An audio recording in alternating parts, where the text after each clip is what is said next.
Participants have agreed with our code of conduct that is available in our app and in our website.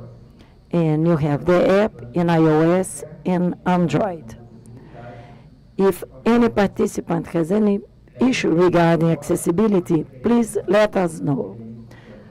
The first conference is We Loved Open Access.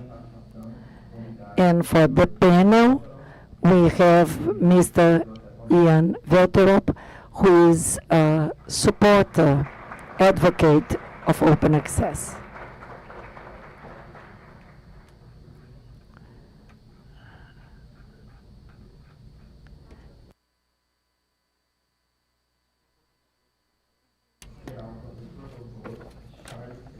The coordinator is Dr. Charles Peçanha, who is the editor of Revista de Ciências Sociais.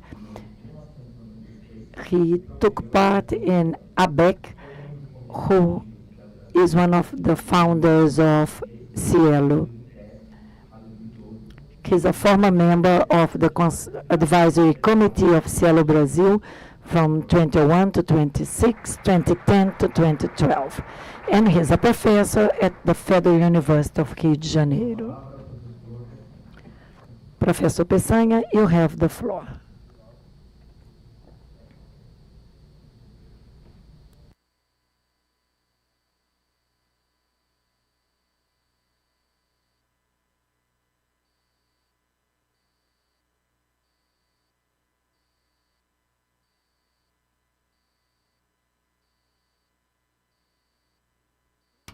Good morning,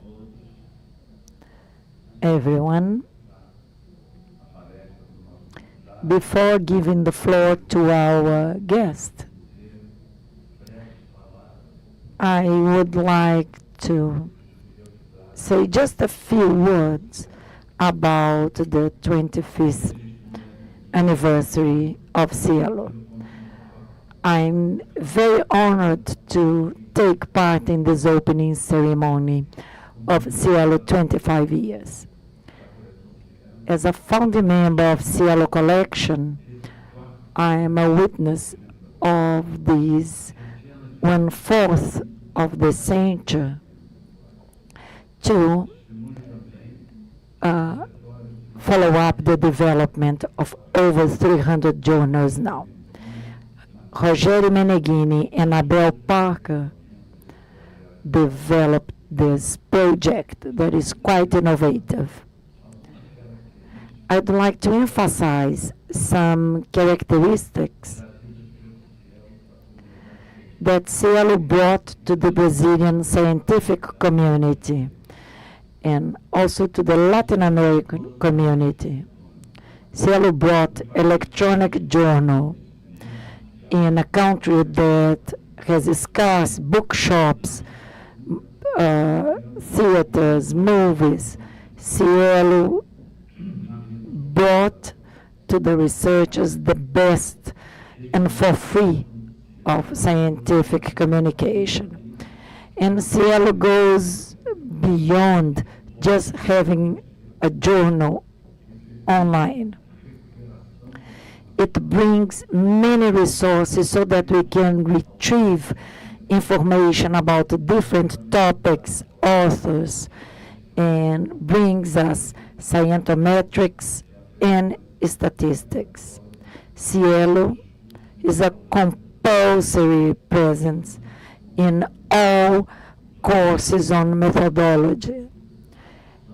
All students, everyone doing research, learn how to use SciELO. And the major contribution of SciELO is to improve scientific journals. I was part of the advisory committee and part of CNPq, the National Scientific Development Council.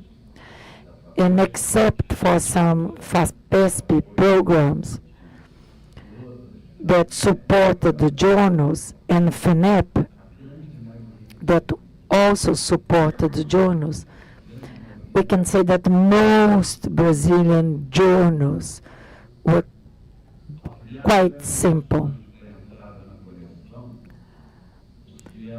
By establishing requirements to be part of the collection, SciELO changed the journals. We have a technical body that is responsible for the complete blood count, CBC. So it works as asking for complete blood count. Denise Perez and other specialists dedicated to doing this previous examination of the journals. Back to the CBC, the complete blood count. Very seldom a journal is approved in the first test. We have some golden rules: selecting articles, peer review, regularity, and open access. Open access is SciELO vocation. That's a basic rule since it was founded. And SciELO launched this open access campaign in Brazil, and now we have an honor to receive this specialist and advocate for open access. And the journals are later required to include more requirements, to comply with more requirements. And SciELO respects the specificities of different areas, but we treat them all equal. As an editor of human science or humanities journal, I know what we do, and we can see in the collection we have 40% of journals on this area, humanities. Another fact that we should mention is how SciELO Platform extended to other Latin American countries, encourage an excellent exchange. And many of the colleagues from those countries are here today. We have to draw attention to this aspect, especially South America, because we have a very unique characteristic. It's like a middle income area of the world. We were colonies, former colonies, and during the first half of the 19th century, we have similar organizations, institutions, and we have the scientific and cultural exchange. And I would like to emphasize open science. That's always in the agenda of SciELO. Open science wants to make our process more transparent, more agile. And this afternoon, we're going to discuss about this. There is an author that discusses about society, about late industrial development. His name is Alexandre Gerston, and he draws attention to something that is very important. For those countries that have a late development, that there is innovation and not copying the developed countries. There is an alternative for the late developers. And SciELO is a good example because that's a solution for many of our problems. That is innovation.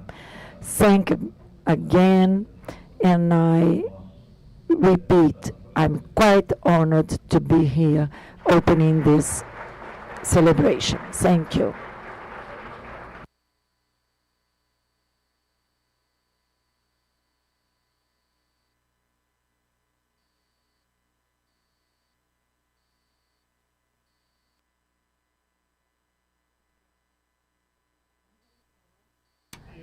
Good morning, ladies and gentlemen.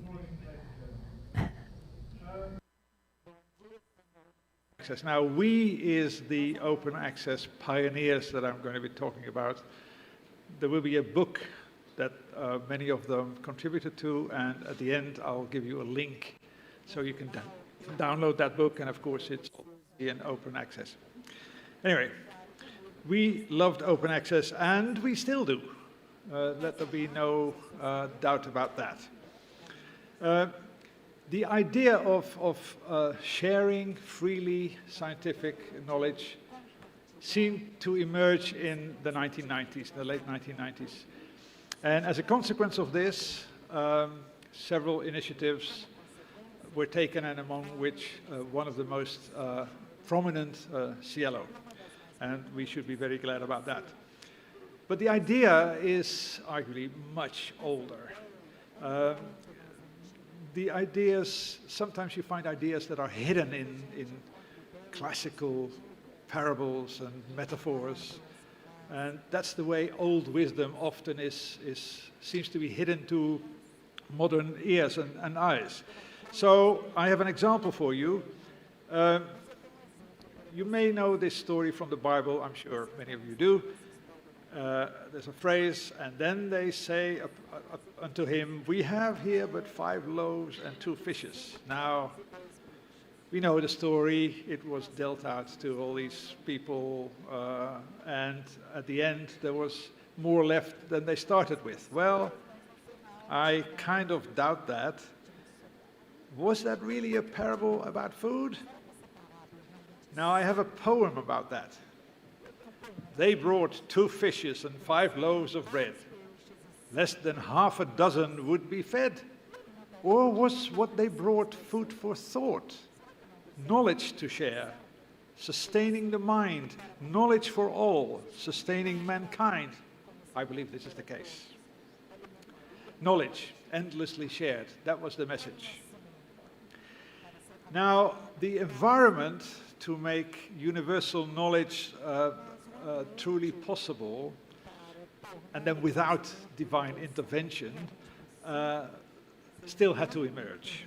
But the environment is the key issue here. Without the right environment, these things don't take off. I put that in a historical context. We all know the demise of the dinosaurs, yeah, at the end of the Cretaceous. All of a sudden they disappeared. And why did they disappear? Well, because 66 million years ago, the impact of a meteorite did them in. There was a dramatic change of environment, and that meant that dinosaurs just could not survive anymore. They couldn't eat anymore. They couldn't procreate anymore. That was the end. But at the moment, or in the 1990s, we saw the emergence, and it was basically also an impact of the World Wide Web.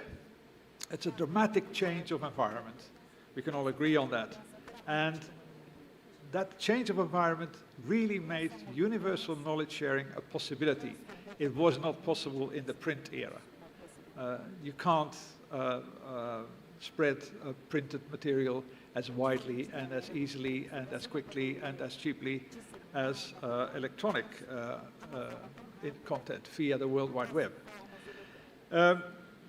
Initially, it was not called, and we're talking about the turn of the century, it was not called open access. It was called something like free access or free science and so on. But the Budapest Open Access Initiative in 2001, end of 2001, it was published in the beginning of 2002. In that initiative, open access became the term, and it became properly defined. And ever since, we talk about open access. Now, in the beginning especially, there was a question of open access. Well, why open access? I think that is a bit of a non-question. It's so obvious why open access is good for science. And I'm quoting Frank Zappa. I'm sure many of you know him. Well, it is important because science is like a parachute. It only works when it's open. But another question, how do we do it, cropped up. And I say that question is still very relevant. It's not so obvious. Of course, it's obvious that from a certain point of view, but especially the funding of it. How do we pay for it? How do we actually practically do it? And there's still a long way to go to get there. As an example here, I'm giving you that the data from SciHub. You know SciHub, where you can, some call it in an illegal way, get access to all manner of published material that's behind paywalls. Now, in July alone, more than 100 million downloaded articles were downloaded from SciHub, and that's only from the main site and not even the mirrors. That means that there is an awful lot still there. That is not all. This is non-open access, because otherwise you wouldn't need SciHub. So we still have to do a lot. In Brazil alone, it was more than 7 million articles. Now, we have some issues that need to be cleared, some hurdles to get to open access. And one is what I call the impact factor terror. Impact factor is really not meant for what it's used for, and it results, the current use of impact factor results in what I call glamouritis, you know, an unhealthy desire for glamour. It results in prestigiology, an ego-systematic gullibility to the lure of prestige. And then I have a word that I coined or made up, pseudo-Greek, catataxophilia, which is the love of rankings. Everybody talks about rankings. University have to be ranked, people have to be ranked, countries have to be ranked, and so on. I think it's a red herring. And there's another big problem, which is what I call the peer reviewlatry, which is a kind of idolatry of peer review. Mind you, peer review is necessary. It's very good for science, but not the way it's being done now. Let me talk about this impact first.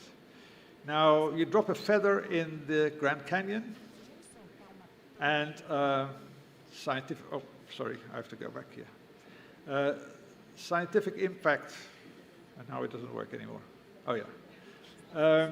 Scientific impact has been described as dropping a feather in the Grand Canyon, and when you hear the echo, you know there is an impact.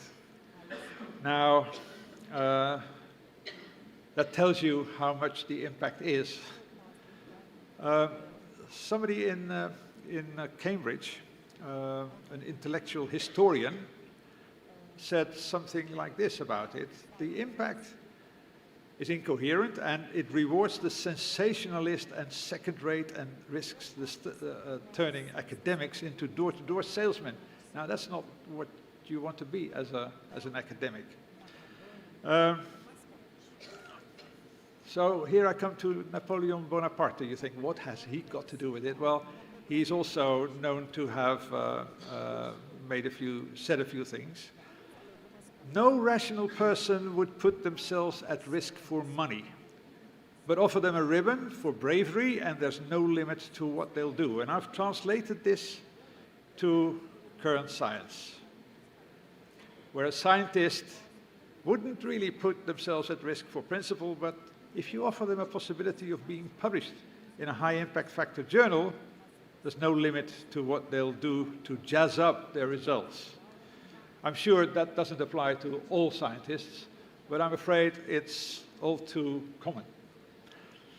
Now, this desire for ribbons that cost billions to the scientific community as a whole, it's very, if you look at the entire turnover of the publishing industry, it's phenomenally high. And I think it's a perceived need. It's not a desire, it's a perceived need for these ribbons. And the perception is killing. Anyway,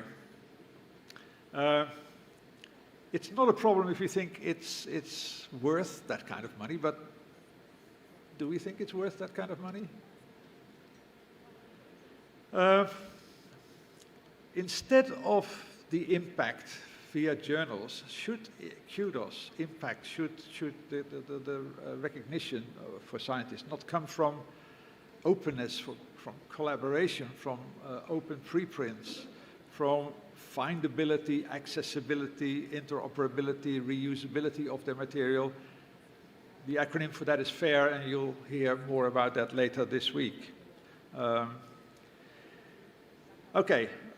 Problem 2, peer review as a condition for publication. Again, peer review is necessary, peer review is good, but as a condition for publication? I mean, the quality of the articles, can that be established at publication? And can that be established by just a few anonymous peer reviewers? In some cases, sure, but in most cases, I think this is quite a stretch. Shouldn't science really be subject to a continuous peer review by scientists who critically and skeptically read everything and then judge upon it? Because a continuous peer review process is the best guarantor of the quality of science, and especially if it can be, the peer review can be done via an open review and comment function. And not anonymous, because I don't believe that that is very helpful, but ORCID as an identifier would make that possible. Scientific discovery is what I call pregnant with peer review. I mean, scientists, that's what they do. Critically assess, judge, comment on, replicate, improve on, build on, add to others' work. And that is very important.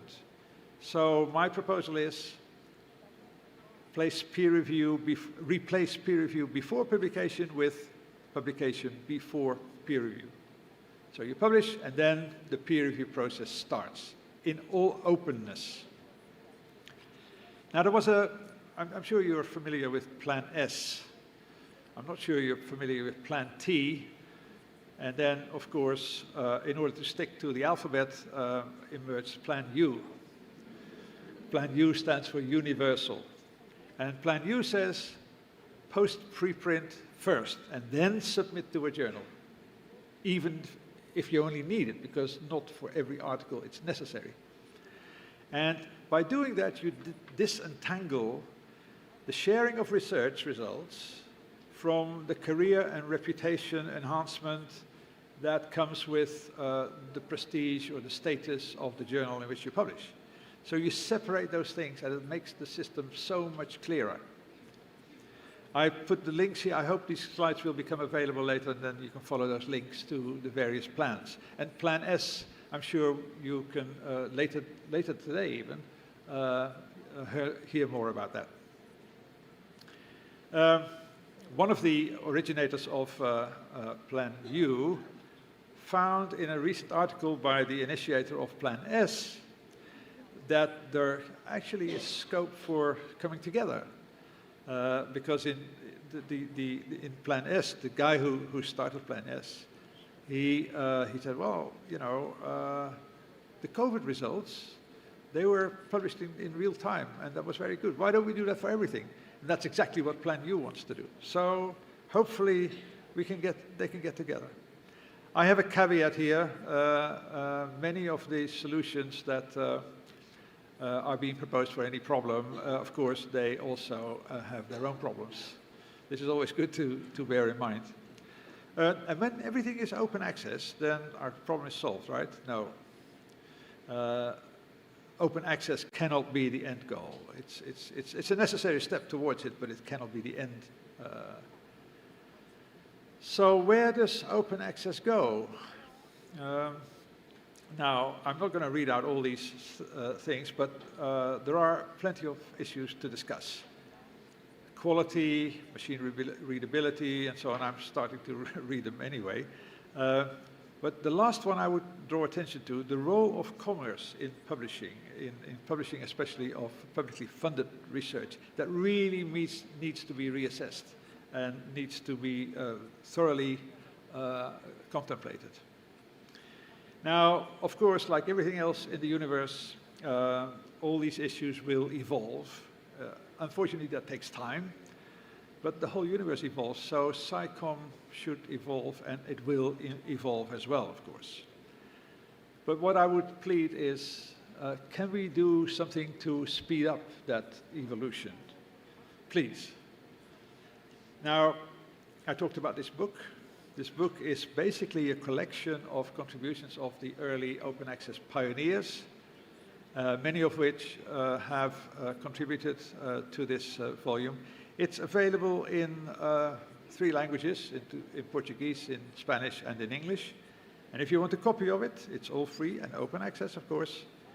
Take a photo of this, gives you a link, download it, and then you can you have something to read about how these people see the last 25 years and SciELO, how they see that from a personal point of view. And mind you, these are pioneers of open access, pioneers of the first hour. And I would like to end with thanking the translators. I really appreciate what they're doing, and I think it's crucial to the common understanding of what we are talking about. This is the way we can understand each other. Without these translators, we will be nowhere. Thank you very much.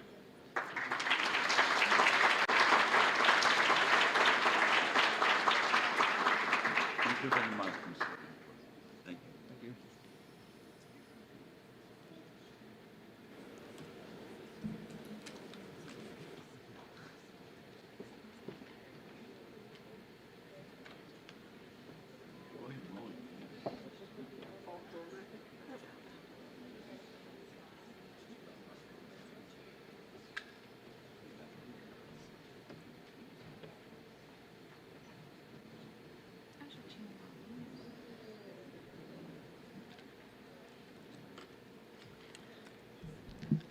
Agradecemos ao Sr. Velterop e ao professor Charles Pessoa.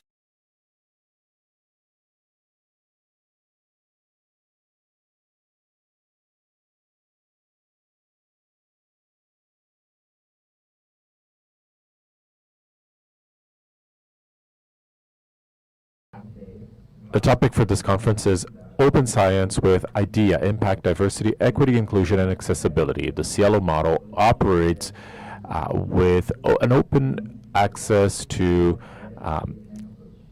indexes such as bibliography and meta-publishers. We have a mural to your left with QR codes showing online content as an expression of our library and as an extension of our mind. We'd like to thank SciELO partners and friends who helped this event to take place. We're very excited because the SciELO 25 week started on Monday with the SciELO network, has over 1,400 people signed up from different countries, which shows how international this event is. We have editorial teams from scientific journals, researchers, librarians, and information professionals. Besides this event, in person, we're also being broadcast online to the rest of the world. Coordinators for national collections in the SciELO network have filed a statement on open science with impact, diversity, equity, inclusion, and accessibility. So we would like to ask for your contribution to spread this information. This is on our events website, and you can also use the conference's official app. We'd like to remind you about our code of conduct, as was mentioned before. The official hashtag is SciELO25. The SciELO FAPES program started in March this year, a 25-year commemoration with a series of 30 seminars on the state-of-the-art in communication and research led by partner organizations, which can also be accessed at our website, scielo.25.org. This conference is being organized as a global forum to analyze and debate the state-of-the-art in scientific communication, a transition to open science, and its impact on the future of journals, especially SciELO journals. It's our pleasure to invite to this panel Mercedes Maria da Cunha Bustamante, the president of the Superior Language Committee and a titular professor at the Federal University of Brasilia.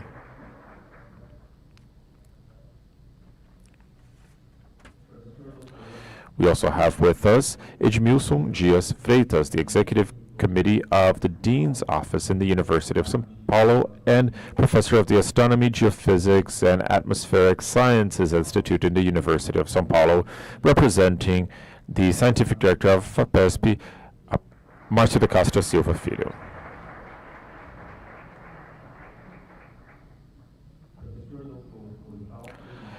Mr. Olival Freire Jr., Scientific Director of the CNPq and head of the Brazilian Science History Society, as well as the Commission on the History of Physics of the Division of Science and Technology, and also a professor at the Physics Institute in the Federal University of Bahia.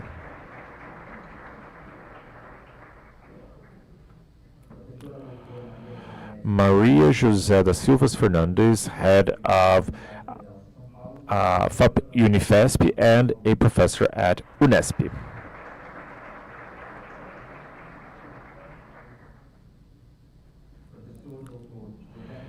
José Fernando Perez, Scientific Director of FAPESP between 1993 and 2005, when SciELO was created, who is now a director at Recepta Biopharma.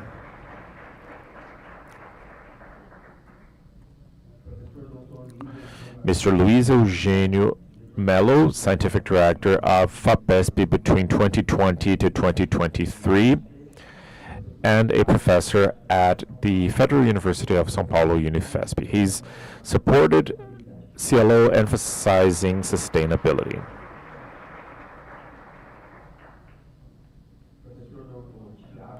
Mr. Tiago Emanuel Nunes Braga, Director of IBICT and Professor of Science and Technology, and also in the Federal University of Rio de Janeiro.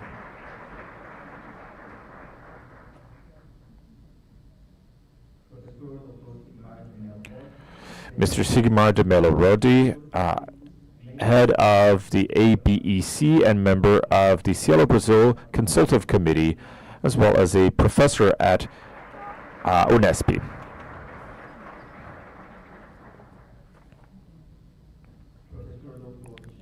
Mr. Gésio Hernani Bonfim Gutierrez, head of ABEEU and director of the Fundação Editora da Unesp.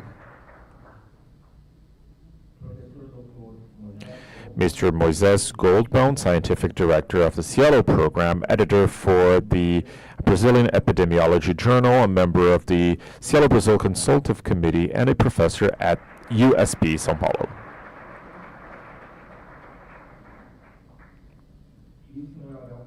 And Mr. Abel Packer, Director of the SciELO FAPESP Program, to whom I give the floor.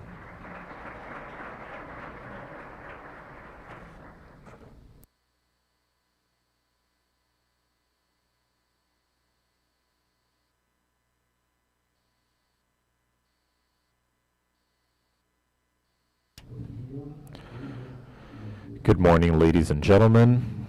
Welcome. I'd like to greet Professor Mercedes Bustamante, head of CAPES, who we'd like to welcome to our event, and all of my fellow panelists.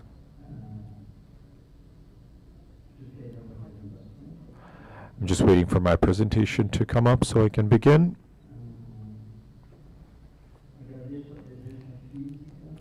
We'd like to thank all attendees and also our online viewers. But I just think it's important to have attendees here just to demonstrate how I'm not a chatbot. This is a very important moment for SciELO. SciELO is an achievement for our national research systems. We have a list here that includes countries from South Africa to Uruguay. The SciELO model is shared with many national counterparts that also have open access to journals. In this model, we have three parts. We have maintaining institutions, as you see here, executive institutions, and a scientific committee defining and guiding how it will be developed. In this concept, we can say that SciELO is a public policy in basically all countries it is present. It's an international cooperation that communicates science.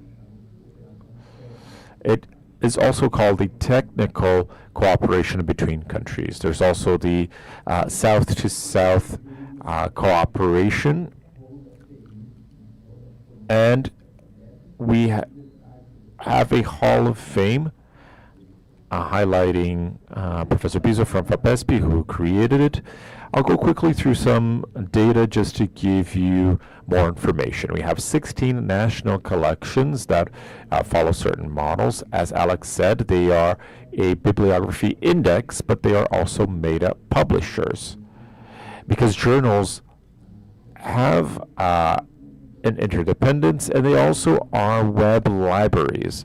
The intention that we have here is to follow the principles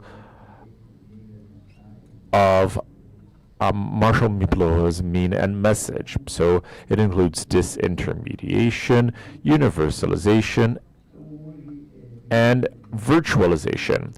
We have 1,370 journals, depending on when you look, which are edited by research communities, basically, and they are associated to universities, executive institutions, and professional associations.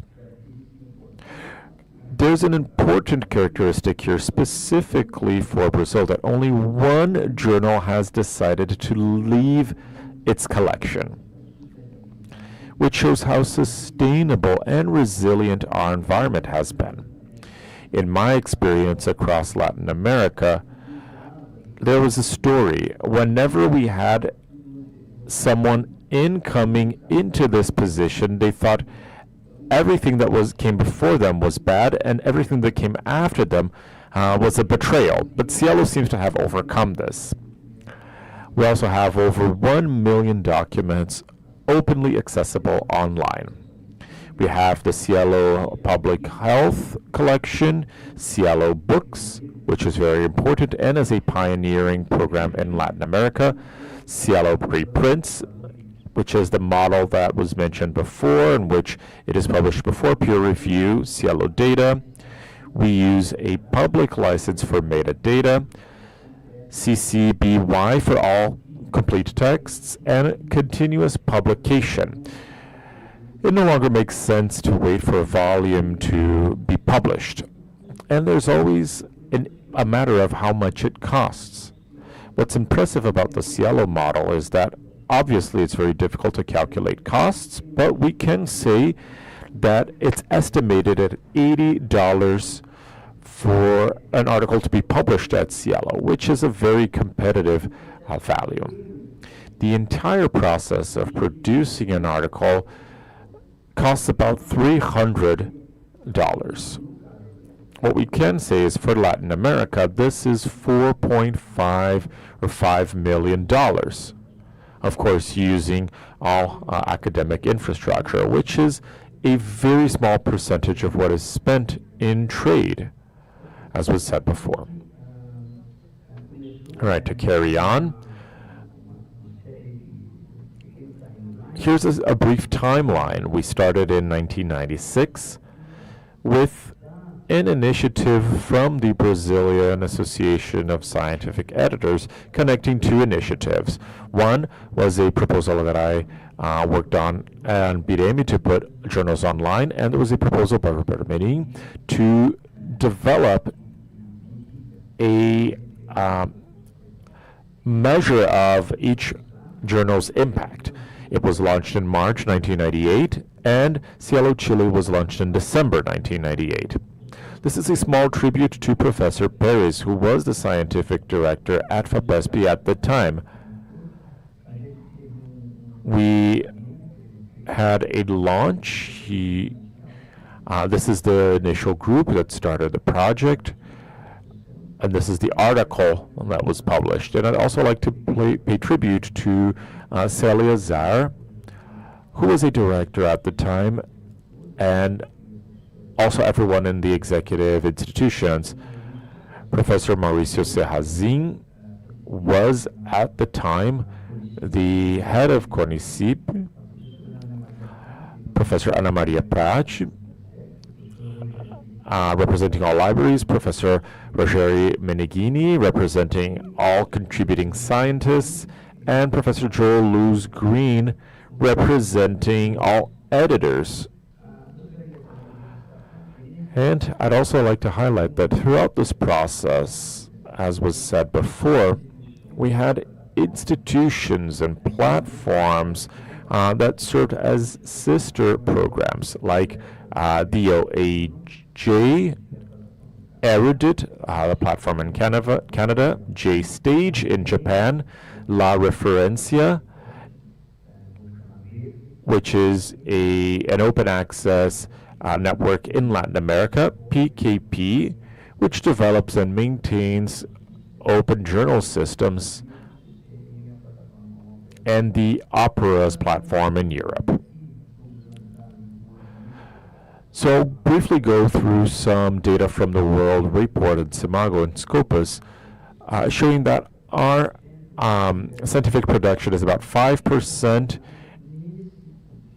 and this is where we are placed. What we've seen is that publications in nationally edited journals have been going down across all regions of the world because it's been very easy to publish in PLOS scientific reports. So this is a matter that authorities should analyze to see how far it's going to go. Another important point is that publications in journals of that own country are highest at the US. So the entire world is publishing in the US, and we only publish about 17% of our production in SciELO. But 50% of everything that is published in open access journals is in Latin America. So that's a big difference. And SciELO journals have 34% of that 50%. When we look at publications in national journals around the world, it's 31%, but in Latin America, it's 94%. So open access is a very dear topic for us in Latin America. But of course, this is a very specific context. We have Africa, which is a region. We have Ibero-Americas split into Spanish-speaking and Portuguese-speaking countries, and we have Hispanic Latin America. And language is king here. We can see that Hispanic countries publish in many journals abroad. So 44%, that's very significant. But these publications are an internal conversation in Latin America and Ibero-America, while South Africa and Brazil have fewer international collaborations, but when they do, it's outside of our region.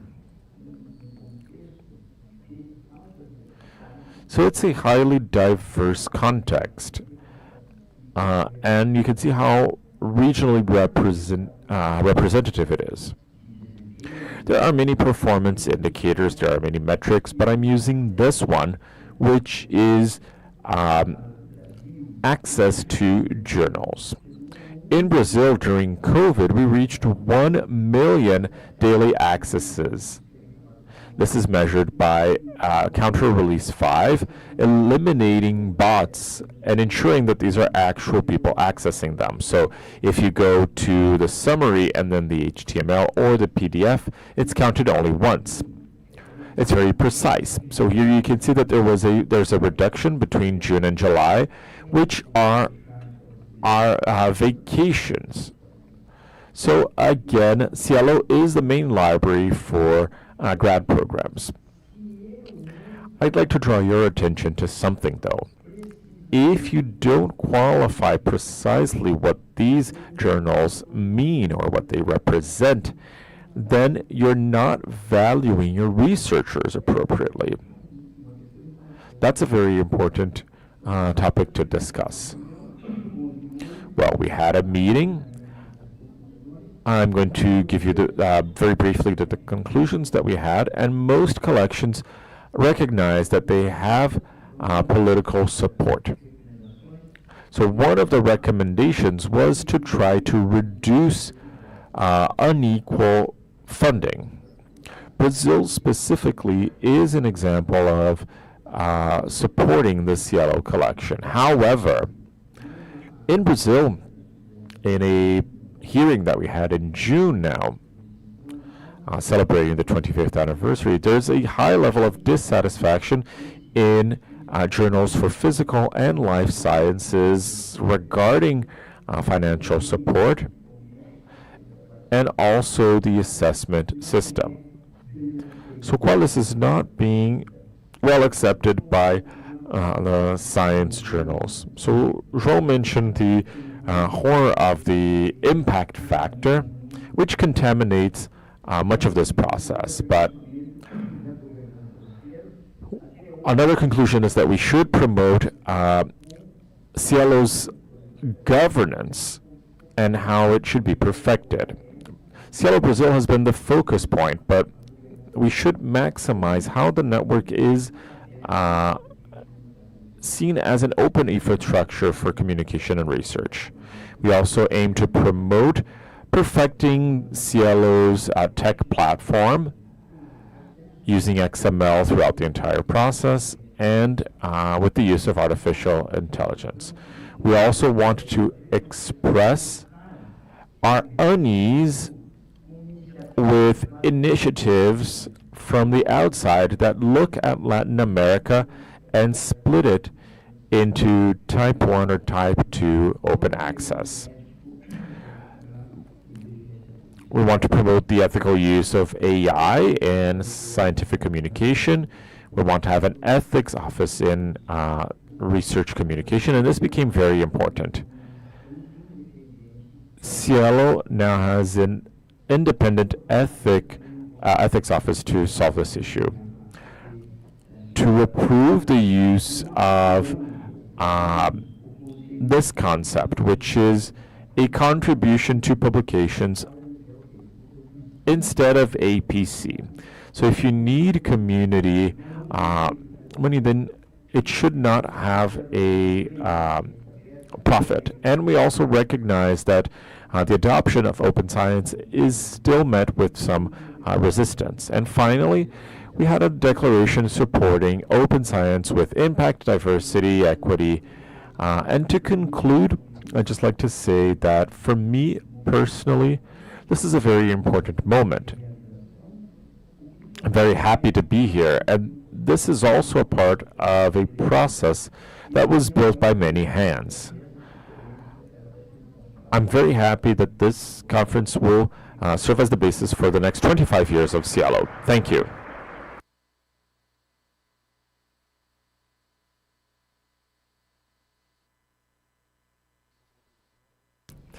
Thank you, Abel. Professor Tiago Manuel Nunes Braga is the leader of the Brazilian Institute of Information in Science and Technology. Good morning, everyone. It's a pleasure to be at this event representing IBICT and celebrating SciELO's 25-year anniversary. This is a celebration that serves as a milestone and a change in how we consider science, bringing it to discussion with a proposal of making it more popular and so that science communicates the voices that are heard in Brazil and Latin America. IBICT has a close connection to SciELO, and we've worked together for many years. IBICT has invested in infrastructures for open science so that this movement in open science, which started strongly with this discussion on open access that has been evolving. So throughout this time, we developed infrastructure for open scientific journals. We also offered to our community infrastructures for their institutional repositories. We built and consolidated the repository network, or La Referencia, which gives visibility to Brazilian publications in Latin America, and through partnerships also gives visibility for Latin American publications around the world. This discussion, or this process, building and understanding the importance of open science and this entire movement has been constantly discussed at IBICT, along with our partners. IBICT has been working very intensively in building and establishing support networks.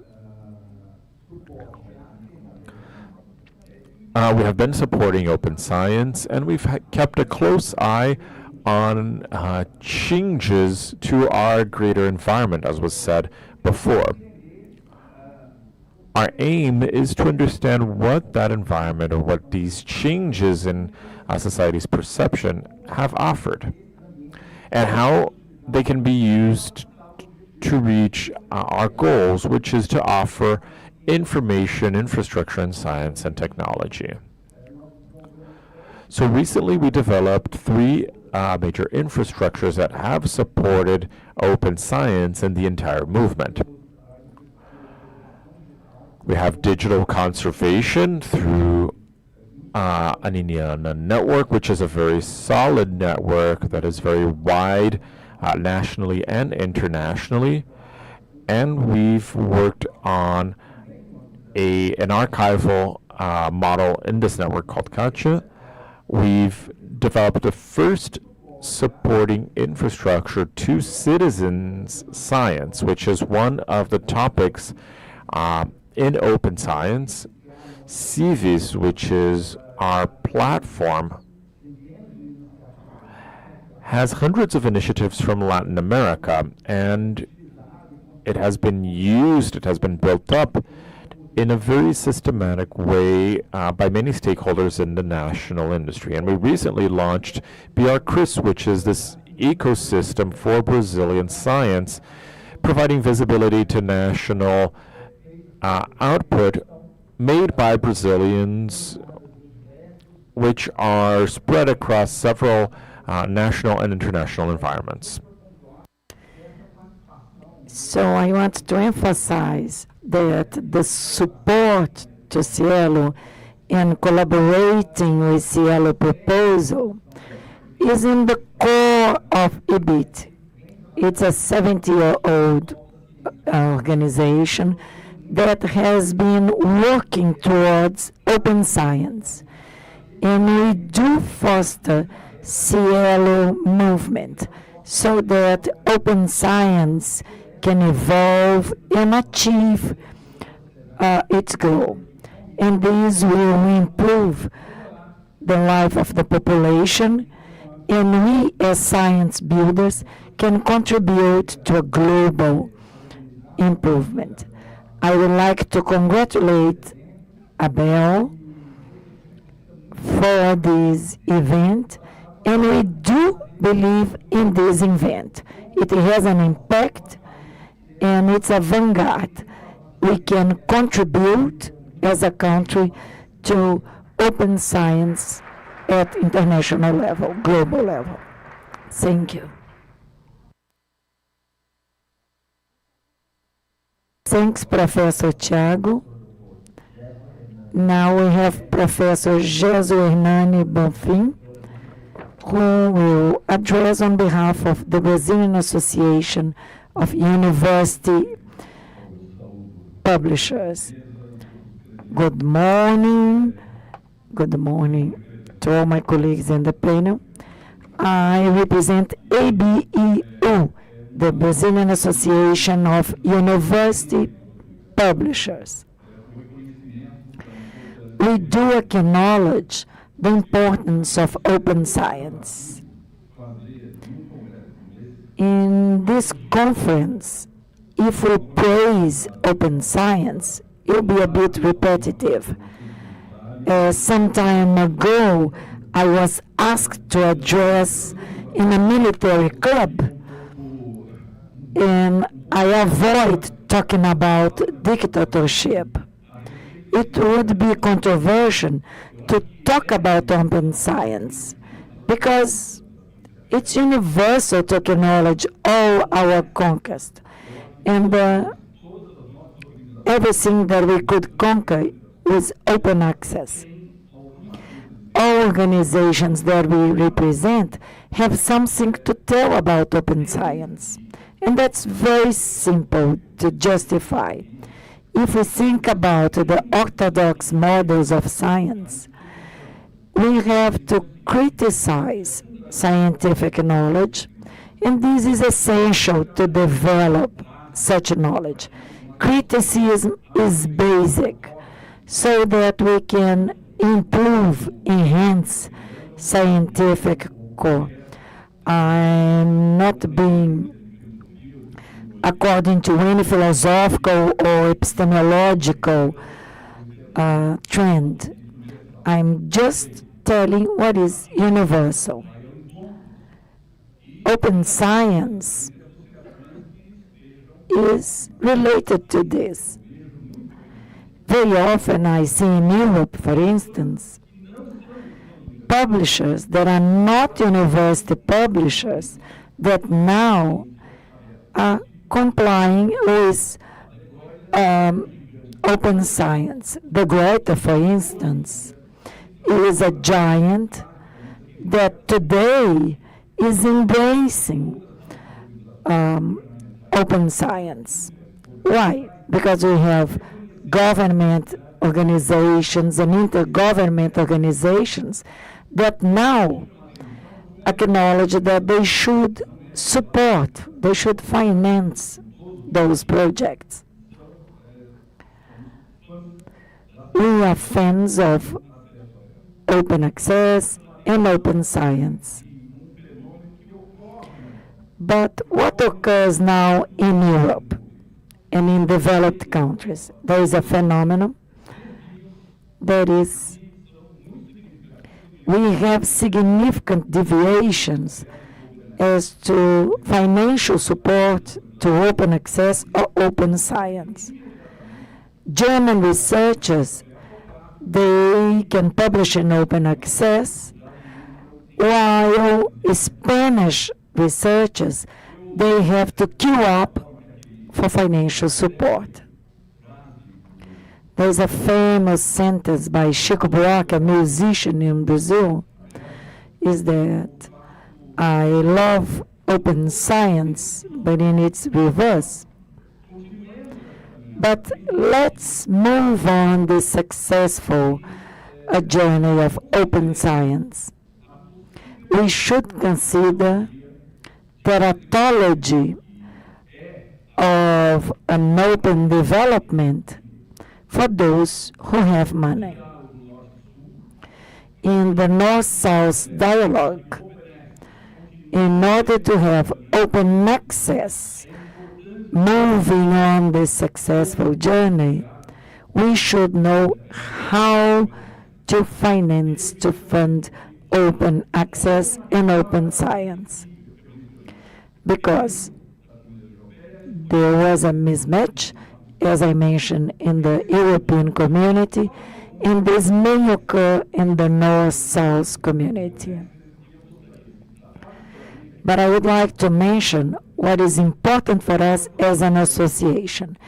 And we have SciELO Books program. Amanda, please correct me if I'm wrong, because I know data change every day. But we have access to 80 to 100,000 downloads for each book in open access. There is no parallel in any other model of scientific dissemination or reporting. Although I have made this warning for all the bottlenecks of open access, I have to greet SciELO, greet this event, and everyone who daily works on this. So on behalf of the Brazilian Association of University Publishers, I do greet SciELO, and I hope we can celebrate within 25 years again. Thank you. Thanks, Professor Gésio. And now we have Professor Sigmar de Melo Rode, who is from the Brazilian Association of Scientific Editors.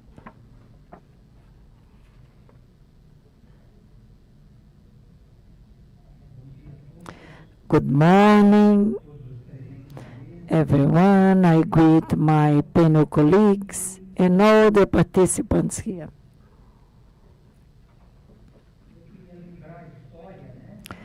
I would like to remind you about our history. And in 1996, in Rio de Janeiro, SciELO Program was proposed when we had Professor Lewis Green, and Abel has already mentioned him. And as his vice president, he had Charles Peçanha, who is today with us. So SciELO was born in ABEC, and ABEC is a partner of SciELO. I thought, how could I greet SciELO in this 25th anniversary? When I woke up this morning, I got Estado de São Paulo, that's a newspaper, and I read Leonardo Carneiro mentioning Juliet's Rose from Shakespeare. And he states, art is nude. What is right causes impact. Major works makes us think about their significance. And he makes an analogy with Michelangelo. He was invited to paint the Sistine Chapel.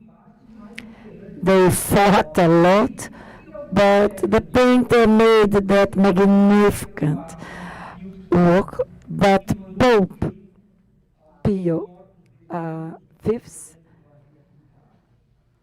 ordered to cover the nude bodies. And I thought SciELO is a conquest of the scientific community.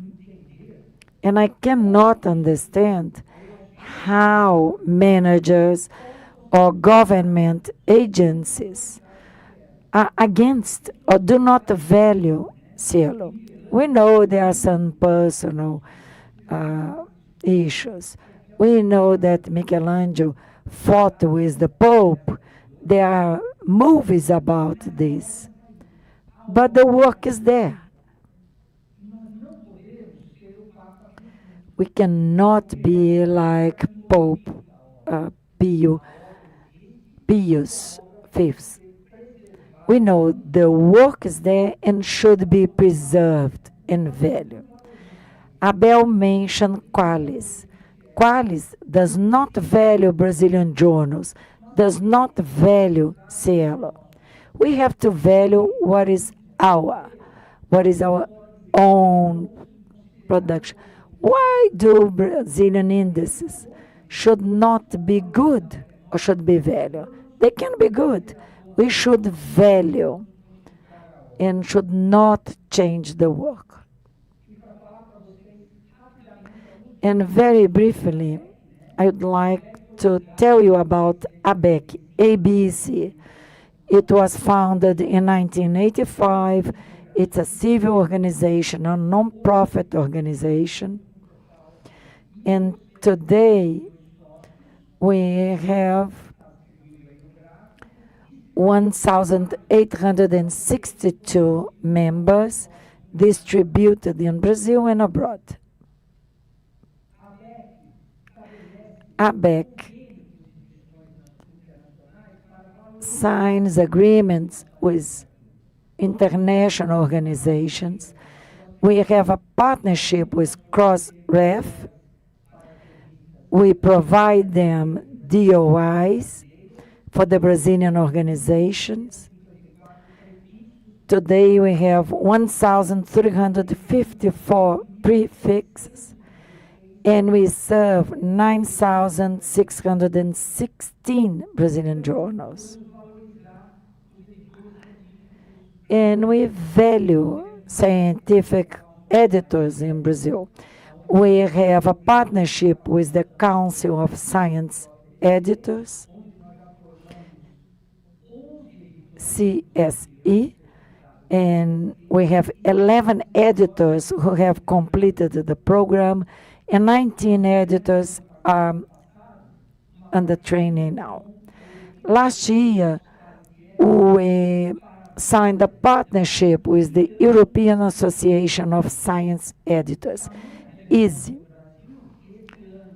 And Brazil is so important that I was appointed or elected to be a member of this association. So I'm part of the board.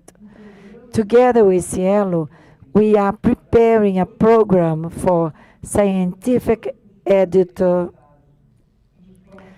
certification. We have 3 courses, ongoing courses now, and we are preparing in order to certify and to enhance quality of scientific editors in Brazil. The first course, it's not a reviewer. You should know we are not reviewers. In Portuguese, we should say evaluators. If you want to know more, take the course. 255 students have concluded the course. Most of them are scientific editors. And they are not only from Brazil. We have people from different countries, and we are considering having the course in Spanish. In 2021, we took part in Latimetrics, and together with the group from Uruguay and the other one from Colombia, we launched the Latin American Association of Scientific Editors. We are going to found this association, and we are going to approve the bylaws in an open assembly. There will be a hybrid event, online and in person. In November, we are going to have in Foz do Iguaçu in Brazil this meeting. You can get a bookmark, and we are going to give a 10% discount for SciELO 25 participants. Once again, we should value what is ours, and this make us even bigger. And we should value what is abroad, but we should value most what is in Brazil. Congratulations for the 25th anniversary.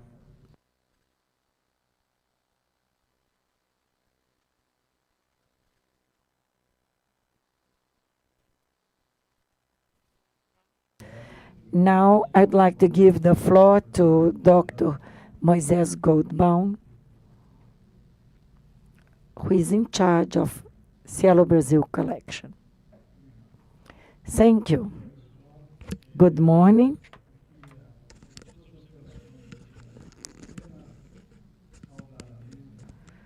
I would like to compliment all the panel colleagues on behalf of Professor Olival and Mercedes, and they represent a retake of science in Brazil, because we have not finished and we are looking for new pathways. I'd like to apologize, Abel, because I broke the dress code. No jacket today. But, you know, climate changes, climate crisis explain why I have no jacket today. And I'd like to thank for the invitation to be here. I'm very satisfied. I have the privilege to follow up this program, this project of scientific production, including books and journals. That's a Herculean work, and I follow up since its beginning at BIREME, at Unifesp, the Federal University of São Paulo, and that now has its headquarters at FAPESP, and supported by CNPq and CAPES. And it shows its methodologies in different ways, as shown in previous meetings. I'm very enthusiastic because we can see how a community can respond to the challenges that we have, that we face, considering scientific records in order to enhance dissemination of it in our regions. The challenge was launched when Web of Science was created. In order to have regional dissemination, he suggested, actually, maybe he did not suggest, I would say he challenged how we could do this in the region. And that's the answer. SciELO celebrating 25 years. This is related to our efforts that we put in our scientific community. And science now lacks public policies that are continuous policies, considering that we had problems as seen in Brazil. And they are the result of irresponsibilities that we had to live with in Brazil. So with science, technology, and innovation, we know that this event is included. I would like to emphasize all the team guided by Abel Paca. He could aggregate exceptional people, very responsible. I won't mention any name, otherwise I may run the risk of forgetting someone. And this group has worked with much competence at SciELO, including the scientific editors. And I would conclude saying that SciELO has never accommodated, and we are always following up all the scientific developments, including preprints or open science. It shows how it's vital and important. Obviously, I won't be here for SciELO 50th anniversary, but I'm sure that it will be present, showing the work of our scientific community. Thank you.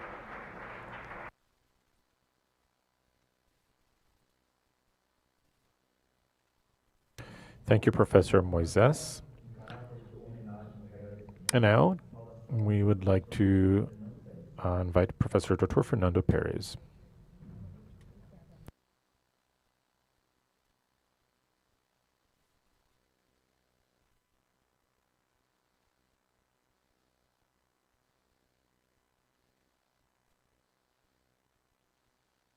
Good morning, everyone. It's a pleasure and honor to be here at this event.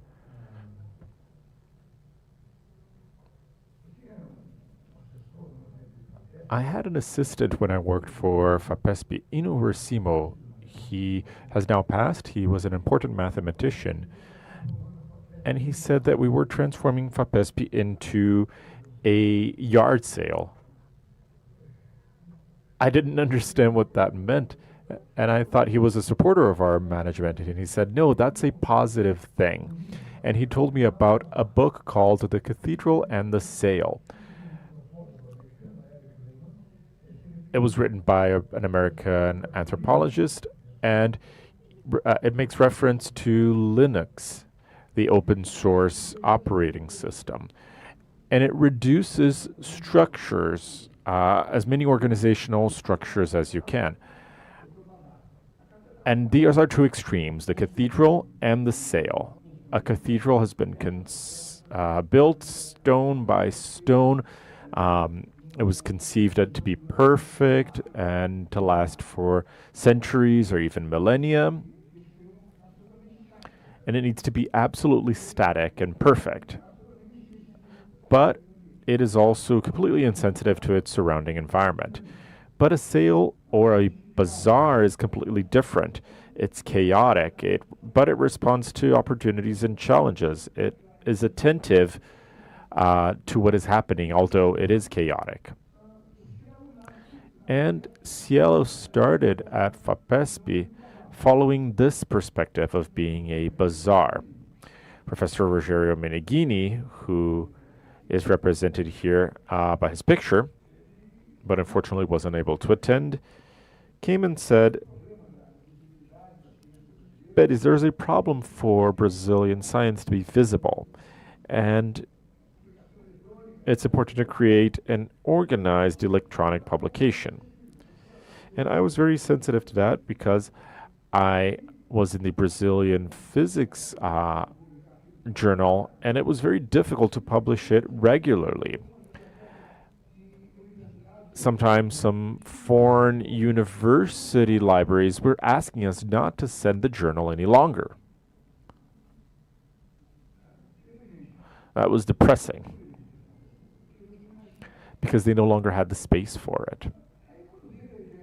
And when we had the idea of creating SciELO, and this was a reflection that it had started on the visibility of Brazilian science, a very interesting article by Jaqueline Letra. But when he created that idea, I was fascinated. I have to say that during our administration at FAPESP, following this initiative of being a bazaar, we had many initiatives, and I didn't create any of them. I'm not an idea man, but I'm very good at recognizing good ideas, and that was a good one. It was fascinating. It was crazy enough to revolutionize this area, because we also had a problem that we saw of many journals that were absolutely parochial, that were simply created to publish irrelevant articles. Institutions like CNPq were paying for them because the pressure that they had in our community was very strong. And these things are interesting. Kafka says that to conceive something without understanding it is a possibility. They're not mutually exclusive. And SciELO's idea was perfect, but I had no idea. I have to confess, I had no idea of the impact it would have. It was absolutely surprising. So SciELO met its purpose brilliantly, and the management structure, and this is important to note, and to conserve, because its model is like a social organization. It works like a social organization. Institutions, FAPESP, CNPq, CAPES are financing a group that is executing a project, and that's important to conserve. It ensures independence because there was a lot of pressure on the community for us to accept all small journals in SciELO. So we had many meetings where we had to suffer that pressure. We had to open SciELO. Well, of course, SciELO is open to all, but it's controlled. You need to have criteria to ensure the sustainability and to ensure that this mission is met. So I'm just here to celebrate this 25th anniversary. I'd like to congratulate Abel, Rogerio especially, and his team for executing this event brilliantly. We see an expansion to many countries. The number of daily accesses has gone up. It's incredible. And this started 25 years ago, but actually it was 27. 27 years ago, this idea was on the table. Open access, quality. And it was easy to speak of it, but it was difficult to execute it. And it was done perfectly, brilliantly. Congratulations. Thank you.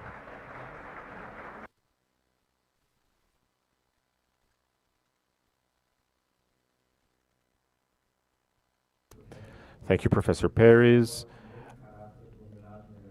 Now we would like to invite to the lectern Luis Eugenio Melo.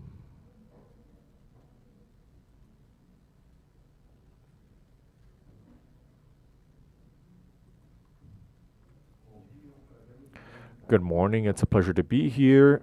And it's also a pleasure because now, since I am a former scientific director, I can speak freely from a less institutional perspective and to have a reflection on the recent understanding of this successful initiative. So we've greeted the table and the audience, so I'll skip that part to say that there's one thing that hasn't been discussed here yet, which is not only open science, but open data, which is the next step. Well, if it's difficult to work on open science and analyzing data that has already been digested and analyzed, it's even more difficult to work on open data. Memory consumption, electronic trash, these are important topics and issues. As Jan said in his brilliant opening talk, for every solution that we find, we're going to have a group of problems connected to them. About SciELO, as was said before, we are all very proud of SciELO, how successful it's been, and how it came before several initiatives that started around the world over the years and so on. But one of the core issues at SciELO is funding, and funding was very important during the time in which I led the scientific director's office at FAPESP. We often talk about SciELO and FAPESP in the same phrase because FAPESP is the main financing agent, right? 130 million, let's say. It's a substantial amount of resources, and of course, FAPESP does it. And of course, this is a previous perspective, right? There might be new perspectives in this current administration, but we were very proud and sure of what we were funding. On the other hand, FAPESP, as I said, is big, but is not enough to be two FAPESPs. There are many fostering agencies in Brazil, like CAPES and CNPq. So many others could, and in my opinion, should share the responsibility for funding SciELO. I don't think that funding should only come from the public environment, right? I know that going outside of it is not a trivial issue, but there are some ingenious strategies that we could use to open access.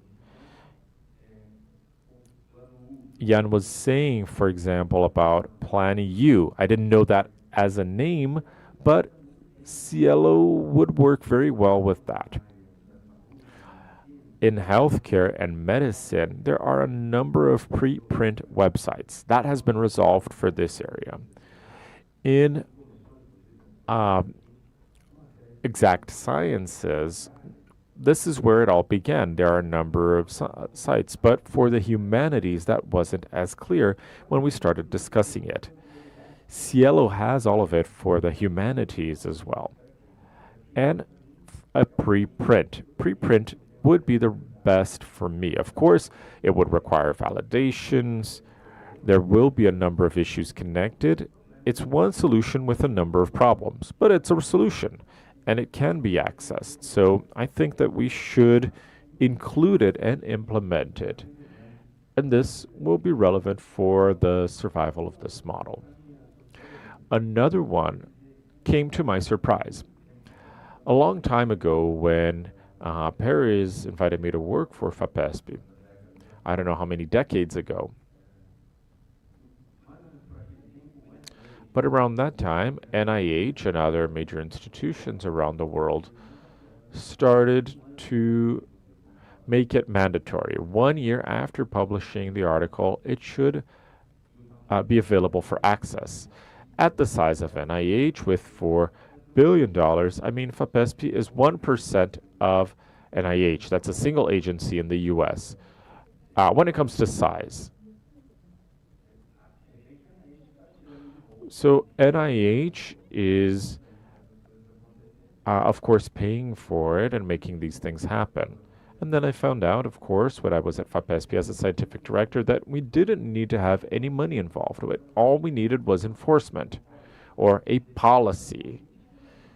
All you needed to have was a policy for your agency. So in Brito's administration, it had been defined that articles published funded by FAPESP should be publicly accessed. And in my administration, we set a term for that. So setting a term or a due date was important, but it was different for each area. There was no consensus. So I made a decision, 12 months, and that's what it is. So now, whenever an article is published with diamond access or whatever, 12 months later, it has to be available because that is the rule set by the agency. People need to have an understanding of that. And again, there's small initiatives that will progressively change the world. Finally, open data is a much more difficult issue. So again, referring to Jan, this is a statement that I heard about men, and there might be a version for women, but I'll be poetic about it. I don't know how it will be translated into English. Man is driven by three sounds: the tinkling of coins or clinging of money, rustling of skirts, and the screams from crowds. For us scientists, it's the noise from the crowds, the applause, the achievements. So this entire system that you criticized is inherent to a scientist's personality. I think it's very difficult to work on this. So again, it's a suggested topic for this event. I hope you enjoy it, and congratulations, Abel.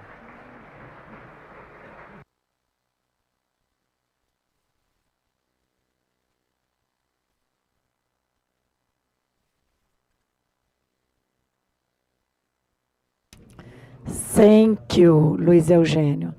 Now we are going to give the floor to Professor Maria José da Silva Fernandes, who is the president of the Support Foundation of the Federal University of São Paulo.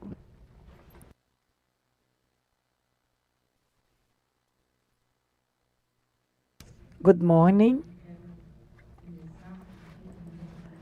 As a representative and as the director of the Support Foundation of the Federal University of São Paulo, because we housed SciELO project since its first days. I would like to greet Professor Mercedes Bustamante, and on her name I would greet all the panel and all the participants. The partnership between FAP Unifesp, this foundation, and SciELO started in 2010. From then on, SciELO was quite young at that time, and FAP, the foundation, was founded in 2005. It was quite young as well. And it had this advantage of having the challenge of managing this project that since its beginning was quite bold and very important for the Brazilian scientific community. And it expanded to 16 countries that benefit from scientific reporting from SciELO. As presented by the previous speakers, we have no doubt of how SciELO project values our science. And it should be acknowledged, and it has been. And that's why we are here celebrating its 25th anniversary with the most important funding organizations in Brazil, FAPESP, CNPq, and CAPES. FAPESP, the São Paulo Research Foundation, supports 80% of SciELO, the other agencies 20%. And the funds are managed by our organization, our foundation. It's a private foundation established according to the Act for Foundations for University Studies, and it supports all projects for the university. SciELO today, actually since its beginning, it's considered one of the most important projects for our foundation.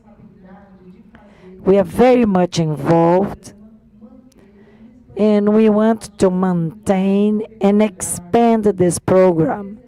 We have to maintain its quality. We want to grow together and to pose new challenges, such as those mentioned by Professor Luiz, including open data. And we know there is much room to expand even more. We are a small foundation, considering how many people are involved in our activities.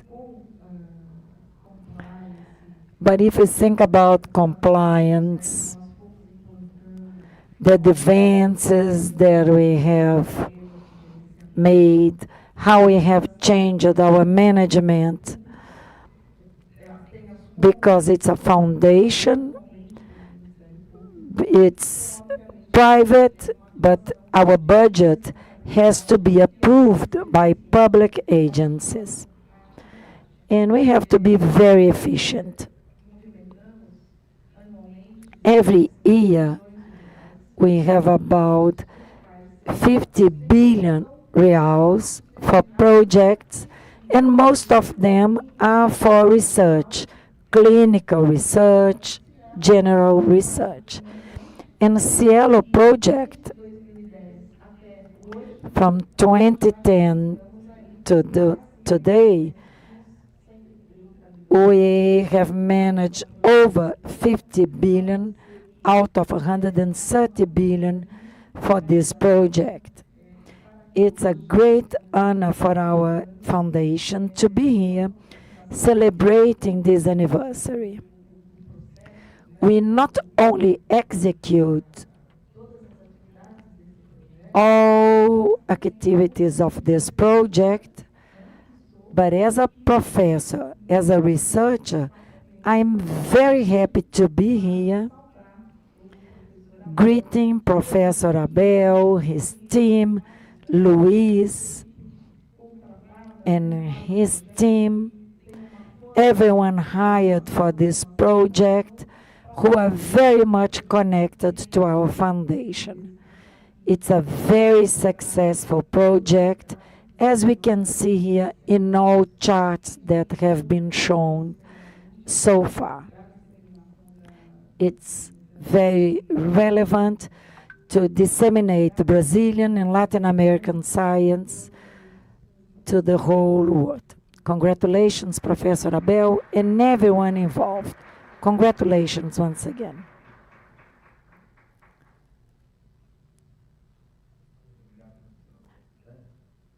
Thank you for your kind words.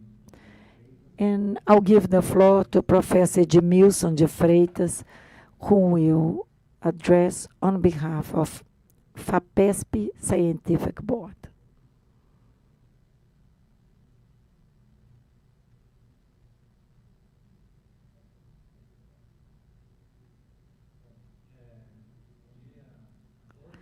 Good morning, everyone.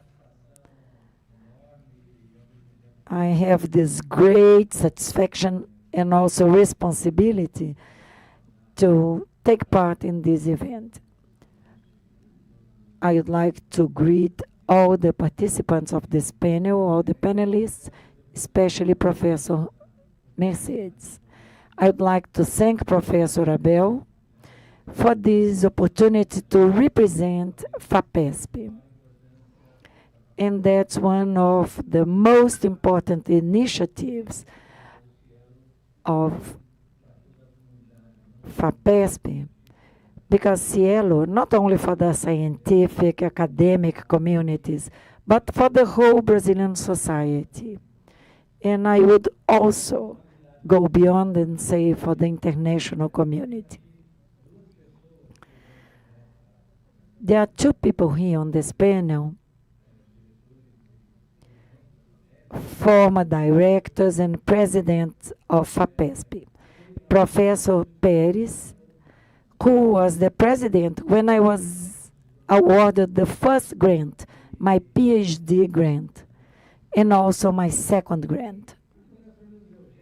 And Professor Luiz Eugênio, who gave me the last grant approved. It's not easy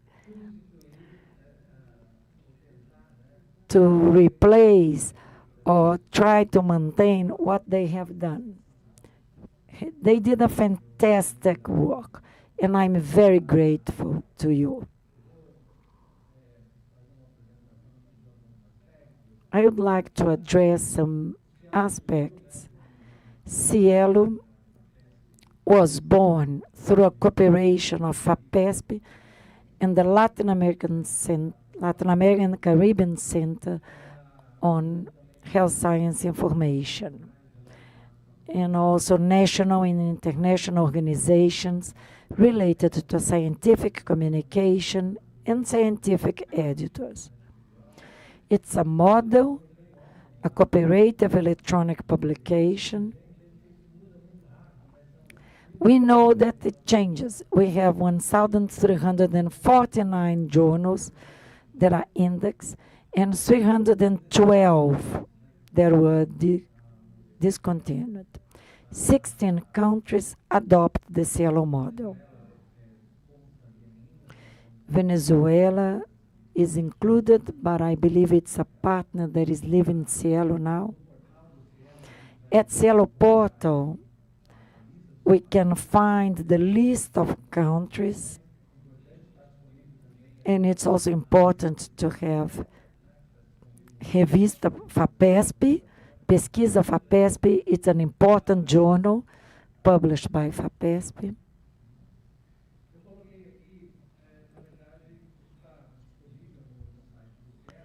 And these pieces of information are available at the SciELO website. The objectives of FAPESP: to contribute to development of infrastructure, to contribute to national and regional scientific community capacities. And I would like to emphasize something that more recently has drawn our attention. One of our objectives is to contribute to inform public policies, inform professionals and society with updated research communication, and also considering quality. Yesterday, Google also celebrated its 25th anniversary. It's an open source of information, and especially during the pandemic, we could see that we have a large amount of information available, but not always quality information. SciELO plays an important role because it reports quality information. Abel told me that 15% of journals are part of SciELO. And the reason is SciELO selects the journals. So there is no point just having information available. We need true information and quality information.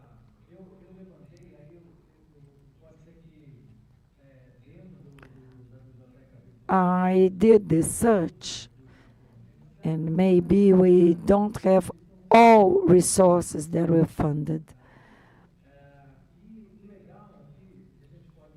What we can see here is the evolution of resources provided by FAPESP throughout these years. In the beginning,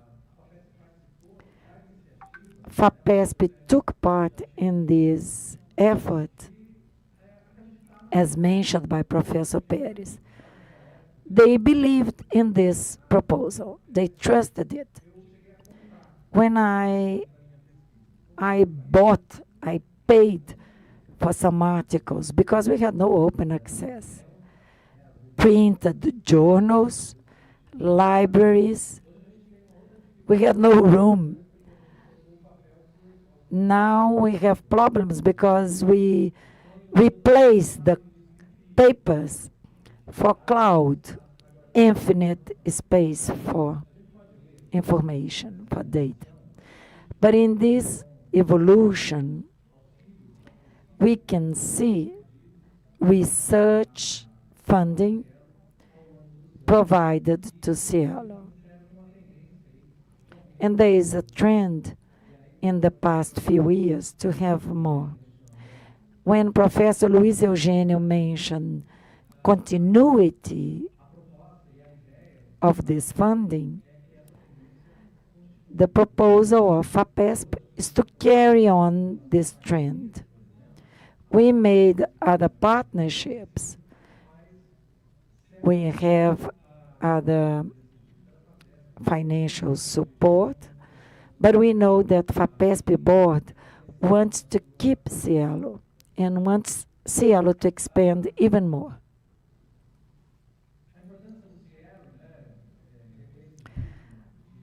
The relevance of SciELO is very well acknowledged because it provides open access in Brazil. It's a fight that we keep. And FAPESP is responsible for 80%, but Professor Abel could get money, resources, and funds from other organizations. So it dropped from 90% to 80%. Over 50% of journals and over 70% of research published at SciELO is not from the state of São Paulo. But FAPESP, an organization from the state of São Paulo, acknowledges that we should have access to research carried out all over the world. So that's something that is very positive. As Professor Luiz Eugênio mentioned, we have to think about governance related to SciELO. Professor Pérez mentioned a social organization, and this is very much related to FAPESP current context.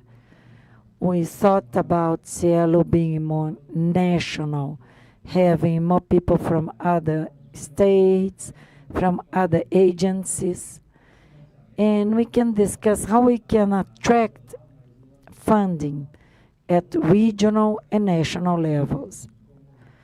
We have important partners, CAPES, UNPQ, FINEP, IBCIT, IPEA, CONFEP, and other agencies, such as ABEC, the Brazilian Association of Scientific Editors. And FAPESP is concerned about private organizations. We know companies. If we think about innovation, which is very important, and we have discussed at FAPESP, we may have private funding eventually in order to carry on SciELO activities. I mentioned open access, and we've discussed about having access to other journals. And FAPESP is very important for SciELO. But CAPES, we have portal of journals, which is very important for Brazil. What is important is to have access to information, to research results, regardless from where they come from. CNPq, CAPES contribute much. We have to revise this, but I want to be very clear. We want to support SciELO. I cut one letter and one word. Impact, the first letter I. Because we can understand the impact in a different way. But I would say that today I'm involved in university management, administration. But what Luiz Eugênio said, now we have more negative cries than positive cries. And we have misinformation at universities. But what is very important in the Brazilian society today, I would resume in those four words: diversity, equity, inclusion, and accessibility. They come together. And how we deal with those issues is quite incipient. We are trying to improve, for instance, inclusion at universities. Our public the undergraduate students that we have today, they comprise a group that is different from the group 10 years ago. In order to have open access to quality information, we need a broad access, and we have to consider equity. Accessibility is another important issue. We deal with this challenge. People who need special attention, and we should not close our eyes to this need.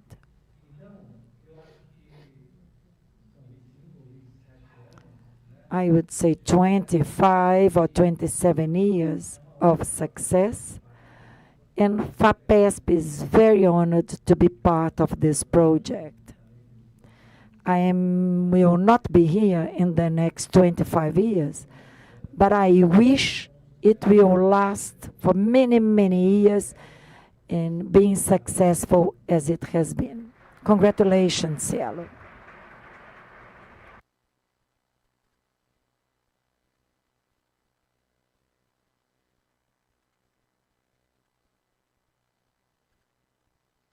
Thank you very much, Adviso. I will now turn over to Dr. Olival Jr., who will talk about scientific and technological development.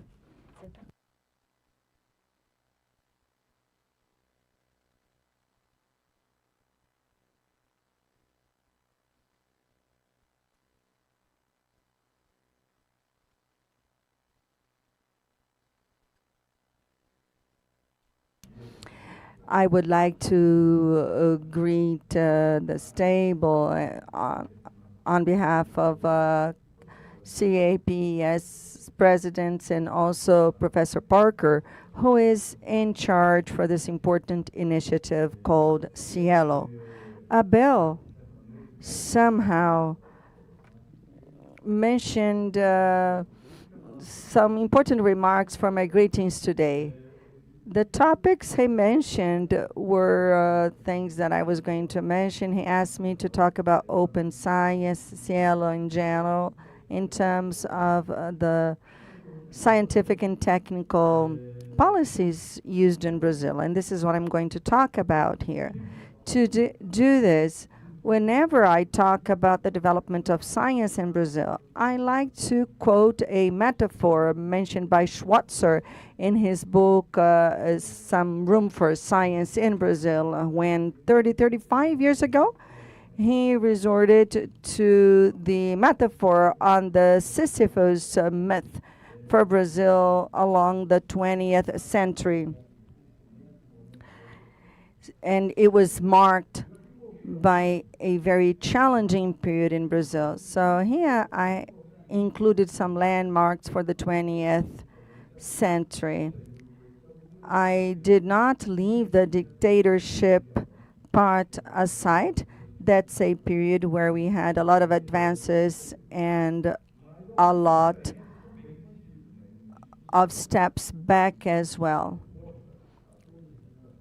The response to the challenges related to the expansion of coffee farming in the state of São Paulo, challenges related to public health care, transportation, and that's when the Butantan Institute and Manguinhos Institute were founded. I'm not really going to get on the details of the information that I included here in this slide, since they're all well known to you. But in my perception, there are two initiatives of interest for us here this morning, because these are very important landmarks for science and technology in Brazil. SciELO, we've mentioned it so many times here, but also I would give equal emphasis to the CAPES journal. I am from the state of Bahia. In the past, for us to obtain a paper, we would have to order the copy through the mail, and it would take us 60 days, more or less, to receive it. And the cost for the journal portal depending on the dollar rate, may reach 500 million US dollars. And therefore, for the stabilization of our system, this was very important. In my perception, the issues with SciELO and the portal, in other words, the solutions given by them should be placed in the same context and the current context I will mention later on. And what is it? It has to do with the challenge of dissemination of knowledge. Some of those who spoke before me mentioned that the aspiration of open science is only the latest chapter in the effort of dissemination of knowledge. And this is an aspiration that was made possible with the development of internet. And therefore, the focus for us, and I think that this is the main challenge today for managers at a federal and state level, is the challenge for us to understand how we can face the issue of the dissemination of knowledge. I would also like to make two comments. The dissemination of science for decades, the so-called the war of science. There was a lot of debate to finally understand whether science was or not an upper form of science when compared to religion, arts, and so on and so forth. We do not have a definitive answer to this question, but the most reasonable answer today, and it's defended by Raji, a historian sociologist based in France. What characterizes universally in the objectiveness of science is the circulation, the dissemination of knowledge. This response given by them is not so much different from what philosophers would say. For philosophers, objectiveness is determined by subjectiveness. In the history of this country, and now I quote two short episodes to illustrate this. In the beginning of our colonial era, we had two wonderful astronomers. One was of our Dutch descent and another one in our region.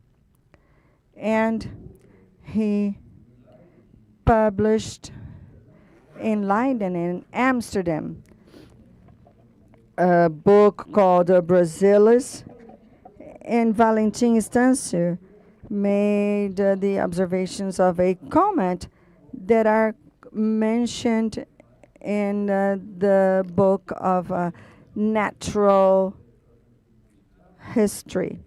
Anyway, the material tracings of these two characters are scarce. Valentin Stâncio, he specializes on the study of Jesuits in Brazil. He's trying to find out where Stâncio has been buried. Nobody knows. Margraf in Recife, they were able to identify the building where the observatory that he built was probably created. But I was also there in Leiden, and nobody knew where it was. And so why do we know him or do we know them? Because they published their papers and their events. Margraf published his natural history in Leiden. Valentin Stâncio not only identified a comet, but he wrote a letter to the Vatican Journal, and that's why he's mentioned, he's cited in these books. So this is a challenge around how we can support the dissemination of knowledge. I was really happy that some of those who spoke before me have already mentioned we are at a crossroads right now. It is the way the editorial industry in large international scale has profit margins that are even greater than opening oil wells. We have to acknowledge this openly. They created a trap for us. And what is it? It is that the fees for publication have become prohibited and excluding for some third countries, especially for Latin America and African countries. I was provost at the University of São Paulo for 8 years. When I started working as a provost, they paid for the publication fees of any journal. And this had been determined by Weiner, who is well known to those who work with CAPS. I supported this initiative. I remember a discussion we had with one of our coordinators who said, Olival, we will go bankrupt if people publish too much. And at the time, my response was, and it was 9 years ago, I said, I would rather see the Federal University of Bahia going bankrupt because it has published a lot than having good financial conditions and not be publishing at all. But today I would not be able to say this because back then the most expensive papers would charge you $1,000.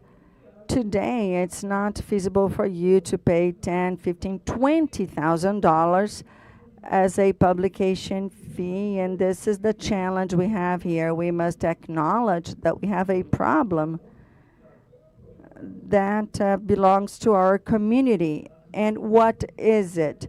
The aspiration of open science does not mobilize all of our society. Somebody mentioned qualis here. Definitely, Professor Mercedes and now, this is very important. I mean that we are very critical. We criticize qualis, but it was created by our scientific community. It was not imposed by any bureaucrat in Brasilia. Professor Peles mentioned the Brazilian Journal of Physics. Go there, meet somebody who works at the physics institution and published in an international journal. We know this is almost impossible. We will have to discuss this challenge, and I'm very happy that we're having an informal discussion with Professor Mercedes because we all have the same objective. We are discussing the support and the size of the budget to be dedicated to this in a situation where we should start considering the challenge of publications as part of a topic called scientific research infrastructure in Brazil. And why so? Because this is the first main topic that has been approved by FNTCT. We have to discuss this, and I also think that this is something that requires a discussion, including editors, agencies, but also the Brazilian state. We're talking here about the European community, the French government. So the Brazilian government has to be part of this discussion. I am going to use my final moments to say a few things about the current picture and the budget. Okay, so what about our current picture? Before talking about our budget, I would like to mention that for us Brazilians and Latin Americans attending this event, is that things that we never imagined that could happen when we had our constitution in '88 are now happening. We have 6 people here on this slide who were refrained to exercise their academic activity or management. I here refer to Professor Alisalto Carlini, who at almost 80 years of age was called to a police department in São Paulo to explain about his medical research with cannabis, and then another one who committed suicide under pressure of the car wash institution. And then the vote of Rosa Weber has made her a victim of the networks, and she had to run away from Brazil. Also, Professor Luis Carlos, who was very transparent about the results of his research, was removed from his position. Also, those who had their scientific medal awards removed from them because the results of their research was considered as being inconvenient. This scenario may come back, and it will depend on us and on our capacity as a society. I have a sentence about this graph, and it's not very different from what the agency reports, CAPES and FINAP. I have two comments to make about this graph. Of course, we all know about it because of the decrease in investments, but there are two comments that we should take into account. That peak in 2013, 14, and 15 is included in a program called Science Without Frontiers. It can only be edited if we have a very careful budget, and it explains the peak in the graph that we can see. And then the last time it went up. I would like to mention some important things. The Brazilian society, even during the Bolsonaro government, in 2021, we approved a law in the National Congress. The government reacted the following year with a provisional measure, and this created a lot of instability for FINAP, CNPq, where they would have money sometimes, and at other times they did not have any money. What is the challenge today? And with this, I am wrapping up. So with the changes we had, and I'm going to quickly go through the slides. Part of the challenges today have been overcome. We, the Brazilian people, when they voted last year, enabled a transition that allowed science and technology to be included in the agenda. They could have restored the government funding to low-income families alone, but it went beyond, and we were authorized to have a budget for science, technology, and research. And there are other measures, but I do not have enough time to get into the details.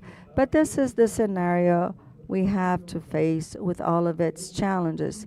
And what are they? The challenge is, where does FNDCT fund go to? I would like to mention that after months of discussions, we came to an important conclusion that the resources of FNDCT in the order of 10 billion BRL per year or even more. These resources must be used in national strategic structuring projects aiming at their mission, and therefore cannot be used in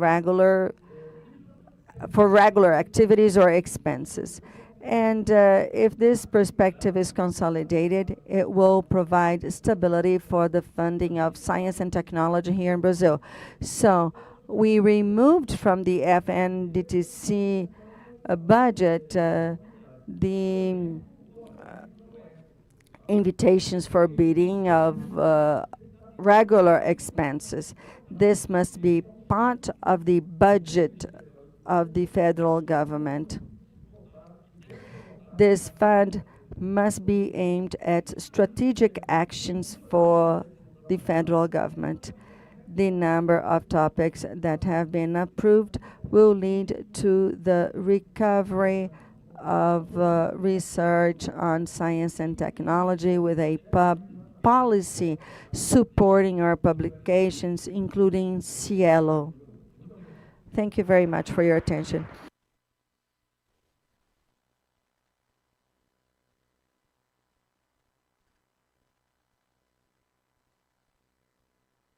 Thank you very much, Professor Olival. And to wrap up this opening panel of the SciELO 25 Years Conference, I turn over to Dr. Mercedes Maria da Cunha Bustamante.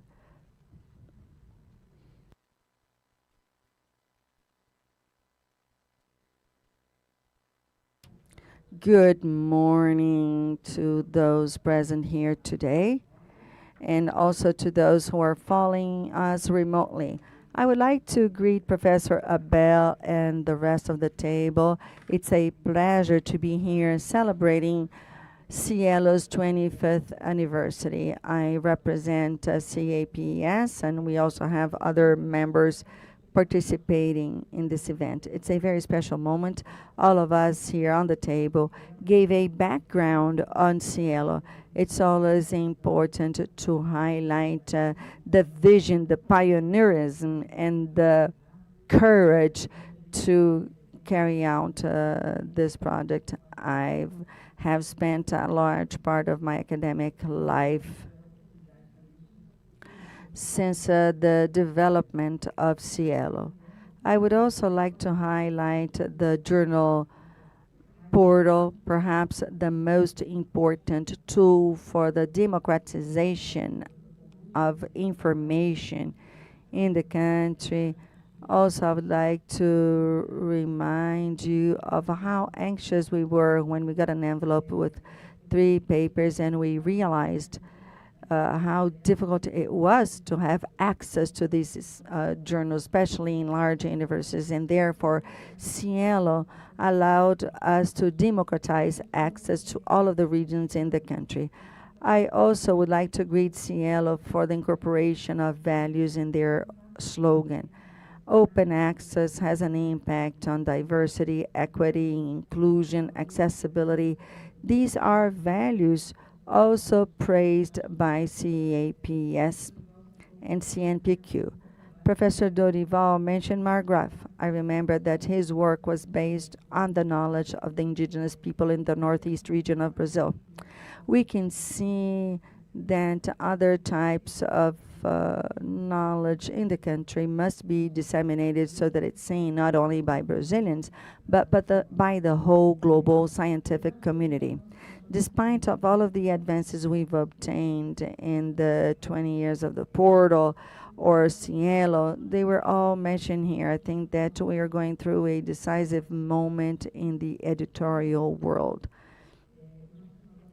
We need to be able to monitor these developments, but we need to do so in a very strategic manner. Open access also gives us an opportunity to work as a community to face important global challenges. Professor Moises, I totally agree with you with your initiative not to wear a suit and a tie in a moment of climate change. Climate change and this emergency has come to stay. It's not going to be solved by countries isolatedly, and rather it will be solved if we all join our efforts.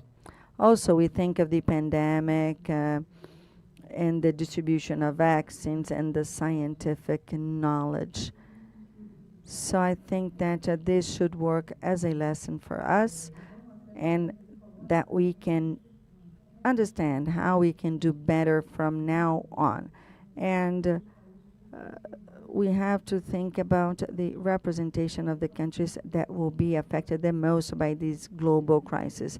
I participate in IPCC's repository. Scientists who are member of countries without policies such as SciELO,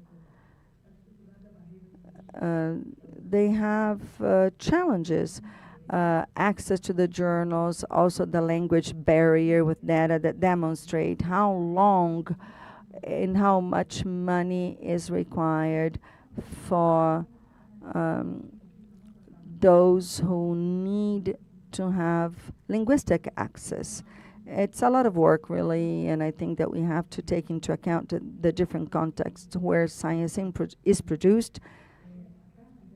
CAPES started with the open science movement in 2017. Even though this philosophy is part of the journal portal, but in the last few months we have been discussing very intensively how we're going to deal with the portal.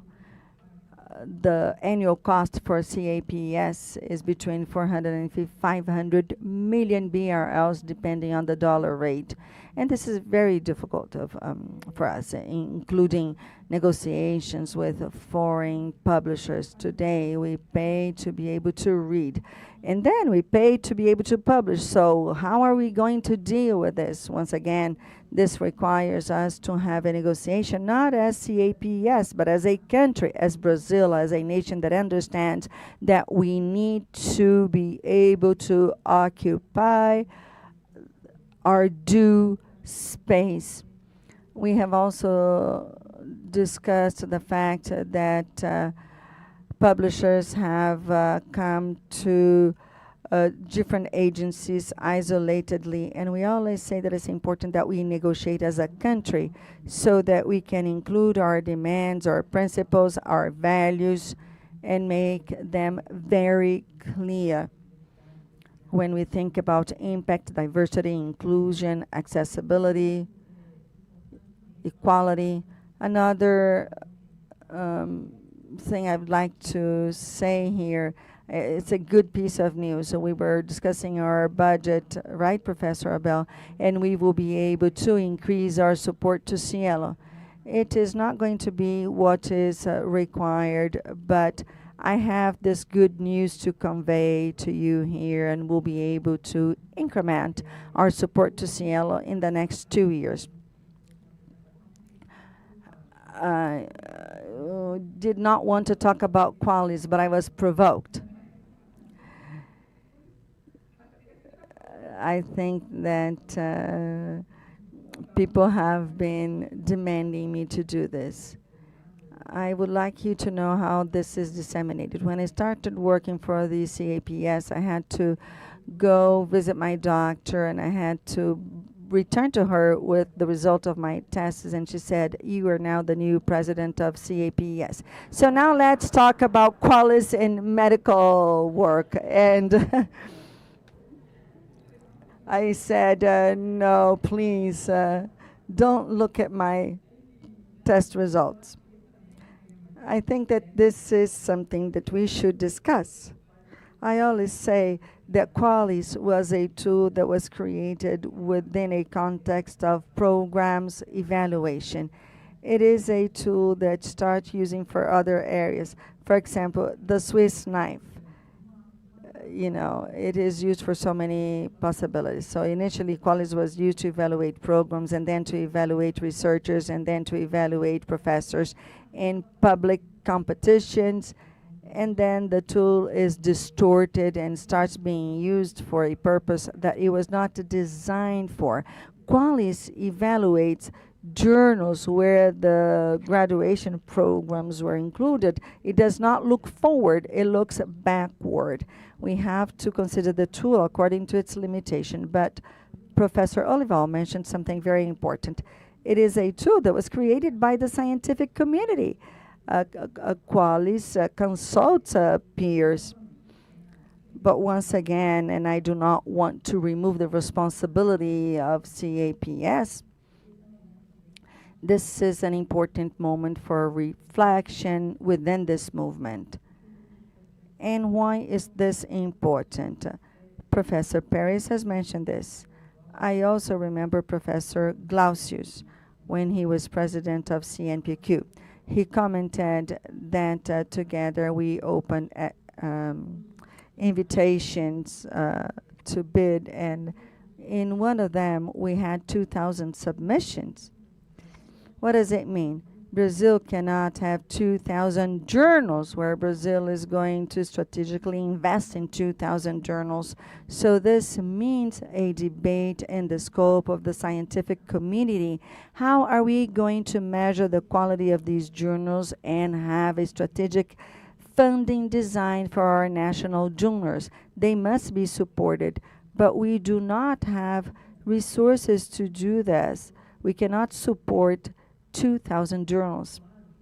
It seems clear that they cannot all have the same quality, and there is an important goal or an important discussion on how we can define evaluation methods.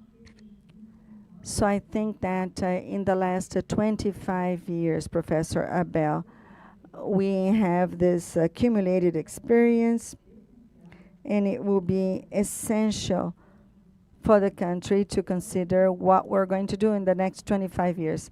I was talking to Professor Edval, and I think that um, he is going to be around in the next 25 years. Anyway, this is all based on the experience we've developed in SciELO or with the support to our national journals. What is the design we are establishing for the next 25 years? It's clear that we will not be able to repeat the same model, and just as we had the courage and the vision we had 25 years ago to create SciELO, once again, we now need to be brave once again to redesign the system. And so I would like to close by leaving an invitation to the whole community of publishers here. I talked to the Association of Book Publishers, University Publishers. I know, and I'm very thankful that nobody mentioned Quali's books. Anyway, it is really a moment for the communities to get together. CAPS organized a first workshop on open access. And how many thousand responses did we have? 17,000. And so this material is available at the CAPS website. You can check open access. You can Google it and then see the results of the survey carried out with the community. We're now organizing another workshop for the Americas. It's very important for SciELO to have this embedded in its activities. We have to look at similar experiences and the different contexts and have a workshop for the Americas to discuss open access.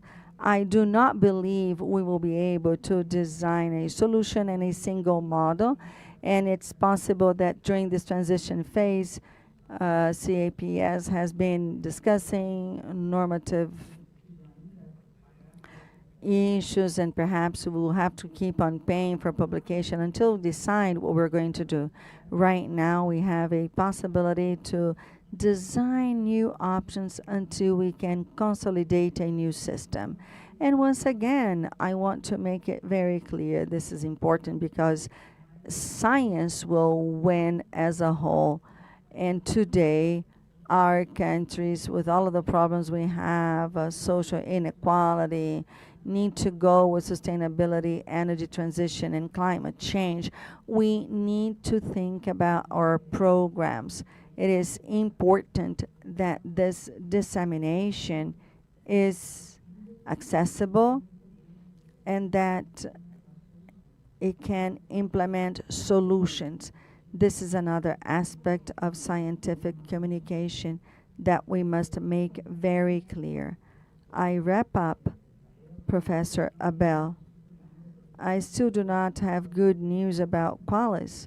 I will leave that for the future, but CAPS is totally open for discussion. Once again, this discussion must include the scientific community. How are we going to make assessments? There is no policy without any monitoring, without any assessment instrument.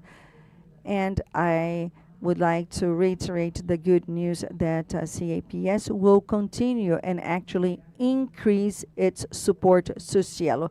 Thank you very much. Have a wonderful event, and it's an honor to be here with you. Thank you very much.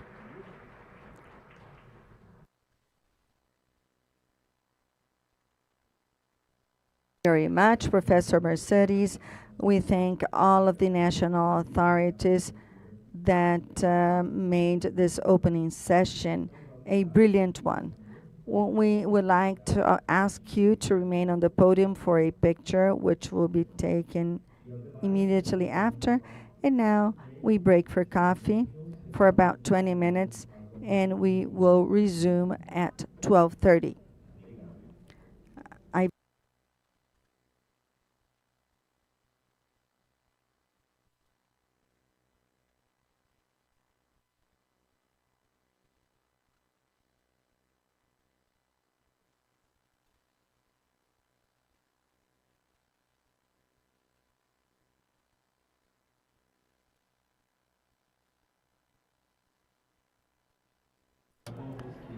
Good morning.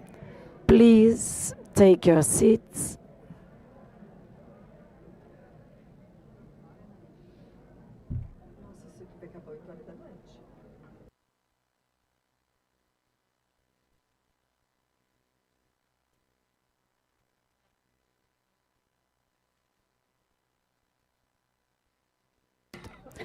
Thank you for coming, and we are going to carry on our program, and we have an open panel with international authorities.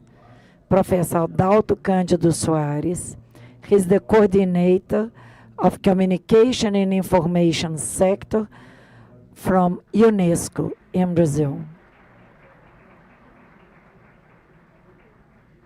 United Nations Office for Education, Science and Culture. Professor Johan Rucker, Executive Director of Coalition S and Editor-in-Chief of the journal Glossa, a journal of general linguistics.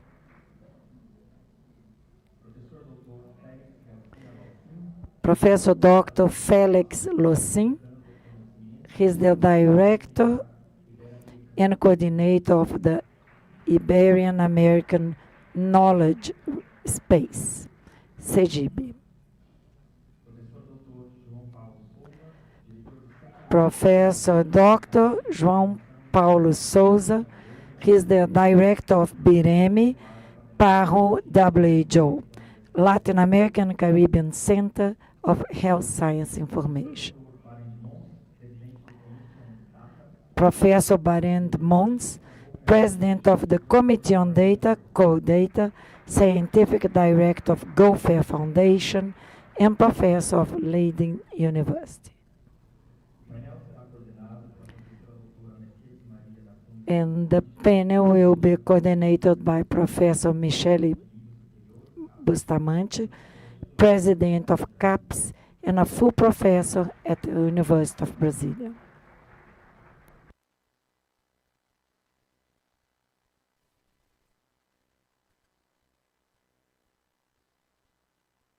Before giving the floor to Professor Bustamante, we have a message from Mike Arentok from the European Committee.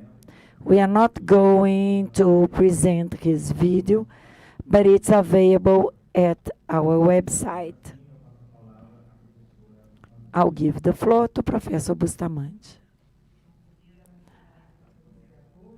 Good morning, everyone, for those who are here and those who are online. It's a great pleasure to coordinate this panel, and I'll give the floor to Adalto Soares from UNESCO. You have 10 minutes. Each panelist has 10 minutes. Dr. Adalto, it's a pleasure to have you here with us.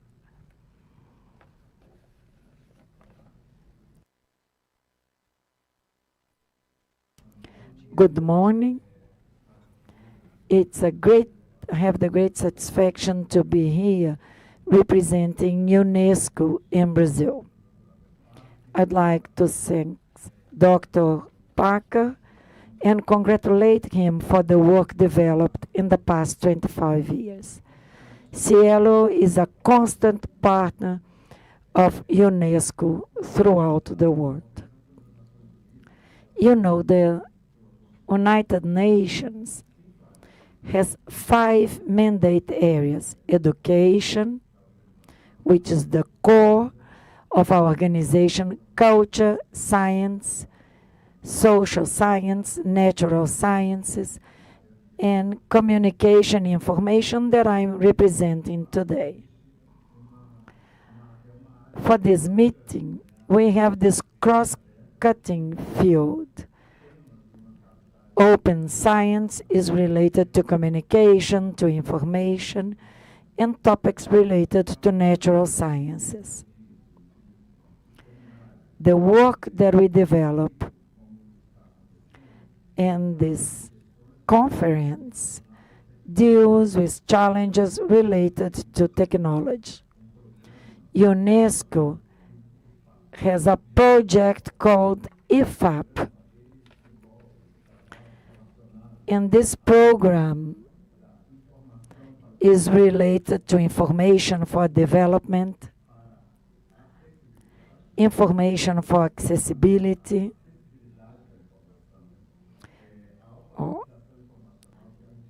and information literacy, which is a topic that has been very often discussed because there is a gap. We can see that students lack information about technology. So we have also the media information literacy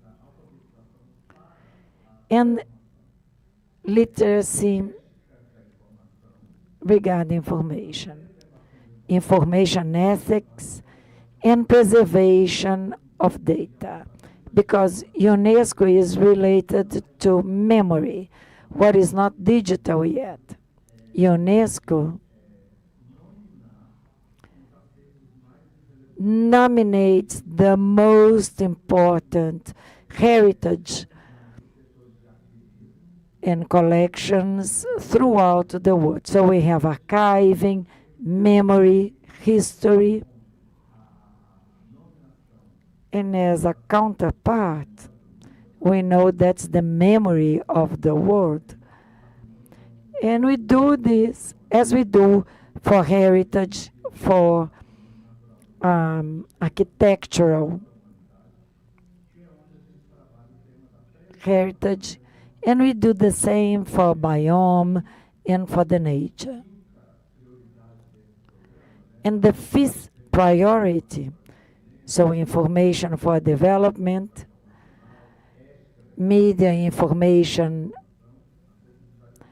accessibility to information, and the fifth is multilingualism.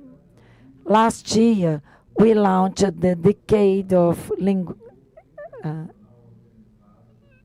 the indigenous languages so that we could celebrate for 10 years.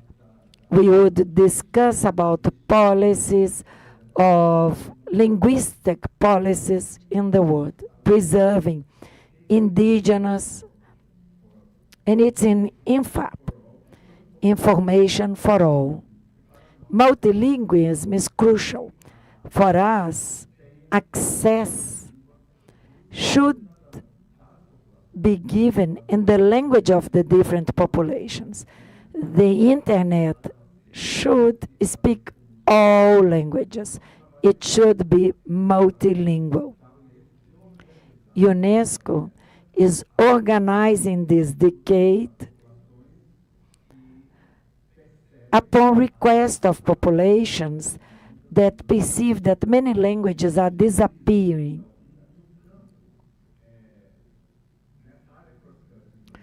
So in this cross-cutting area for communication and culture, we have open science. And in order to science to be open, we need technology. We could see here, in many speakers have addressed this. Why open science? Open science will extend sharing scientific knowledge. We can make it multilingual and accessible to everyone. Open science will open the creation processes and also evaluation processes, and we can communicate scientific knowledge throughout the players and beyond traditional players. Open science involves elements that are related to communication. Access to communication is under huge transformation because we have different media now. Science should be communicated to all citizens. Abel asked me, and he was quite sure when he asked me, to tell about the UNESCO recommendation for open science. We had in 2017, and it was updated in 2021. This recommendation expands the approach, the access of what is open science. And we perceive it as understand it's essential. So that's a proposal for the state members of UNESCO, defining different ways we should develop a favorable political environment for open science. We should invest in education, in digital literacy, in developing capacities for open science, promote open science culture, promote innovative approaches in all phases of the scientific process, encourage multilateral cooperation, and reduce the gaps in knowledge and in technology. This document is a recommendation, and actually we have all those state members. And UNESCO has to respect the level of development of each country. And we want to foster development of the countries. For UNESCO, the public sector plays a leadership role. But the principles for open science should agree with financing by private sector. Each one plays a different role when we want this to be under operation. The recommendation is based on 4 pillars. The first one is related to open scientific knowledge. And we talk about resources that we know, scientific publications, open data. We should foster publication of data, not only data from research. We have this open space as we do in Brazil with education, large education systems. And in order to produce educational material, they should be open.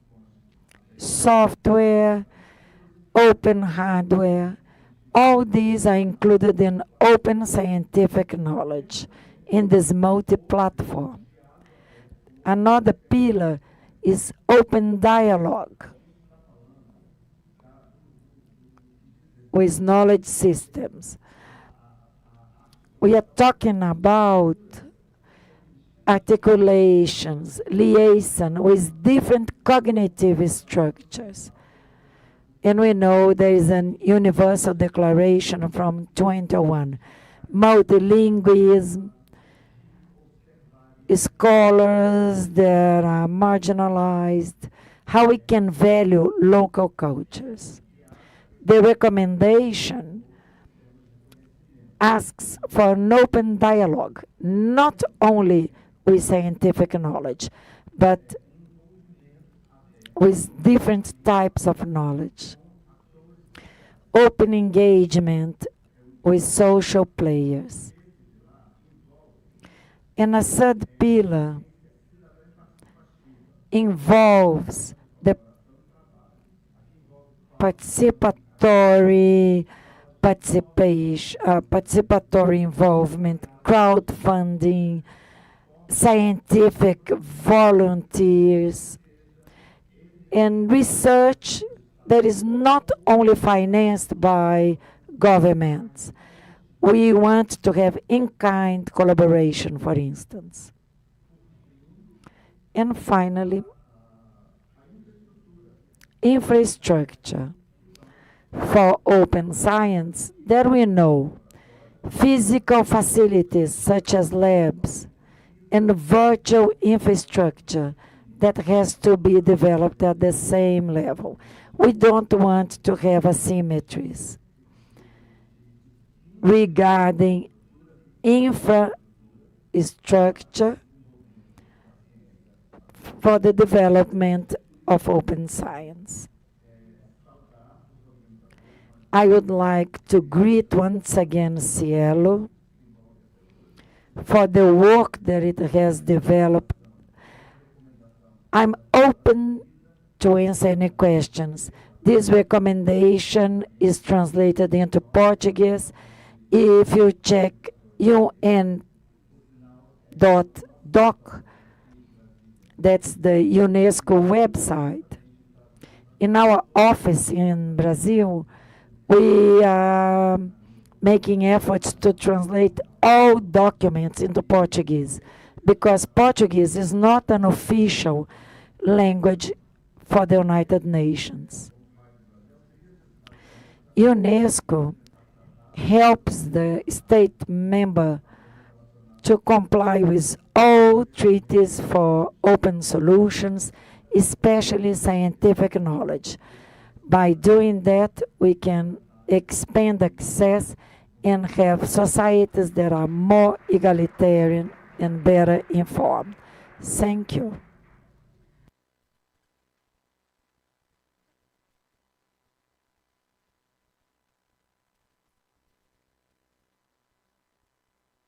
Thanks, Dr. Adalto, for emphasizing important issues in the dialogue with Brazil. And you mentioned how relevant is scientific knowledge and this exchange of knowledge. So a set of messages that are very important. And now, Professor Jan Horik, you have the floor.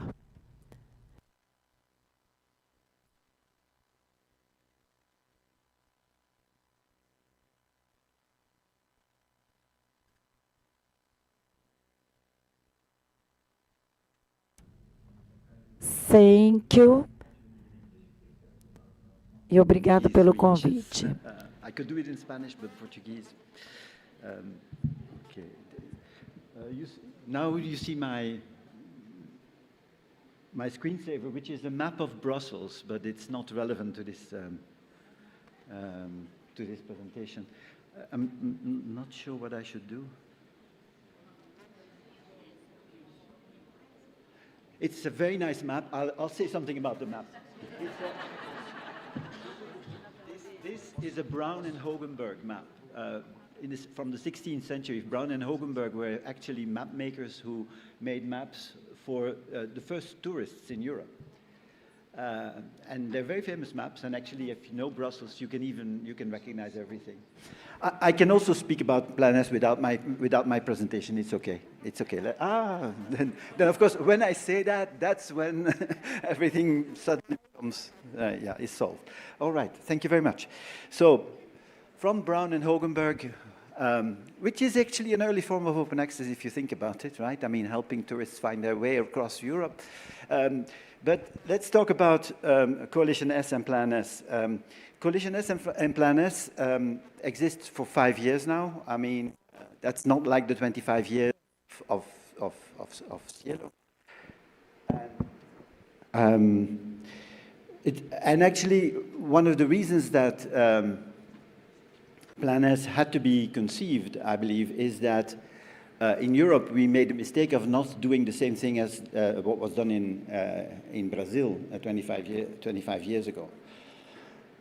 I think had we done that, we would not see these figures today. Namely, if you look at these figures, these figures show that 20 years after all these declarations for open access, still only around 55% of the world's research is published open access. And I am pretty sure that we would have been much farther along in open access had we all followed the example of SciELO and Redalic America in Latin America. So basically, Plan S and Coalition S are a way of Europe, I think, to a large extent, to catch up with that situation, to put pressure on the system to move directly to open access. So what is PlanS? I'll talk about that briefly. Actually, I have many more slides than the time that was allotted to me, but then we'll see how that goes. So the goal of PlanS is basically to make sure that all research funded by our organizations are made open access in any way, shape, or form. So gold open access, green open access, diamond open access, doesn't matter. It has to be open access.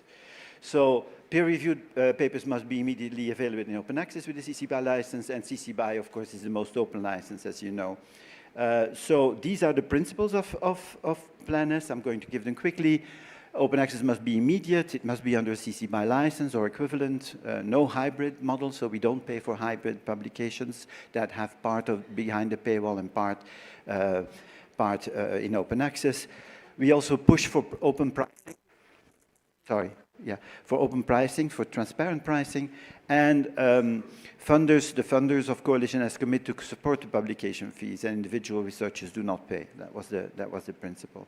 And also there is a commitment to change the prestige system that Jan insisted so much about on this morning, namely, that the commitment that the funders will not no longer take into account the prestige of the venue where our research is being published, or quantitative metrics like the impact factor.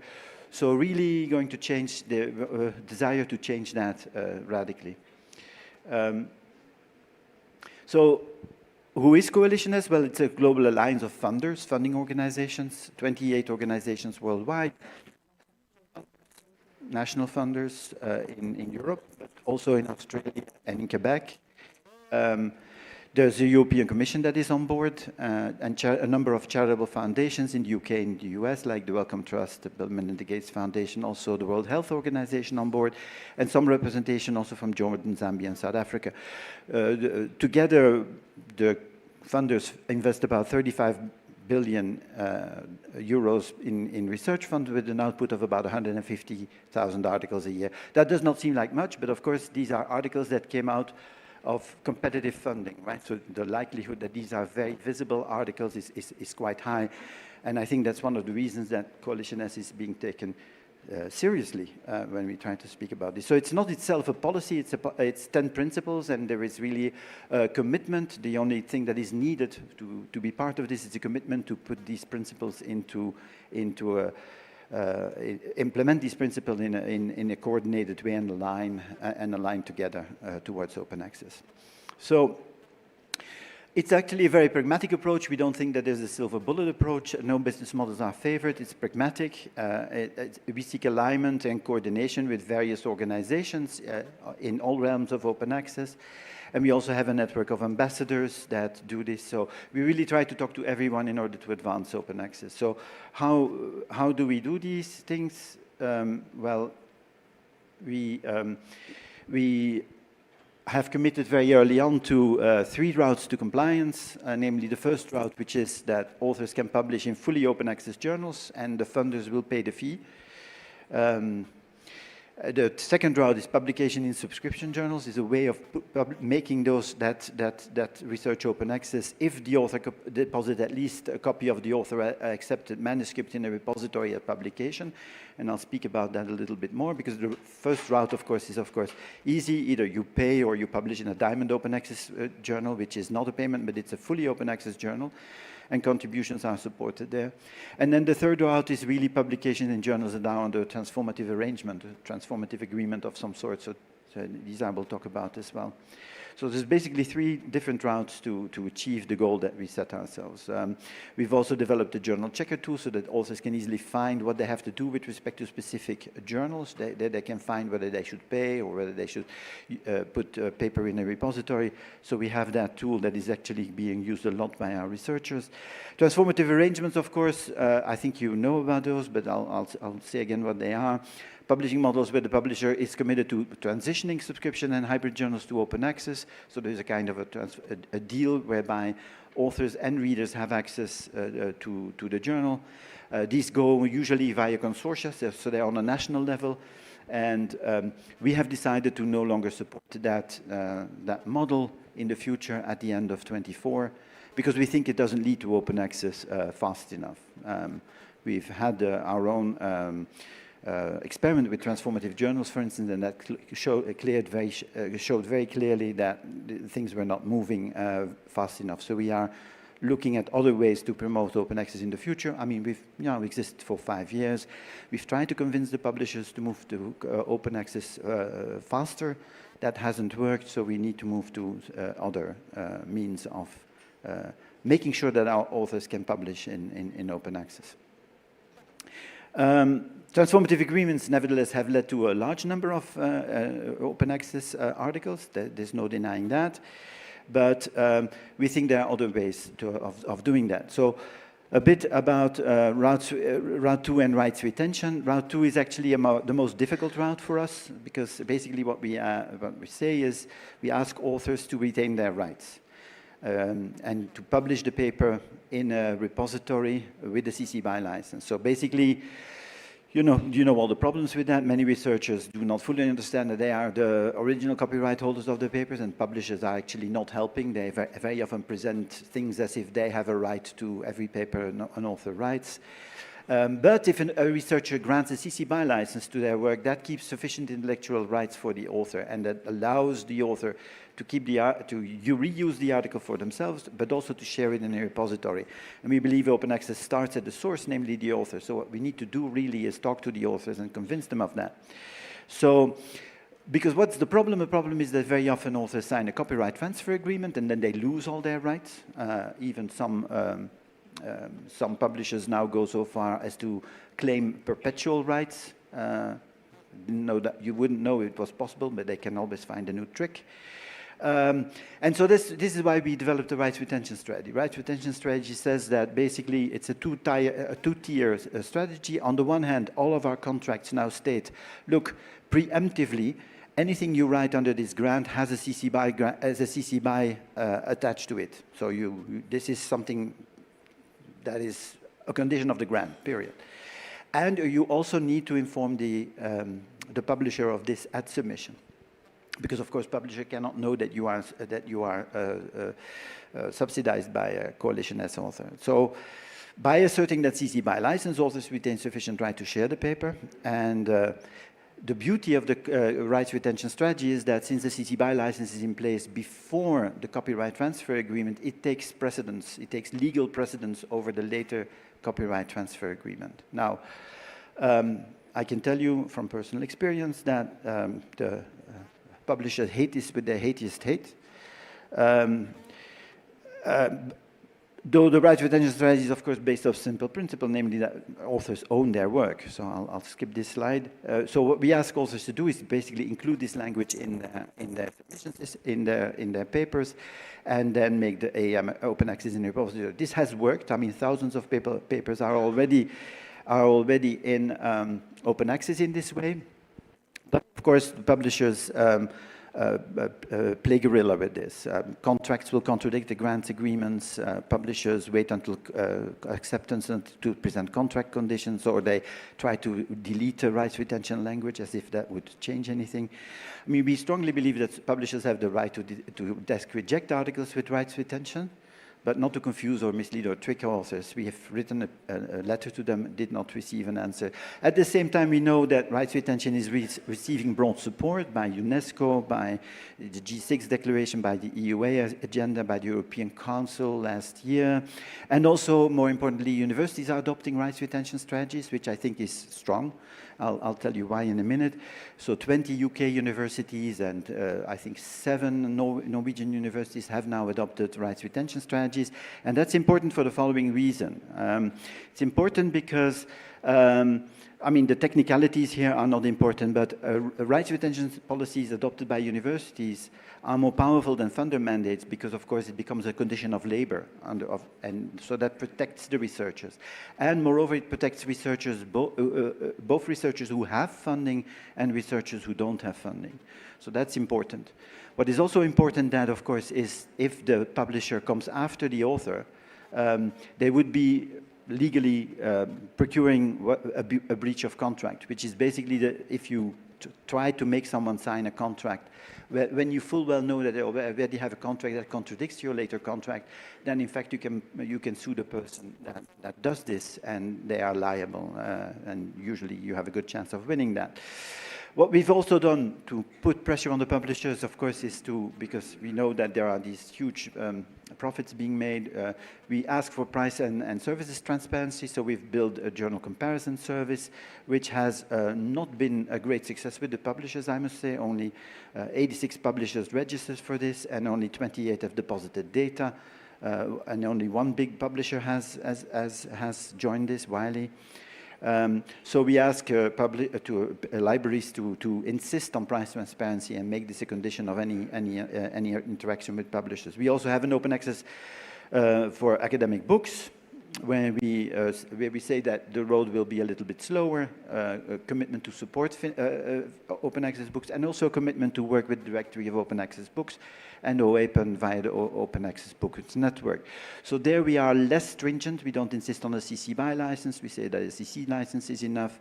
We allow for an embargo of 12 months. And this is really to allow the smaller publishers to move towards open access in their own timeline, because the situation is not the same as with journals. Okay. Equitable open access is something that's being more and more talked about, because of course what open access has done in the last 20 years, and I'm not talking about Diamond Open Access now, but what open access has done is move the costs from the reader to the producer of knowledge, right? And that is of course not equitable, because the way article processing charges work, and it's one of the devilish features of article processing charges, is there's one price that fits all. Right? There's one price that fits all. So whether you're a researcher in New Delhi or whether you're a researcher in Oslo or in Sao Paulo, you pay the same price. And that's of course not equitable. We all know that, you know, even Coca-Cola and you know, Big Macs don't cost the same in those cities. So why not APCs? So we've commissioned a study for that, and actually the results of that study have been out since a few days now. The report is due, but it's out. And it's really an alternative to try and see whether we could not use purchasing power parity as a basis. So the reasoning here is as follows. It's not that we condone APCs, right? But the idea is, as long as APCs are around, and they're going to be around for a while, we might as well put pressure to make them a little bit more equitable while we wait for Diamond Open Access, which is the next part of my... So this is a slide that I won't go into, but that shows how different in terms of equity journals really are and approaches really are. So, and Diamond Open Access, of course, scores the highest in terms of equity, because it is, of course, a system that does not charge fees to author readers. That does not mean, and I had this conversation with Jan this morning, that does not mean that it's free. Of course, there are costs. Abel will also tell you there are costs to publishing Diamond Open Access. But it is equitable. Authors and readers authors and readers at least do not have to pay for the costs. They are not faced with an invoice. And this is of course something that's really been made into a system in Latin America, especially by SciELO and by Redalica Medica. It also exists in Europe, especially in social sciences and humanities, but where it has really been organized in a regional manner that transcends national boundaries, I think is in Latin America, and I think we have a lot to learn from that in Europe. So we've designed in Europe this Diamond Action Plan, a plan to align and develop common resources. This was led by the French funder, Coalition des Opéras in Science Europe. And about 150 organizations have signed up to this. And the work is also being taken forward by a number of projects in Europe to try and align Diamond Open Access journals in Europe to make them better, to align them in terms of quality. Basically do all the work that you guys have already done here in Latin America. I mean, we are late and we know it. That's what I said at the beginning of my talk. Had we started this 25 years ago, we'd be celebrating here together rather than playing catch-up. Luckily, we have the EU Council conclusions of May 23 that actually underscore this. I mean, they say authors do not have to pay fees, non-profit scholarly publishing models should be supported. Now, you read non-profit scholarly publishing models, you have to translate that as Diamond, of course, right? And there's also indeed here as well a call for transparent pricing. So basically this is saying, look, we admit that the world is not perfect. We admit that APCs and transformative agreements will be here for a while. But while we're at that, let's at least put some pressure there to make commercial publishing at least a little bit more fair and equitable and more transparent. And let's at the same time work on an alternative that is diamond. So transformative agreements and APC should become more globally equitable, and I'll stop there then. Rights retention policy should really become the default. I mean, I think that's important because it makes the author realize that they are in charge. I think we as a community, as researchers, should much more realize that we are in charge, that you know, papers belong to us, but not just papers belong to us, also the decisions belong to us. The journal titles belong to us, and we really should in future treat publishers much more as service providers. They do copy editing, typesetting, they provide perhaps submission systems, and we can pay for that. And because those are costs, I mean, we understand that. It's not that there are no costs, but we don't think the costs should be borne by the reader or by the author. That's I think, important going forward. So that is why we should all work together, following, you know, SciELO's example and Red Alik's example, going forward towards diamond as a diamond alternative. I'll stop there. Thank you.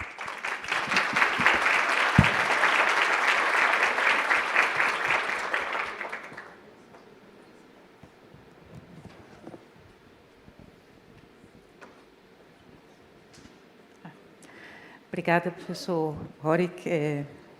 Eu acho que eu saí mais assustada da sua apresentação, mas mas ela traz alguns a bit pontos. scared by your presentation, but it mentions some important aspects, the importance of transparency, so that we can really understand what the price is when authors and electors don't pay for it, because we know the agencies have to be able to pay for it, but we can see the level of complexity at a legal level.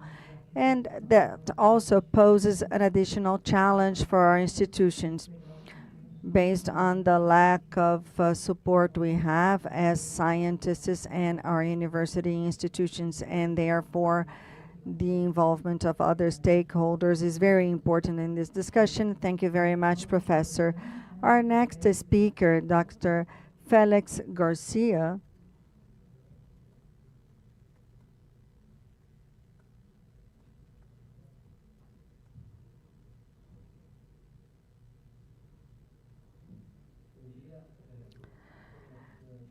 Good morning, everyone.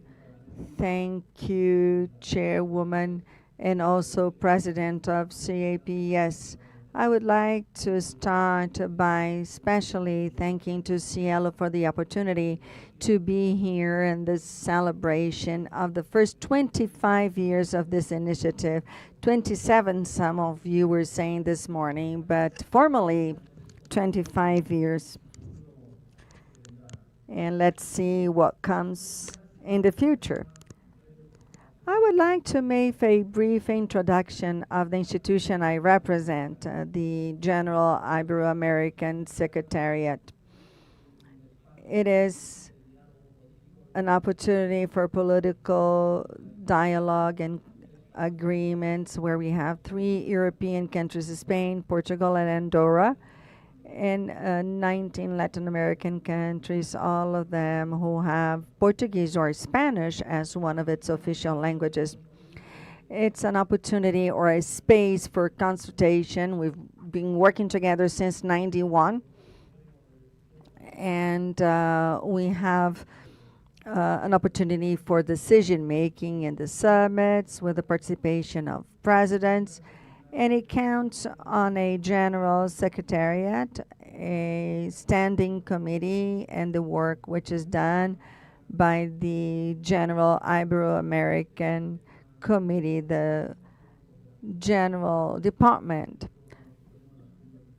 for these discussions. Also, in terms of Ibero-American collaboration, the heads of states have decided that we would have to define our priorities according to 3 main axes: cultural, knowledge, and social inclusion. All of them is articulated at a different level.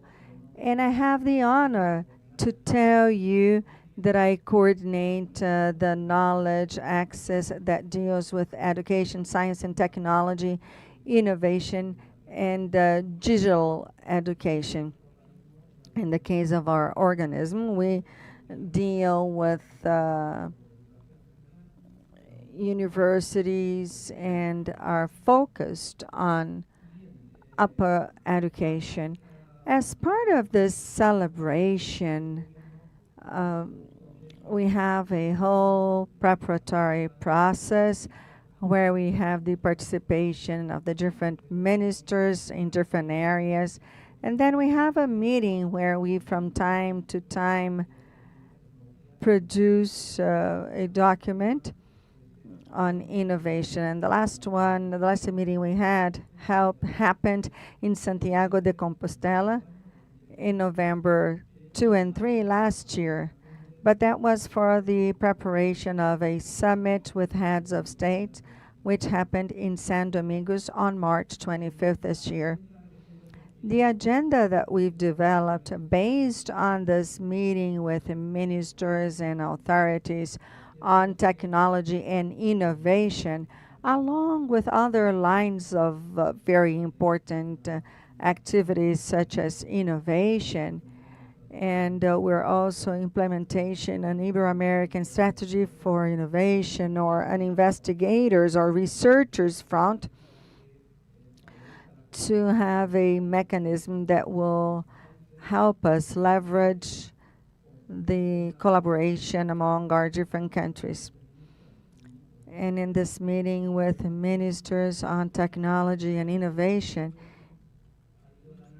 since 2018, we have had so many improvements. First, in terms of open access, this was part of the 2018 statement, and then open science and the foment of the use of Spanish and Portuguese as languages of scientific communication languages. And also, we have some different components that play a very important role, and they have gained density. And since 2018, with open access and also the inclusion of Portuguese and Spanish as science languages. In the last summit we had,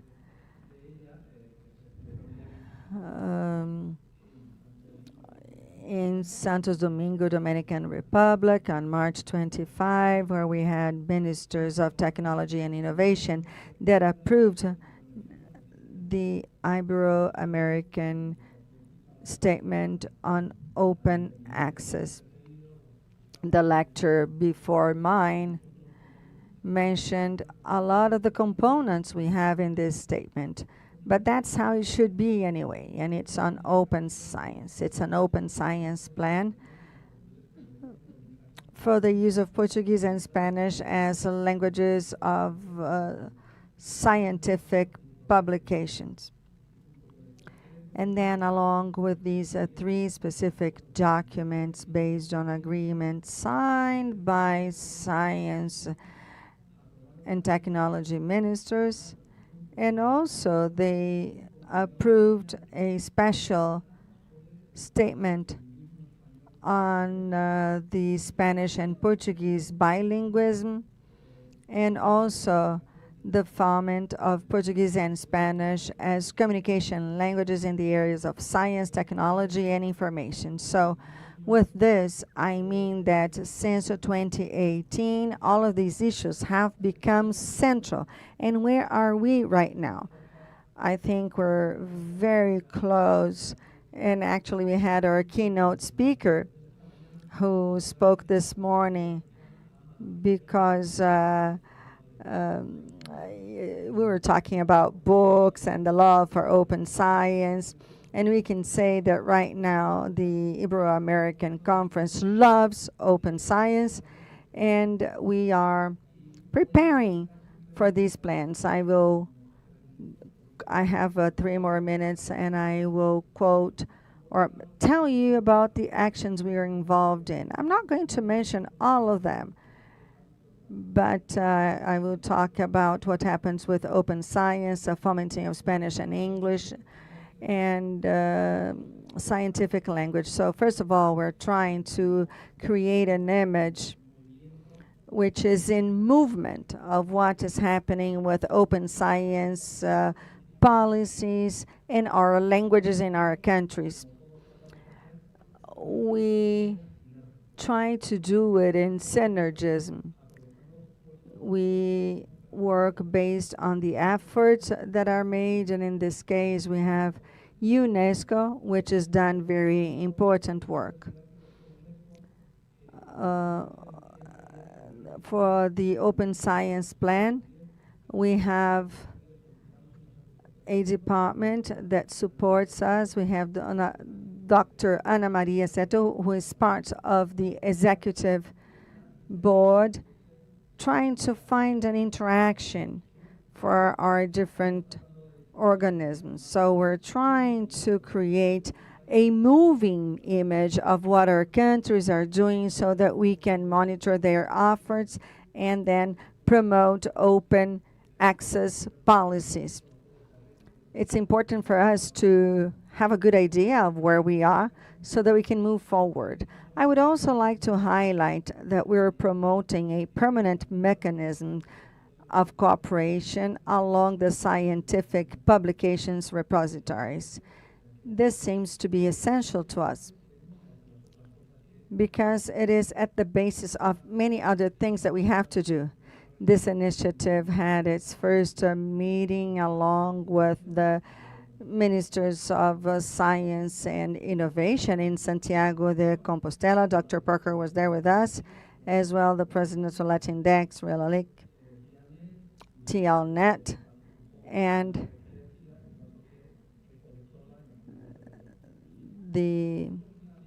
other representatives. So this is something that we are going to keep on working with so that we can deal with our cultural differences as well, because we understand this is essential. We're also working with something that seems to be very relevant. A lot of things depend on how we evaluate science. This is something that was repeated all the time in the first round. It is essential. I know my time is over, but we try to do it in synergism. We are observing what Claxo is doing very closely in the area of humanities and the work of ROLAC, but we want to go beyond that in the next meetings with ministers and authorities to prepare the second Latin American Summit. We can have a presentation on the assessment of science, and that will have an impact in the next mandate.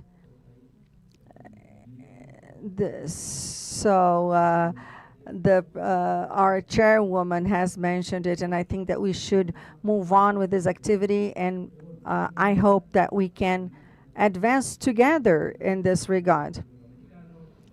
I would like to mention that we have some dictionaries with glossaries, but I don't have enough time, so I wanted to end with 2 ideas. One, I haven't mentioned it, but it's in my mind. We are at a time where the old hasn't died yet, and the future hasn't started yet. So we have to be very careful so that we do not hinder our science systems. We have to be able to do well during this transition. The other idea is the need to have a concentration. We also talked about this morning. This morning, we said that for example, culture, the scientific community, the academic community, they're resilient and face things that are common to all of the countries. We have to consider the challenges of our different languages, funding, taking the future into account. And therefore, we must have a good communication, good consultation among all stakeholders. Thank you for your attention.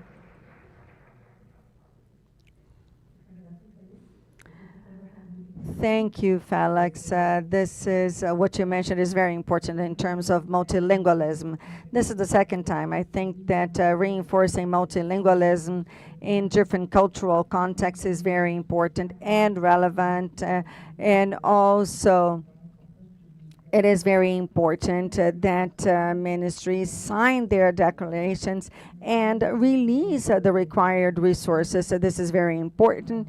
And I will make it one final comment, which is very relevant and has to do with the concern with the training of our stakeholders. We have to prepare the young generation, which is going to deal with all of these issues. Thank you very much. Our next speaker is João Paulo Souza.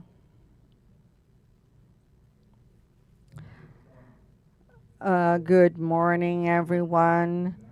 I would like to thank you for the opportunity to be here with you, and I would also like to say that I'm very happy from a personal and institutional point of view to be able to participate here today with you.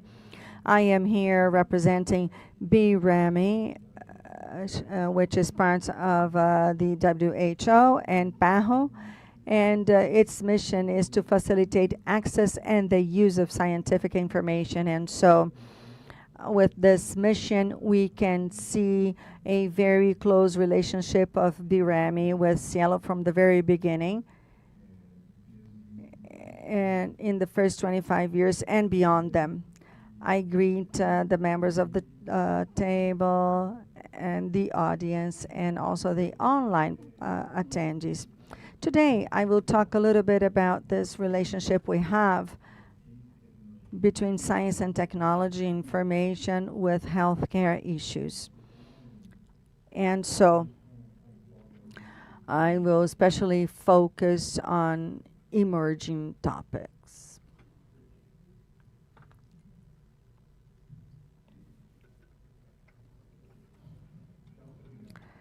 I thank you very much. So anyway, in this context, I wanted to mention a dream of healthcare available to all. It's a collective dream, and it's part of another dream, which was mentioned by our UN colleague and those who are related to the international system. We believe in a dream of peace and prosperity, and that this dream is built every single day, and this community contributes for peace and prosperity by means of information services. We from BDM, PAHO, and WHO do this in the segment of healthcare, understanding that we cannot have world peace and prosperity without having a very widespread and encompassing healthcare system. I have to point my pointer somewhere, right? Okay, I get it. Anyway,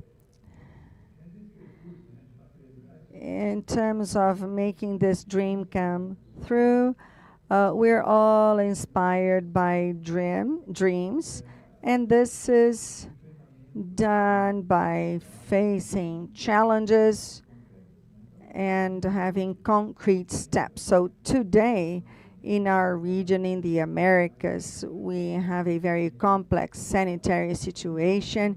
We have leaders who deal with transmissible diseases, and often they are associated to these so-called diseases with a strong social determinant. Some of them call them poverty diseases, others call them conditions that we could have already eliminated, but we're still pursuing it. We also face demographic changes, and accelerated demographic changes with a populational growth and the increase of chronic diseases such as diabetes. We also face the issue of climate change. And we are still working to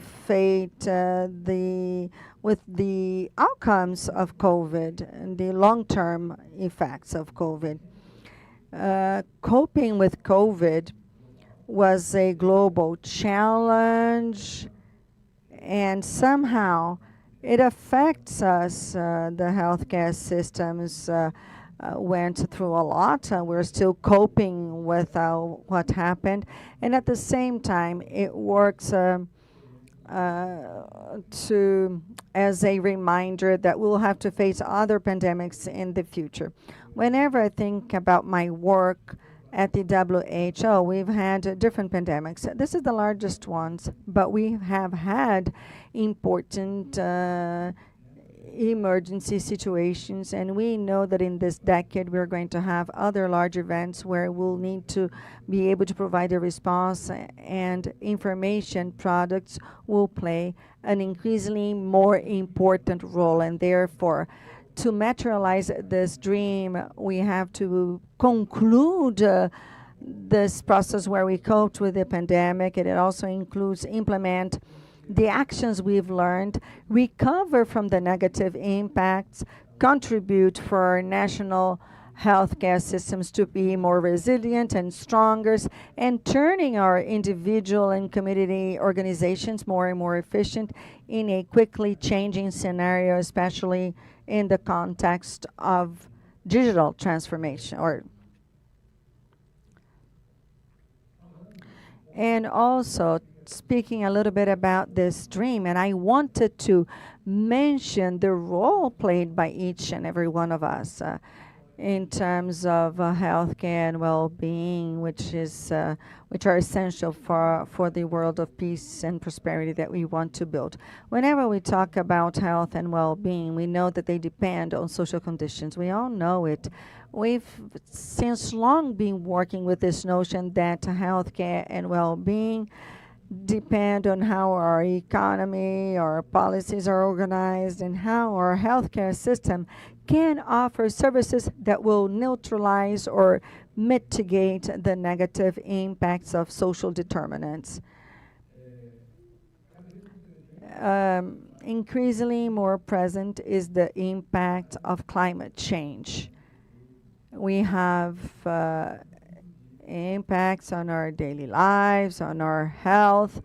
But one of the very important things I wanted to mention to you here today is to call your attention on the role of digital technologies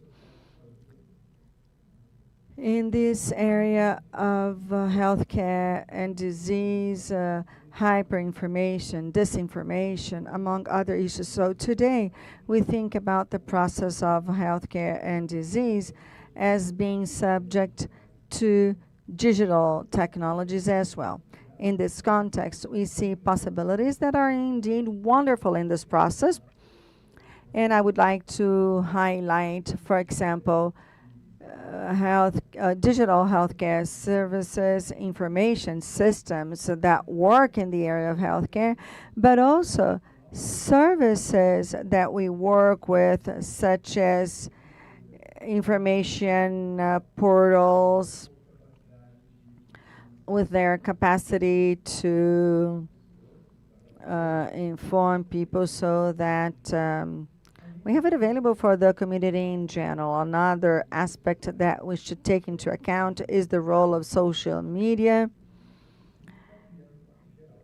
in general, because I'm sure that each and every one of you who work with information products are already working with the social media because of their scope. It is a very favorable world on one hand, but on the other hand, we've seen that digital technologies are associated to some potentially negative effects. For example, increase of stress, anxiety, depression, bullying, violence, sleep disorders, addiction, and so on and so forth.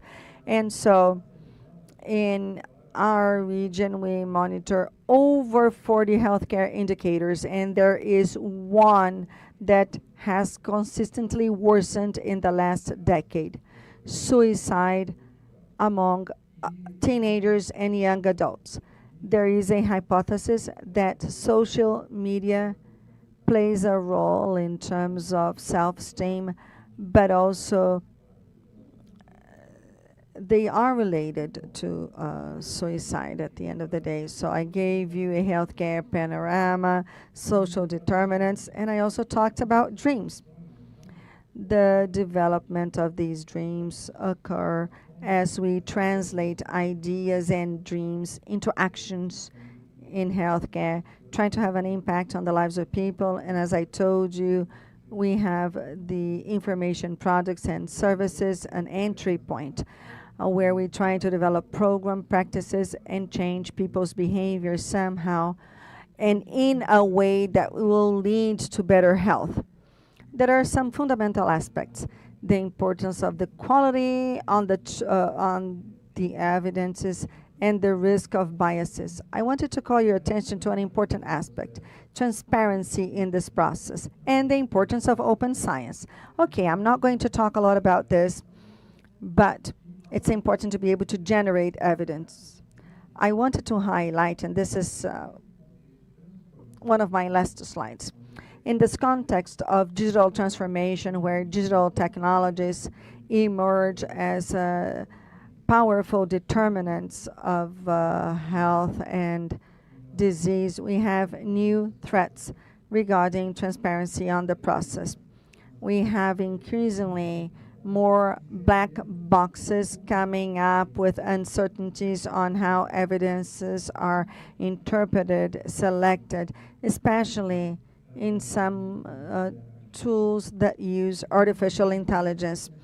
It's as if today we were starting a debate and we were facing artificial intelligence assisted knowledge, which is what we want, versus the generation primarily by artificial intelligence, where our position as guides in this process is often threatened, and we are placed in a position where we only watch what is being done.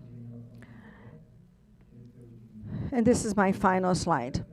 Open science is a powerful instrument to foment the generation of knowledge, but I wanted to end with a provocation. Open science as an instrument for the protection of human culture and the self-determination of our species, because today we have a situation where I talk to you about dreams. These dreams are authentically human,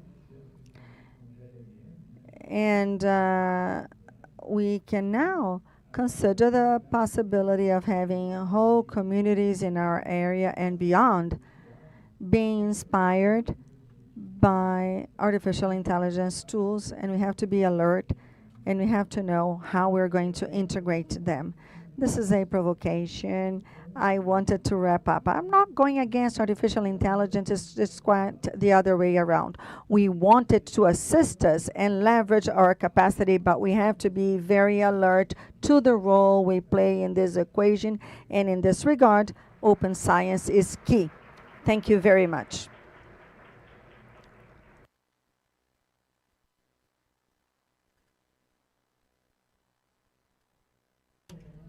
Thanks, João, for your relevant lecture addressing core issues, talking again about transparency, but different from what Johan addressed. I always think about health, open science, because we have to think about individual data that we have to consider. But thanks for your lecture and provocation. Our last speaker, I hope I will pronounce it properly, Barend Mons.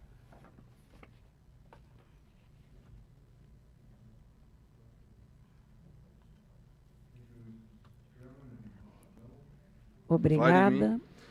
Actually, I stand here more as an old friend of Abel than as the president of CoData or the director of CoFair or any of the other things I'm involved in, because we met a long time ago, and I still recognize that when I said, well, I'm not sure I could come, he said, we need you because you need to be provocative. Well, I said I would, and as a punishment, he pushed me right before lunch, so we'll see what that works out, but I will stay in time, I promise.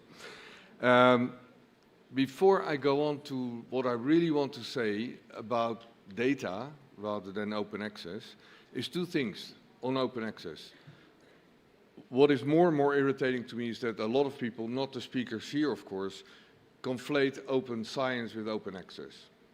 Of course, it's a tiny step in the right direction, but it's not at all the same thing. Let's keep that in mind. And I think the other thing, before I really go to my points, is that when I heard this morning that they've set a trap for us with these high APCs, and then looking back at what Jan said, also an old friend, on ribbons, why on earth would you submit to these journals that ask these crazy amounts? Publish in SciELO and publish in your own journals. Does it get better when you publish it in Nature? No, you get a bigger ribbon, that's all. So please be bold there, that's one advice I have. But the other thing, more importantly, and now I speak as president of CoData, we are moving from an age of scarcity of information to complete information overload. Even when it was mentioned, even when you mentioned this, the quote of Robert Jan Smits, I was in the midst of the COVID epidemic in data, and we did not have at all a problem that there was not enough information. There was an incredible information overload, and 30% of it was crap. And it was extremely difficult to find out what was valuable and what was not. So if we want to move in the next decade, the amount of information that is coming towards us can only be handled with the assistance, as Jao said, of machines, not by machines by themselves, but they are our major assistants now in science. And then I hear everybody talking about equality of languages and so on, but they always forget my friends, the machines. We never publish a machine-readable language. So even if we make everything open access, narrative, human narrative, is a nightmare for machines, okay? My most stated statement from 2005 is why, so text mining, I worked on that for 10 years, why bury it first and then mine it again? So we write this horrible language with all kinds of sentences that a machine cannot understand, and then it comes back to what we actually had in our minds, which are assertions that are of the subject, predicate, object nature. You know, a gene causes a disease, whatever. So my major statement here is that the future of SciELO would be to finally follow the advice to make the article supplementary to the data, and not the other way around. The journal impact factor has been bashed enough, maybe already. It's horrible, of course, we know that. But the second worst invention in publishing is supplementary data. Hidden behind an article, on page 3, there may be a link. If you're lucky, it still works. And if you then follow it as a machine, you get to an icon on some page with a PDF. That's a nightmare. It's criminal. So we have to really start publishing data the same way we publish articles, and that will be the FAIR principles that I'm very much involved in, of course. And it's also now abused, the acronym, by our American friends as fully AI ready. Of course, AI doesn't exist at all. Stupid pattern recognition, that's all. But better be AI ready if we want to be machines to be our major assistants, okay? So you publish data in a machine-readable format, the findings. You publish the metadata of articles, which you already do brilliantly well in SciELO, I think, in machine-readable format, but also the major claims in an article. Because most articles are 99% repetition, of course, and then you make a few new claims. If you make those in what we call nano-publications, then machines know what the new claim is in the article. You find much better reviewers, and you will cut off the interest of predatory publishers because they want to publish for a high APC and they don't care whether there is anything new or true in the article. So by forcing people to make the major claims in their article, not the narrative, also in nano-publications or machine-readable format, we will have panels on that later, that's a very important future step. So again, coming back to what Jan said this morning, I made a slide for tomorrow right away, that we know the old statement of, it's attributed to Max Planck, I'm not sure it's true, science progresses one funeral at a time, you know, and I was a bit triggered, but because when they start using 10-year-old photographs of us, then we really get old as well. But I would now probably make a little metaphor on the meteor thing, on the dinosaurs. So we know that lots of these publishers are dinosaurs. They cannot adapt to the new situation. They will die, but they're still alive.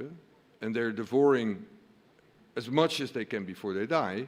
So I would like to post the statement here, publishing progresses one meteor at a time. And the first one was the World Wide Web. But the second one is now the web of fair data and services. And you were there, Abel, when we started the FAIR Principles in 2014. We have our 10th anniversary in January. Hope you can come again.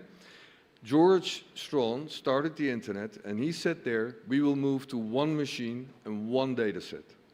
It is irrelevant for a machine where the data are, because you can approach it with the light speed, as long as it's findable, accessible, interoperable, and reusable, and AI ready. So that's where we are moving, and I would say SciELO has to be a leader there. So we will help wherever we can, of course. So I think this is really important thing to say open science is not the same as open access. Don't publish in these horrible journals that charge a crazy 20,000 or whatever. We know what a reasonable APC is, the real costs, and really focus a lot on data and supplementary articles with the data. I think that would be my advice. And again, during the panels later on, we will go into depth. Eric is here. He will show a number of things we are doing.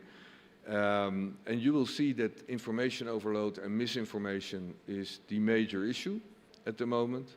The LLMs hallucinate like crazy if you feed it with narrative. But if you feed it with nano-publications, it's perfect.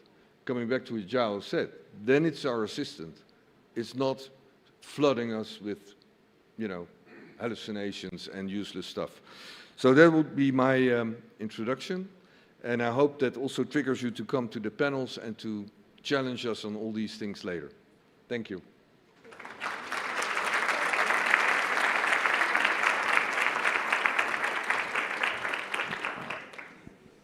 Obrigada, é realmente provocativo. Nós começamos aqui com um cadáver insepulto, ali já chegamos no funeral de cada vez. Passamos para o meteoro. Cadáver, agora we have the funeral, meteorites, and we have to think about publishing data.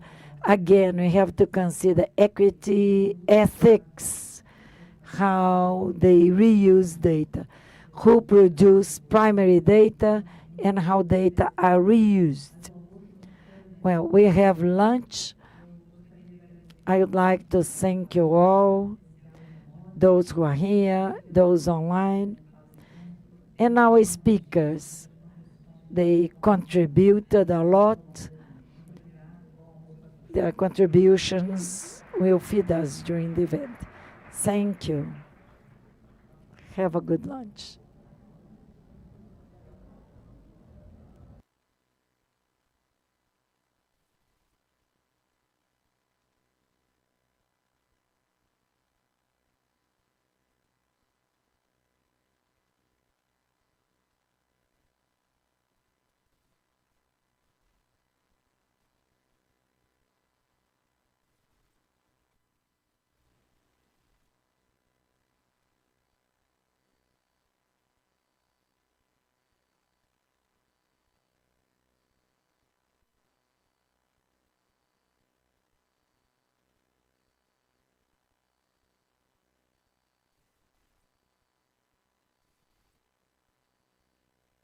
Good afternoon once again.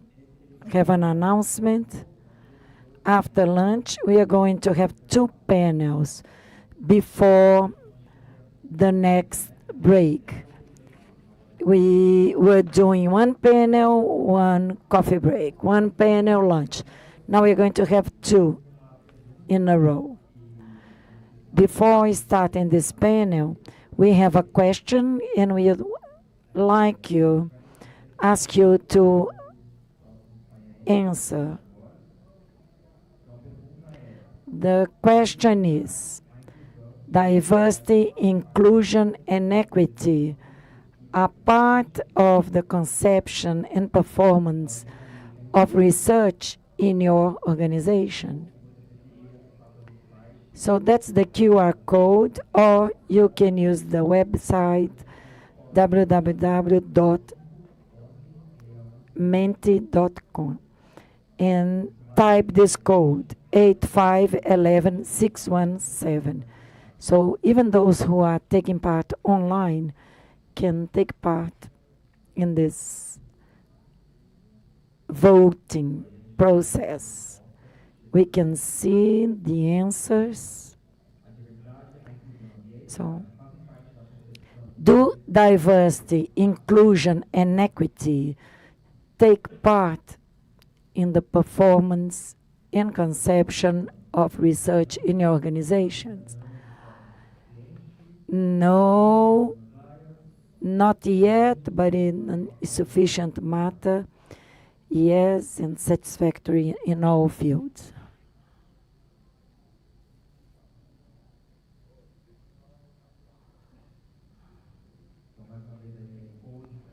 Once again, the QR code for those who could not access.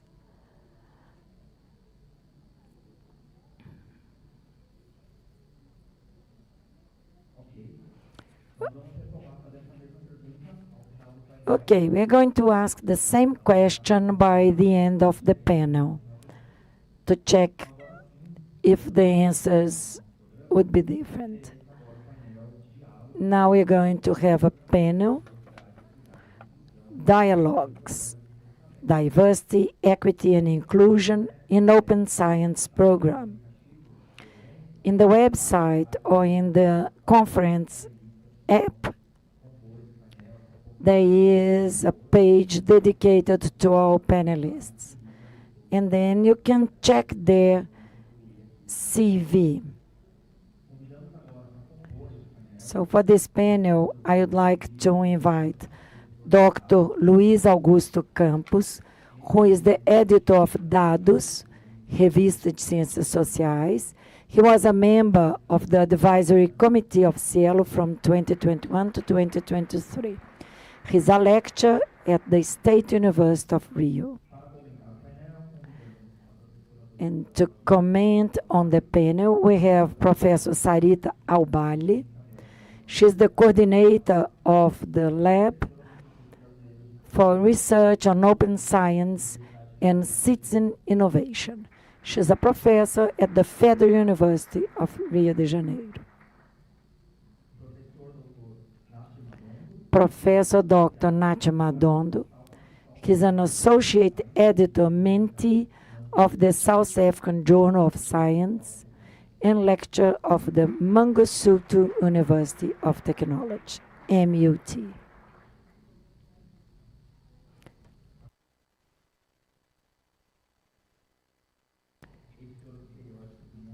Raquel Meneghello.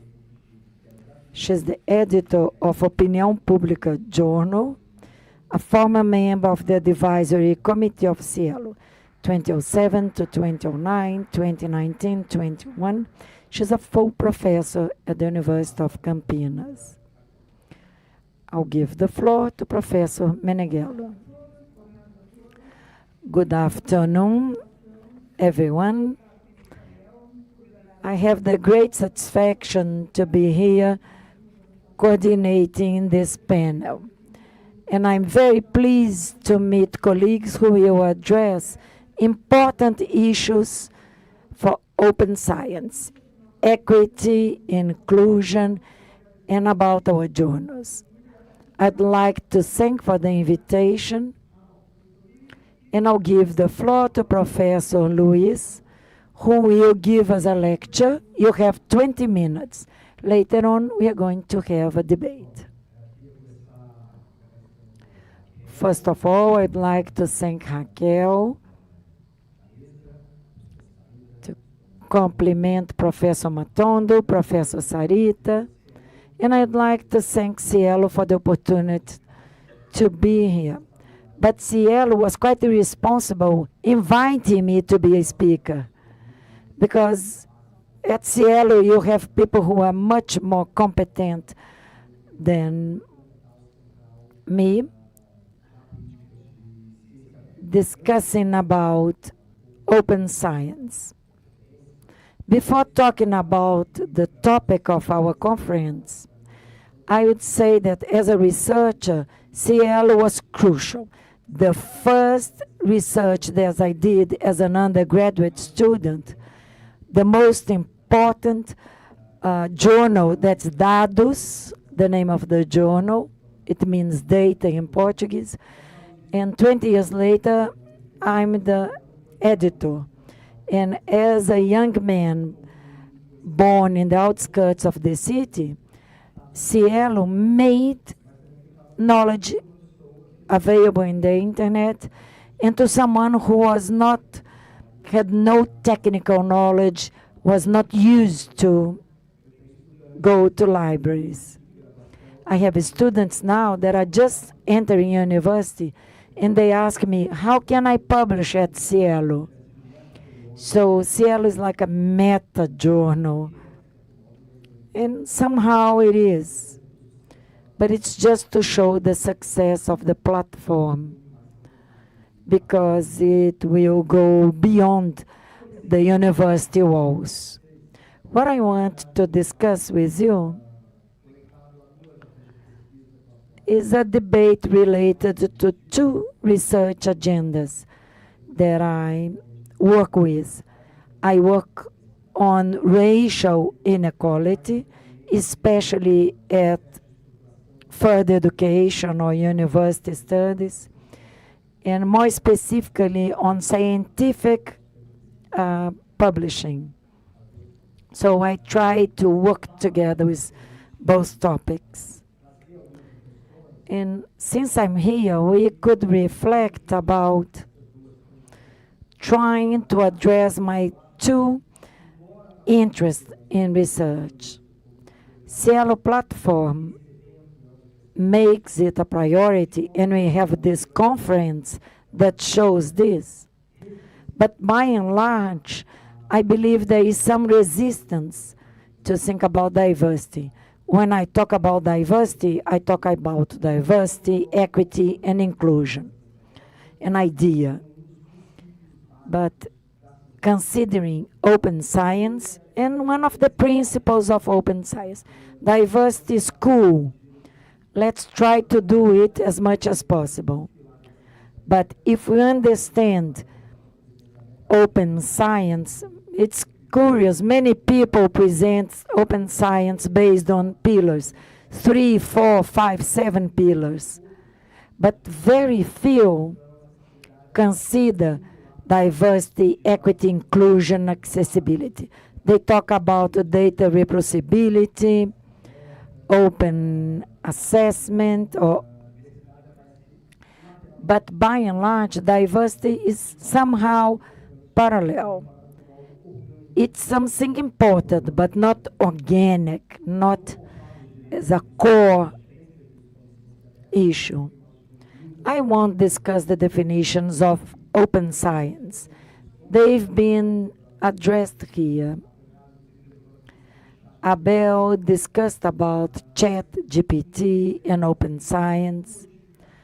But I can see two reasons that are very close, but not equivalent to open science program. Why should we adopt open science? Actually, I'm going to address three. First reason, social reasons. It's important to have science open to society, to the world that is outside science. That's very important. But there are other reasons that are internal to science. Open science is important for science as science per se. And the third reason is related to advocating for open science so that we can have legitimate results for the society. We can consider it as intermediate, but if we have to typify, I would rank, as I said. In my opinion, it doesn't look very complicated to justify as a social reason or justification. Science should be open to society, and it's important to be legitimated by society, acknowledged by society. Sometimes we consider it a bit secondary, considering that it should be the reason for a good performance of science. Well, I'm talking about soft science, hard science, natural science, human science, or humanities, regardless of how we classify them. And we can see them in different types of research. I won't give details about this. But Ana Venturini, she was a research assistant where I work. She's working on racial issues. And her research was on compliance of policies regarding affirmative statements. This is related to some past governments, but we have resistance. The more close it is to base science, the reaction to affirmative issues is greater. And she said that the statements are related to the importance of technique, of knowledge, or when they appeal to merit, to meritocracy. So science is based on people who know a lot, have deep knowledge, thorough knowledge. That's the basis of science. If you make this principle flexible, it will be a threat, according to people she interviewed. But in the world of science, there are some premises that, in my opinion, are incomplete, not to say that they are erroneous or wrong, but inclusion and diversion are not only a plus, but they are crucial for the logics of contemporary science, very different from Bacon, from Descartes, the traditional science. So the pillars are a strict view of merit, how we consider epistemology. I would say that's a solipsist, to be a bit more posh in my approach. And some mistakes in science. We still have some erroneous, wrong, incomplete principles. Talking about merit, there is an emphasis on searching for excellence. Excellence is quite a complex term, and this will pose very serious problems. If you think about the most classic sociologist, Robert Merton, he indicated that emphasis on merit, on technique, would lead to what was called the Matthew effect. You accumulate inequality in a cyclic model. So a scientist will graduate. If you are lucky, you will apply for a master's degree. And if you are successful, you can have many subjects in your syllabus. If you are well successful, you have a viva, your thesis, and then you apply for your PhD. There are many cycles. I'm not talking about peer review. Of course, the cycles filter, select, define people who have more know-how or more technical capacity, considering science. But there are so many filters that, according to Robert Merton, you can have an inflation of considering performance. If you have just two vacancies, two candidates are very similar, I have to choose the best one, and I have two candidates. Second, that's a process that it will open room, space for prejudice, not very strong prejudices, such as being sexist or racist, but there are filters, and you have micro prejudice, and then not only in Brazil, everywhere. That's an area that is dominated by white men from a certain social economic bracket. But the scientific logic leads to inequality. And it's not a social, sociological problem. It's related to the logistics of science. We produce catastrophic scientific errors. I can mention some of them, and I can mention why should we believe in science. Professor Naomi Moretzi, she addresses 5 errors in science, but the greatest one is eugeny, scientific racism. It's a historical error related to many issues. Is that science or not science? What was produced about race during the first half of the 20th century? But those, between comma, scientific theories were corroborated by a homogeneous science with little diversity, no inclusion, or almost no inclusion at all. Manuel Bonfim, an important scientist in Brazil, he has a book from the beginning of the 20th century fighting against the theory of races. 10 years later, he published another book, and he said, race is a biological concept. I'm not the only person that is telling the truth in the academic world. So he resumed the progressive concept because there were so many racists, and maybe science as a whole was wrong.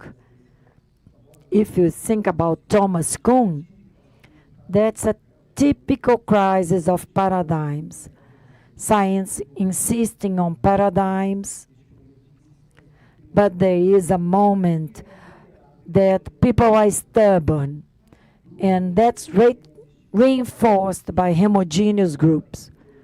So that's the first element, and diversity and inclusion play a crucial role. Another logic related to accumulation of inequalities, not only white men, but it's related to status, to distribution of income. There are many interviews that Truman made with some Nobel Prize winners, and they were somehow ashamed. They said, that's a collective research, but I'm the only one who won the award, and the other researchers were not mentioned. If you think that 10% of scientists publish 90% of relevant articles, or they are the peer reviewers. So there is a machinery producing inequality, and we have to mitigate this. We have to control this, considering social principles, democratic, political principles. And we have to do this in order to have a good scientific operation. Another point is something that it's quite disseminated, is that scientists have a native epistemological approach that is related to nature. Good science is related to your posture, your attitude. Pasternak and Ossi, two Brazilian authors, wrote a book saying that science is an attitude facing truth. This idea has some very serious problems. If you are not a scientist, you are not strict, you are not looking for truth. The problem with this attitude is not to think that science is a collective work. If you go back in the beginning, science was something individual. A scientist inside his or her lab making discovery or under an apple tree. This image is totally, fully different from science that we produce now. Science is collective today. If you have a particle accelerator, we know that we have many scientists involved. You cannot attribute this discovery to just one person.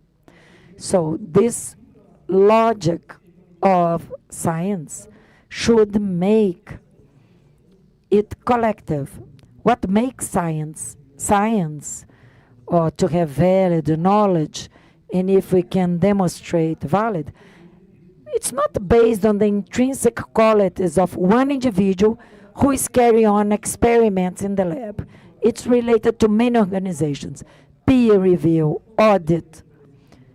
What are the procedures that they perform in the lab? What are the procedures related to evaluation? Therefore, scientific publishing, I would say if scientists were looking for a strict rigor, we would not need peer review.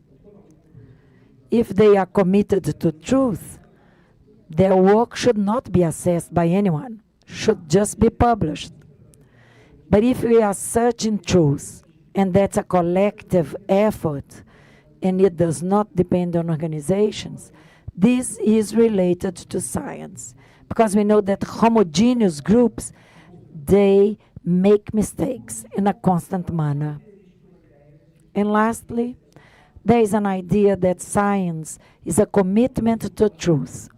There is a moral commitment to truth. It's okay. We are all here trying to produce knowledge, generate knowledge.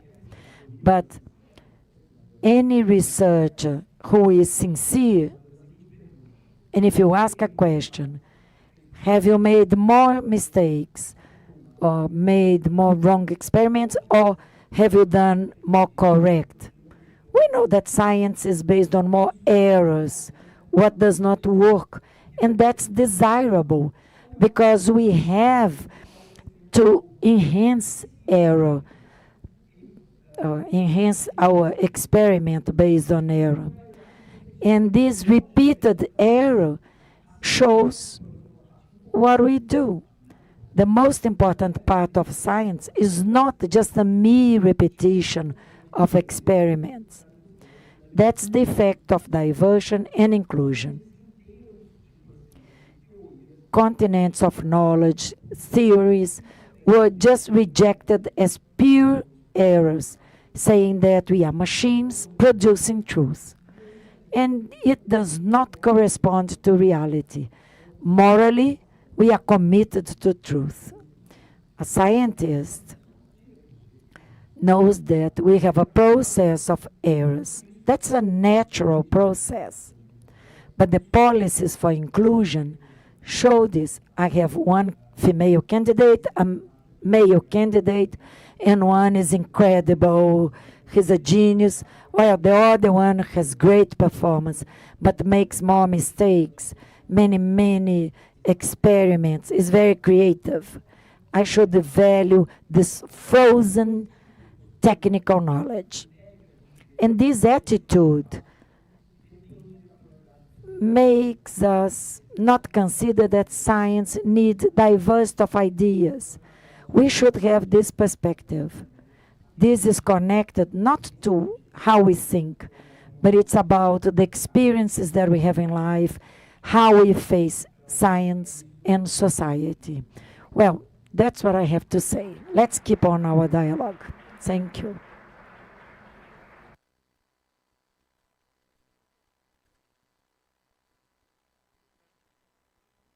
I thank you for your punctuality. And now I turn over to Sarita. Are you going to make a presentation?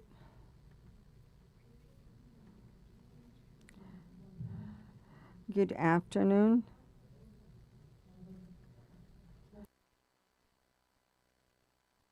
Oi? Thank you, Abel, Luis Augusto.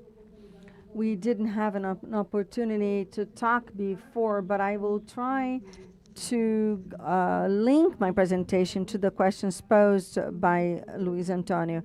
I would say that today the movements towards open science go by those movements that are made by democracy, and such movements are also affected by open access movements that involves the opening of science, and the opening of science includes expanding democracy borders, and therefore we have different areas that start the processes towards open access, citizenship, and they're all pressured and contaminated by the struggle towards advancements in democracy. We also talk about multilingualism, biodiversity, open data are not just a list of limited principles. We have to include ethics, alternative goals, other evaluation criteria that take into account diversity, intellectual property. We are already conceiving other types of tools, infrastructure, open infrastructure. We're now talking about horizontal governance, community governance, also crowdsourcing. We talk about extreme communications, including the segments that are not always well seen. I always like to say that it is important to produce with more volume, faster, but today we must be complemented by democratic science with a better dialogue, other stakeholders in the production of knowledge. We also talk about fair open science, including issues such as justice, data justice, cognitive justice, principles of ethics, equity, plurality. We're also going to think of the historical moments on co-production, more horizontal production, the idea of developing something common based on citizenship. I like this slide on Panvaga Turin. He probably has already updated it, but this has to do with geopolitical issues, equality, and in 2016, I don't think this has changed a lot, but there used to be a polarity and things which are visualized, not only produced in terms of science in the North and South global. This is another agenda altogether that we have been encouraged, and Latin America, as we mentioned this morning, have led. So what kind of science are we talking about? More science, more volume, but we can see that science has to rethink itself, as Luis Augusto mentioned. We make mistakes as well. We have some very important challenges. It's important for us to consider other types of science, to include other types of knowledge and stakeholders. And who do we have in mind when we say this? There is a word that we've used a lot by Appadurai, an anthropologist, on the right to investigate, to learn, and open science is also involved in scenarios where there's a lot of conflict, and so it's important to incorporate the traditional knowledge in the Amazon, where there's a lot of controversy, and a high risk epistemicide, actually, all of these communities that have a different system of knowledge, and they are being threatened with their own lives. This morning, we talked about UNESCO recommendations for open science. We can see that there are two very important pillars that discuss equity. One of them points to citizenship-based science, but we also have other lines of thinking, the so-called Global South. And therefore, if we consider all of the recommendations of UNESCO for open science, equity, diversity, and inclusion are present in all of the UNESCO agendas, in all of our activities, and we can see that even the literature on open science will use some different lines, including feminism, among others. And they're also contaminated by these movements, which have already been around for a long time. This is nothing new, and this science is fertilized by all of these struggles, which have to do with knowledge production and not only with politics. There's a discussion we had this morning on assessment systems. These assessment systems also incorporate these elements. They go beyond open access. And what are the conditions? This is probably the main challenge for open science. We know that this is not unanimous. Today we had a discussion on what open access means. There is an idea of open washing. It looks like you're opening, but in fact, you're just creating new business models, appropriating on the idea of an open science to open new business models, like the diamond model, payment with high profit rates. This was extensively discussed this morning. Another important issue, and maybe we can explore it more on Friday, how does open science face or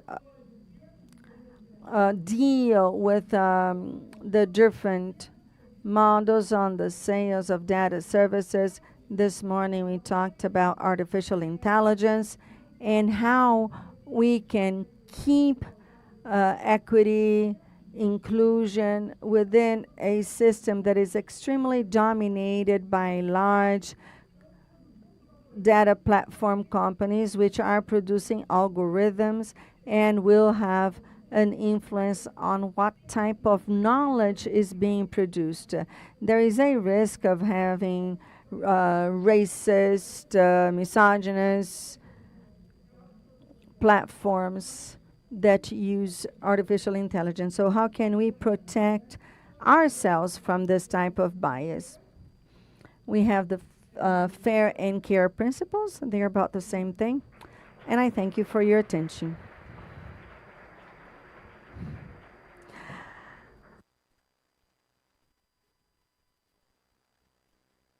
Thank you very much, Sarita. I now turn over to Professor Nachi Madombo's comments.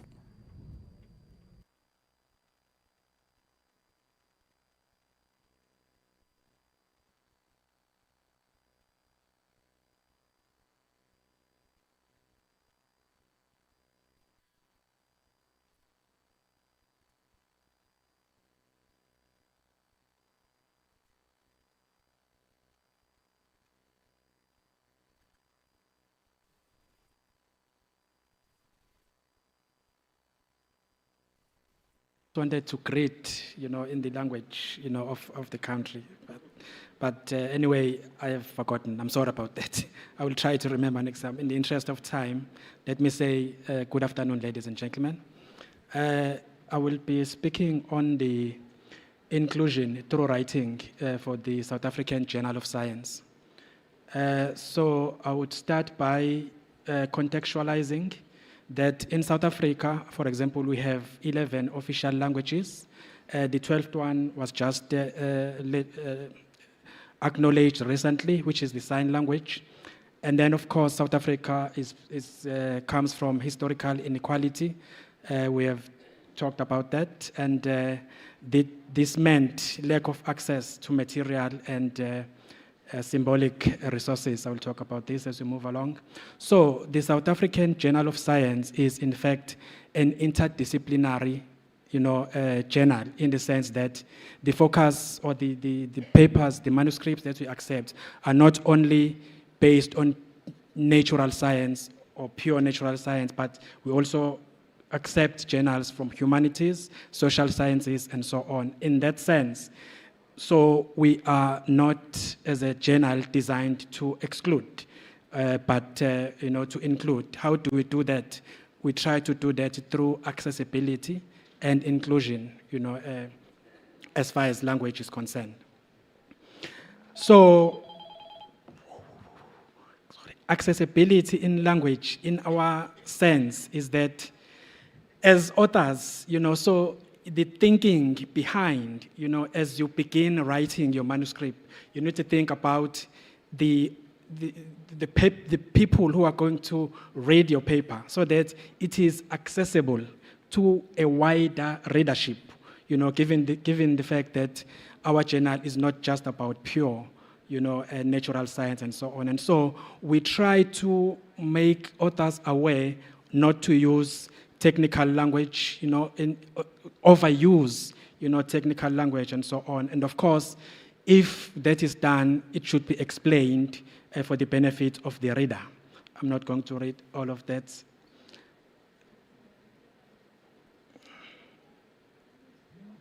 And of course, in our case, inclusive language means that we are diverse in terms of what we convey.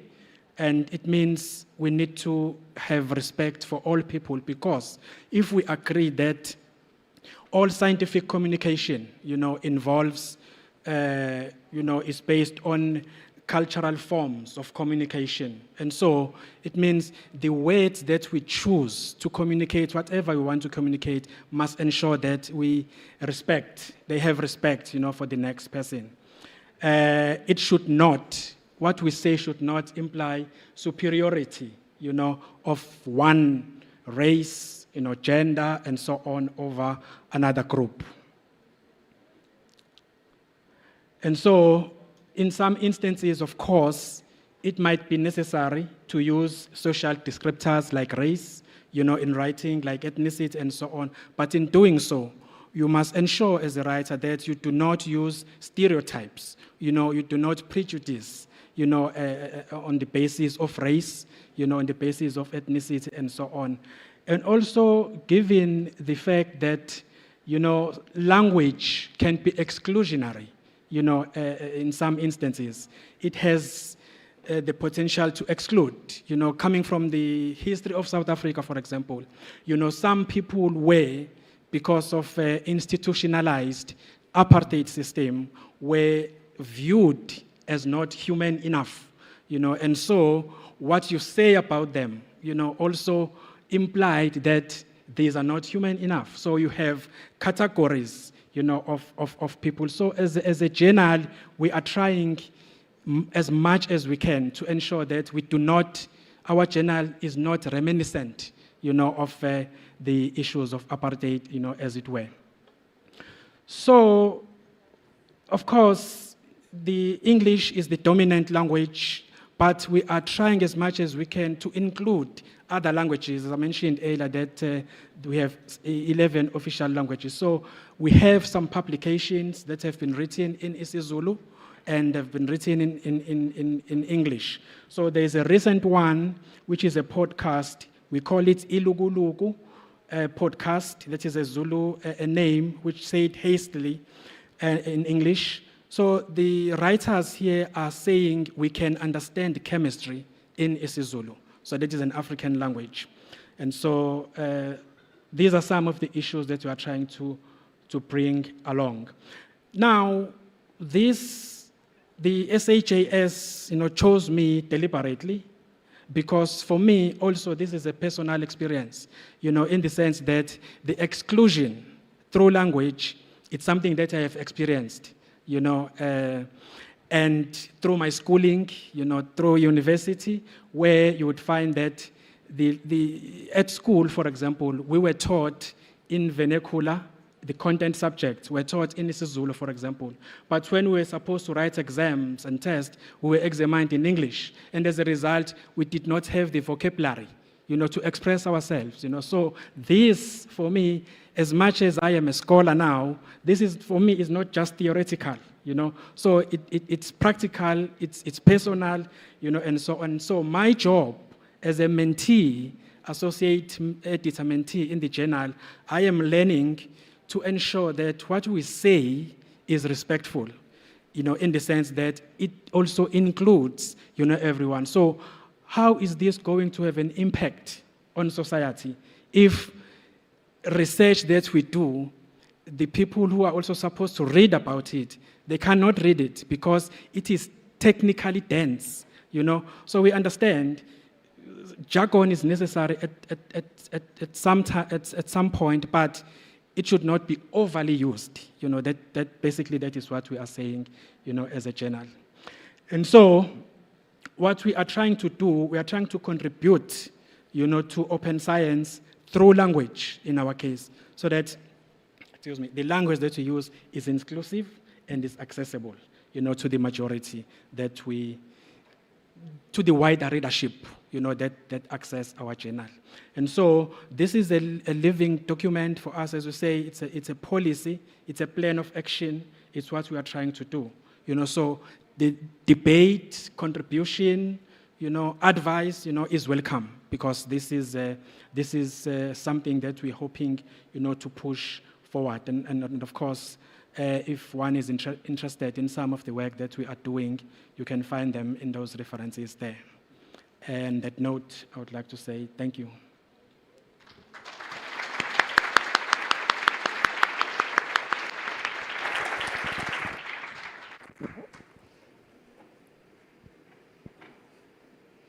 Agradeço ao Nath Madondo, thank you. Thank you, Nati Madondo. Antes de terminar esse painel, eu só gostaria de fazer alguns comentários e em seguida eu chamo aqui o Alex, mas quero fazer uns comentários. Acho que temos aqui 3 minutos que eu somei da sobra aqui das falas, então vou usar os 3 minutos. A primeira coisa, eu vou em torno de um comentário que o Luiz Augusto fez sobre a questão da ciência aberta e inclusão. Eu creio que essa é a chave da questão, né? E a questão é como é que nós tratamos a inclusão. Você comentou sobre o trabalho da Ana Venturini, dos programas de pós-graduação, que é onde se produz. Se olharmos os dados, a ciência brasileira, por exemplo, ela se produz na pós-graduação brasileira, na sua maior porcentagem. E aí eu me lembrei de fazer esse comentário, a Ana Venturini foi o ponto para isso, porque nós conhecemos muito o trabalho dela, e nós a convidamos na Unicamp para isso, na Universidade de Campinas, porque este ano nós implantamos as cotas raciais, étnico-raciais, na Universidade de Campinas, na pós-graduação. E não foi um processo tão fácil, não foi um processo de conflito, mas não foi tão fácil, porque é um processo. E isso eu acho que ensina muito para falar sobre a ciência, sobre as instituições, sobre as publicações, sobre as plataformas. A equidade e a inclusão, como elas devem ser feitas, são fruto de um processo longo. Brazil, this is our specific case, and I know that this also happens in other places in the world. Brazil is moving fast, but it's still slow in comparison to what science could be if inclusion, equity, and diversity were already something that appeared in many other areas. There are deep inequalities in accessing information, and it's not just racial access, but for example, disabilities. If you look across several platforms, of course we desire that they start to take accessibility seriously for people who have a visual disability. How do they read our articles? How do they access scientific outputs? And how is this reproduced? So there's a lot to do here. I'd just like to add one more comment based on what Luis Augusto mentioned on Nastalia Pasternaki's book. This title is controversial, right? Science and truth. The concept of truth is already controversial, but I see her title and I understand her concern because after 4 years of this darkness that we faced amid a global pandemic, of course, there were lies, there was false science and false truth, which is a contradiction in terms. But this created deep effects on our entire population. Not only did it affect hundreds of thousands of individuals, but it also affected how information is produced. Because now we started considering the fact that these things can happen in science, and they do. But these are all matters that need to be dealt with. So again, referring to diversity, equity, and inclusion, I'd just like to highlight the role that SciELO has. This is our 25th anniversary, so of course we have to take it into account. This slow process I'm referring to is something that SciELO has been taking forward all the time. Slow processes require constant work. So of course, SciELO, Abel Packer, and his entire team do it constantly.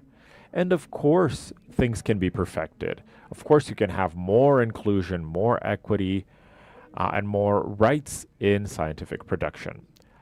I see this as a success, and I think we do need to adapt to new standards. We do need to find this diversity in what we're calling open science here. Thank you everyone for being here, and now I'd like to invite Abel up to the stage. We've concluded our panel, but we do have questions from the floor. If you have any questions, that is. There is probably a microphone, being brought around to you. I see a hand raised at the back. Right behind Abel, excuse me.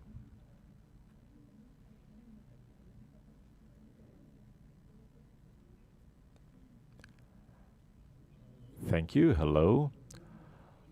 My name is Luciano from Editora Cubo. Thank you to our speakers.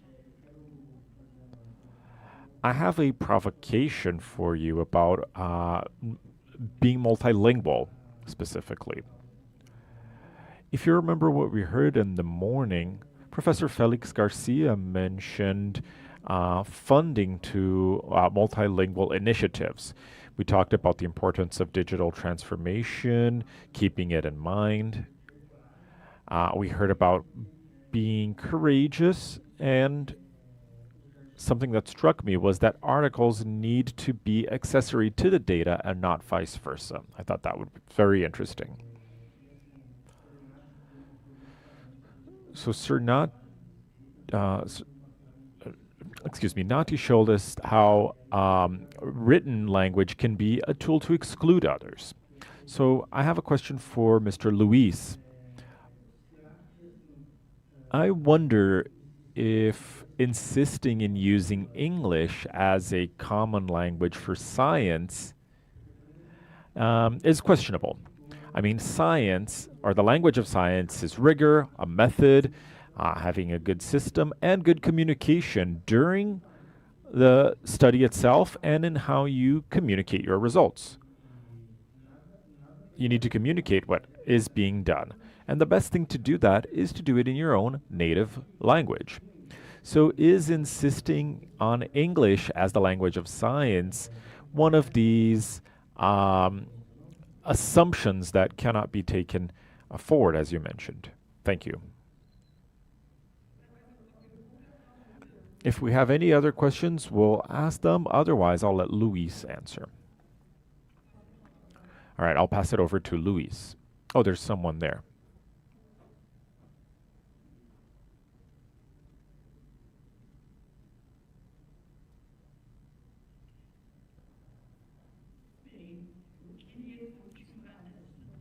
So I'd like to continue what he started asking. This is a debate, right? And this morning, we heard two statements. Not that I disagree with them, but I do think that we need to work on these issues a little bit more. For example, Personally, I disagree with the idea that data is more important than the paper. I think data are as important as an article, maybe. But the person reflecting, adding their considerations to an article, I mean, knowledge springs from data. Data could just be there and nothing might be done to it. Another point that I'd like to raise from this morning is that we spoke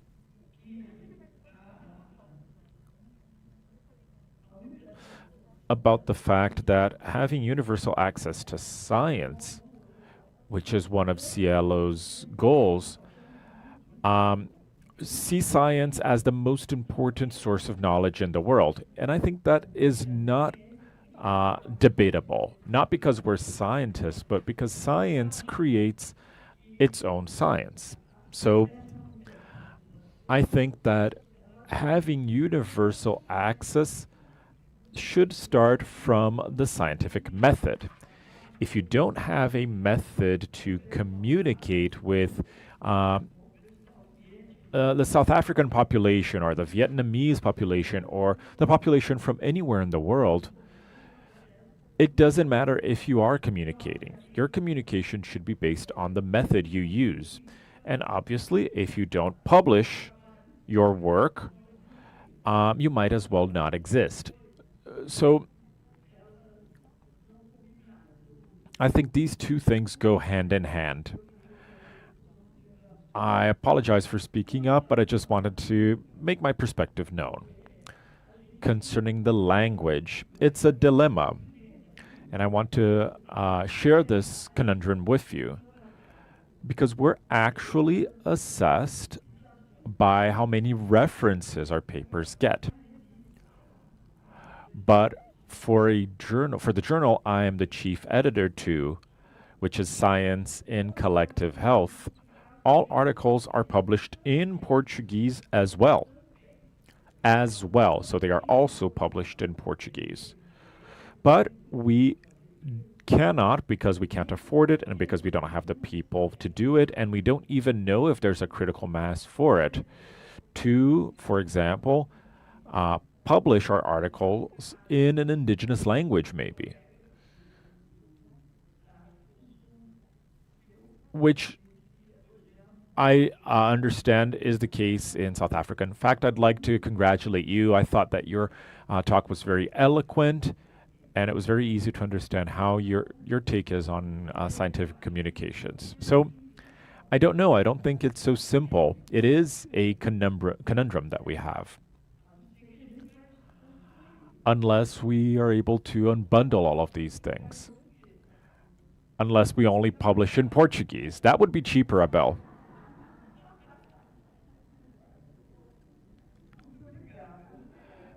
Thank you. I think I'll pass it over to Luis. Well, thank you. About English, of course, this is not my area of study.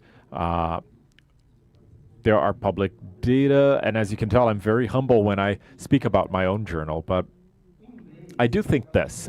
English is sort of a political imposition, right?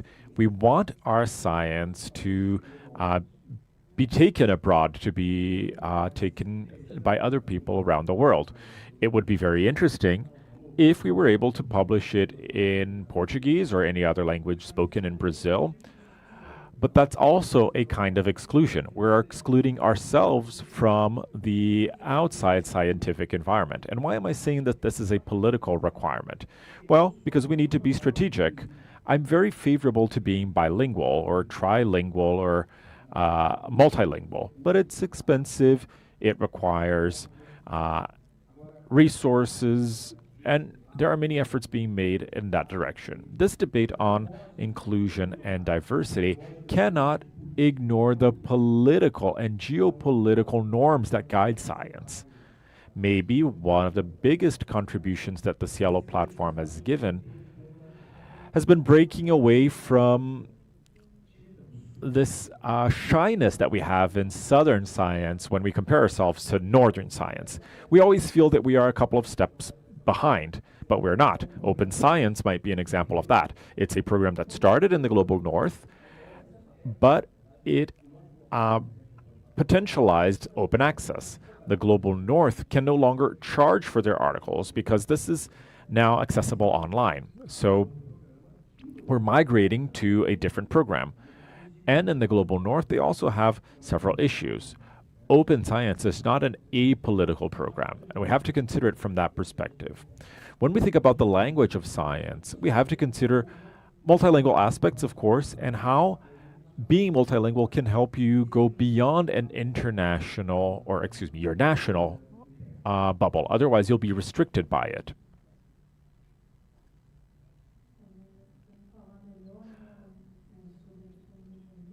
I think we're going to hear some more about being multilingual, but I do want to say that, I think there are some consensuses, but we have to see how these things are done. I know that there are requirements and costs involved. There was a discussion this morning about having to pay for it, who pays for it, and how. That's a big issue when we're talking about all of the global crises, climate change. Who will pay for it?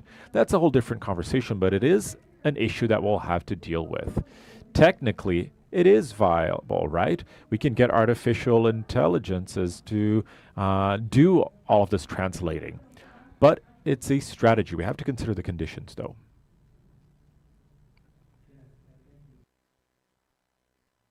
I think that one can consider, well, as far as English is concerned, as much as it is the dominant language and it's political in that sense. But if you think about it, English did not just become what it is today, so processes happened, funding happened. English was funded to become what it is today, by governments, so what are the governments doing, to promote other languages, I don't think that there's a big role, in that sense, so I think maybe some mobilization of some sort, is necessary, because indeed we cannot really be dictated by English. I don't think so, Thank you. Bom, só... Alô, alô? Ah, não, só que de fato, assim, o norte... Yes, the global north, I agree with what Professor Nati said. It does have a political connotation. I understand that it's a political imposition. I think APCs will no longer have that name, but money will still go from our government to international publishers. I think that's not going to be stopped. It will only be a little bit more difficult to perceive. And why is the burden of making our science accessible to the world on us? Why aren't international journals accepting articles in any language written in the best way they can be written by their scientists? If science is all the same, if the language of science is all the same as we just heard, why don't they bear the burden of assessing it in other languages and publishing it in that native language and translating it into English? What are governments doing to make that happen? Let's be bold.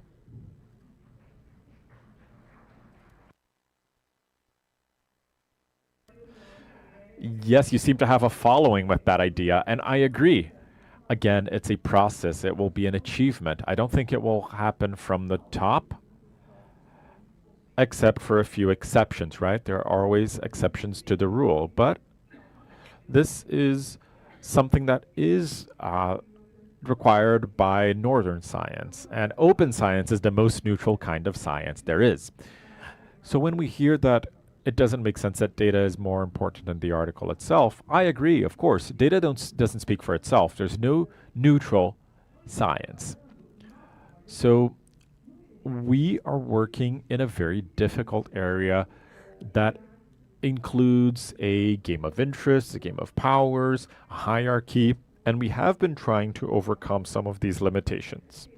I think that this is a perfect discussion to understand where we can work, and we can work exactly on these issues. How you can bring in diversity, equity, and inclusion to this current paradigm so that it can undermine the dominant factors on what we do.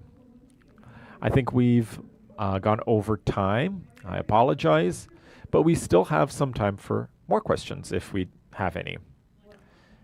Good afternoon. My name is Luciana Daniele. I work for Fiocruz at ICICT.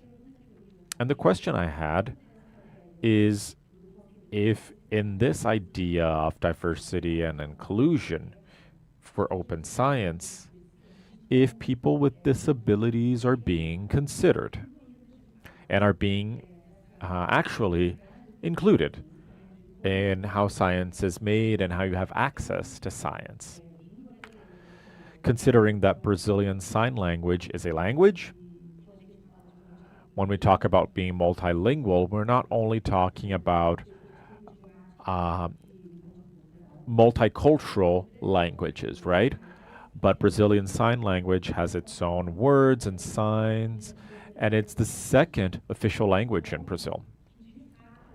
So how is accessibility taking place? How do we have inclusion considering all the different ways of accessing information beyond being multilingual?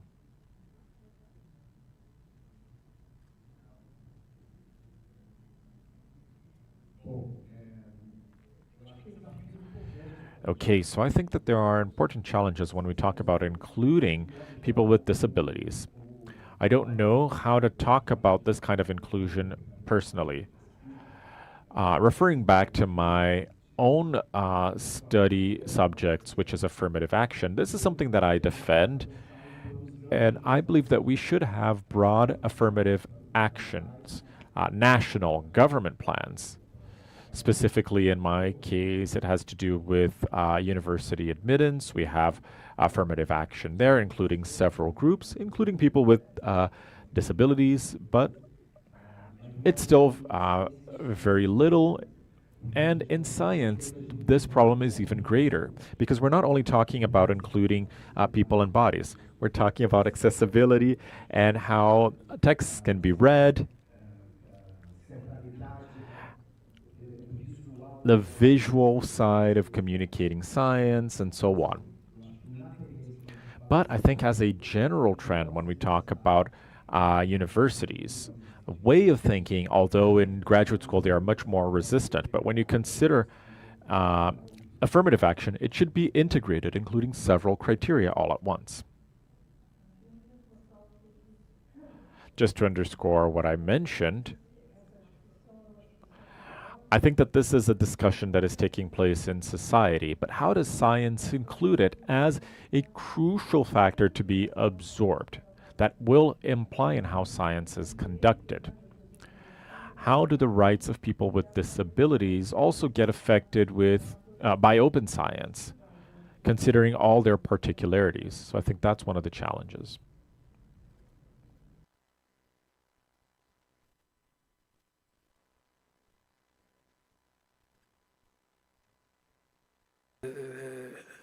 A speciality in this one, but I think one of the discussions, I think this one relates directly to editors of journals, So when they talk about, the issues relevant in their journals, do they have discussions about, disabilities, or the discussion is just on the publication, the people who can write and people who can read and so on. What about those who can read differently from us? Do they have those discussions? Maybe it's time we begin to have those discussions as editors, of journals, I think. Gente, boa tarde, desculpa. Hi, good afternoon. I apologize. I'll ask a last quick question. I'm biased because I work with Luis Augusto, but I've been watching the debates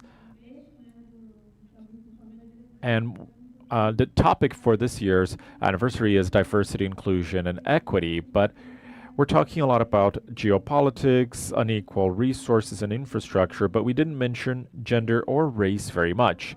And we understand that the Global South has an advantage versus the Global North.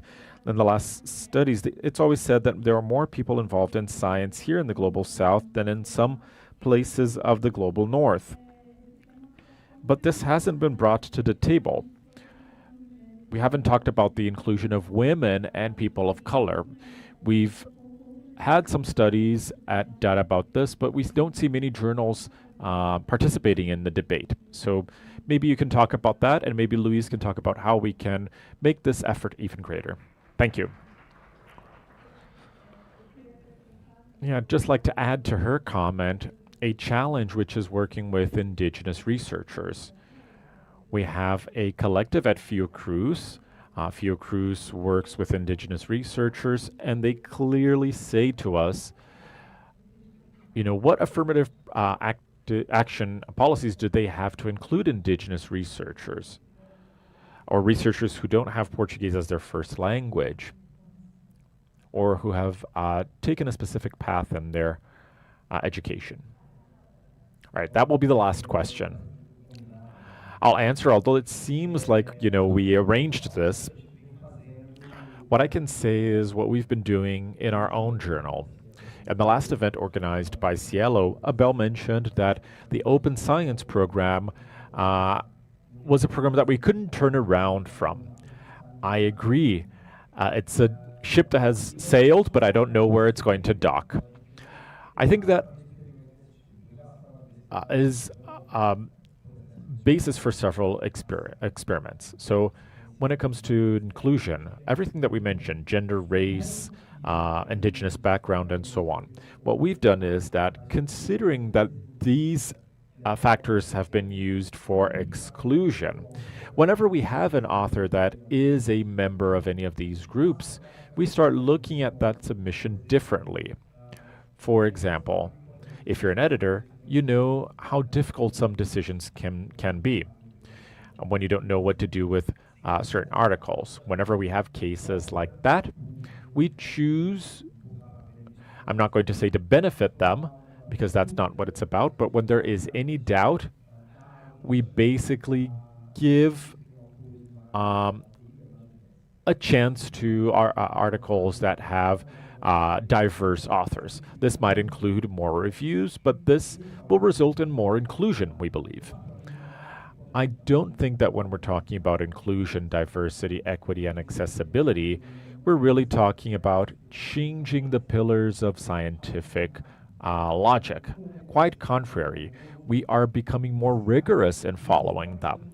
If there are groups that have been excluded from science, you know, who have been objects of science, right, who have been studied by science, who have had their knowledge extracted, sometimes even literally, if we consider all the crimes that were committed by genetic research, what we think is how a scientific editor can contribute to including them. An article might be more controversial when they talk about these topics, but we believe that it can be healthier. There can be a controversy that might resolve a situation, while in some cases we would not publish because it doesn't generate any kind of consensus, but rather casts doubt on something. We believe that that's how editors should work. Yeah, I think that journals are looking ahead. So it's a challenge to solve all of these issues during a publication. There is something that we can do. I think the quotas policy can be a learning experience, but right now we are experimenting with them. And we have to understand that we're not going to solve everything. There needs to be a greater movement for these inequalities to be faced systemically.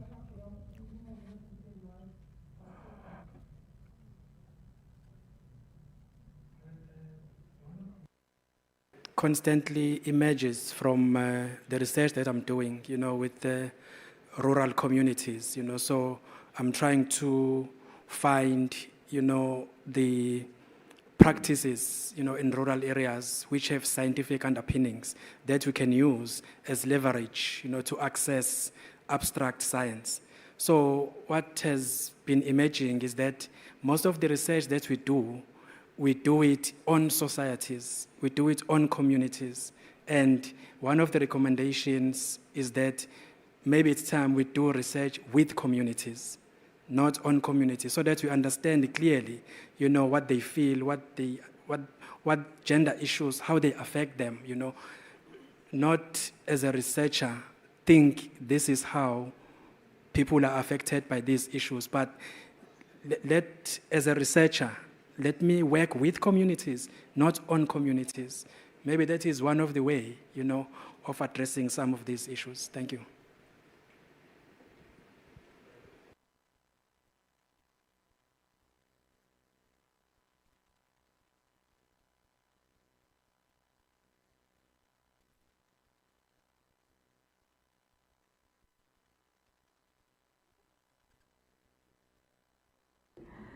Unfortunately, our panel is now over, and I would like to thank Luis Augusto for his participation, Saita, Madondo, and all of you who have submitted questions, asked questions. Thank you so very much.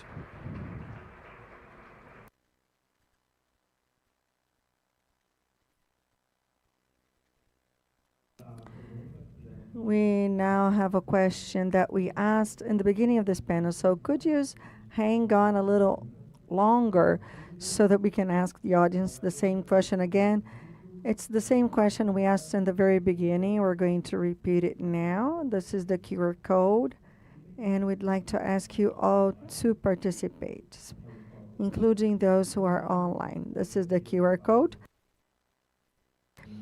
If you prefer to go to the website, it is menti.com, and the code is down there on the bottom, 85, 11, and 61.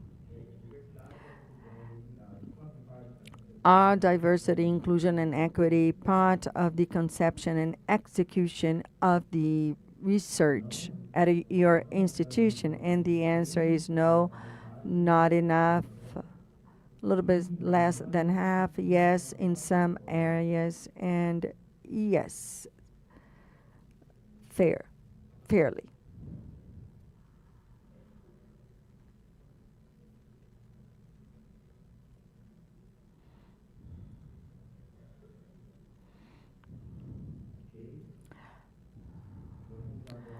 Okay, so we're now going to show you a comparison of the questions asked in the beginning and in the end of the panel to make sure there are no differences,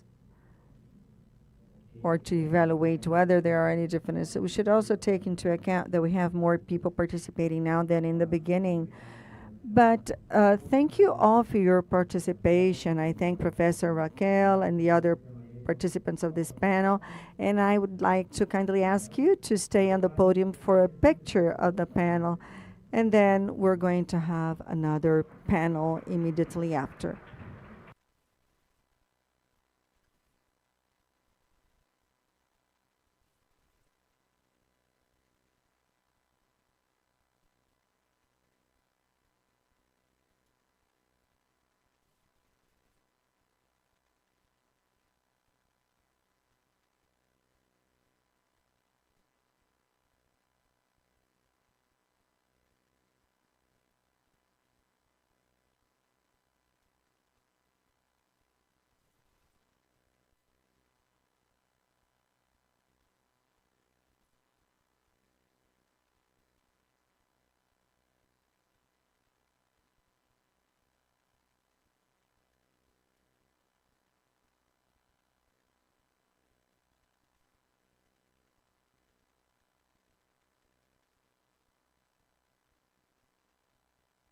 Before moving on with our program, we would like to inform that we are paying tribute to a series of key individuals that have contributed for the SciELO network.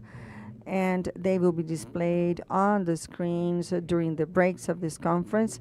And they're also available at our website, 5.cielo.org.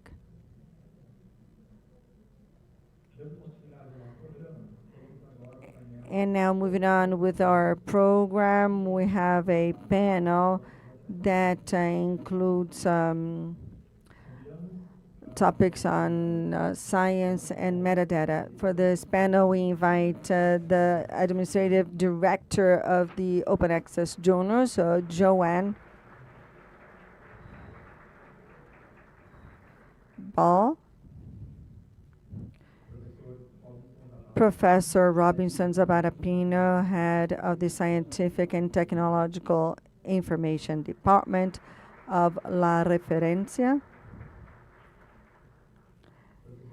Professor Rogério Munaini, Coordinator of the Graduate Program on Information Science at the University of São Paulo.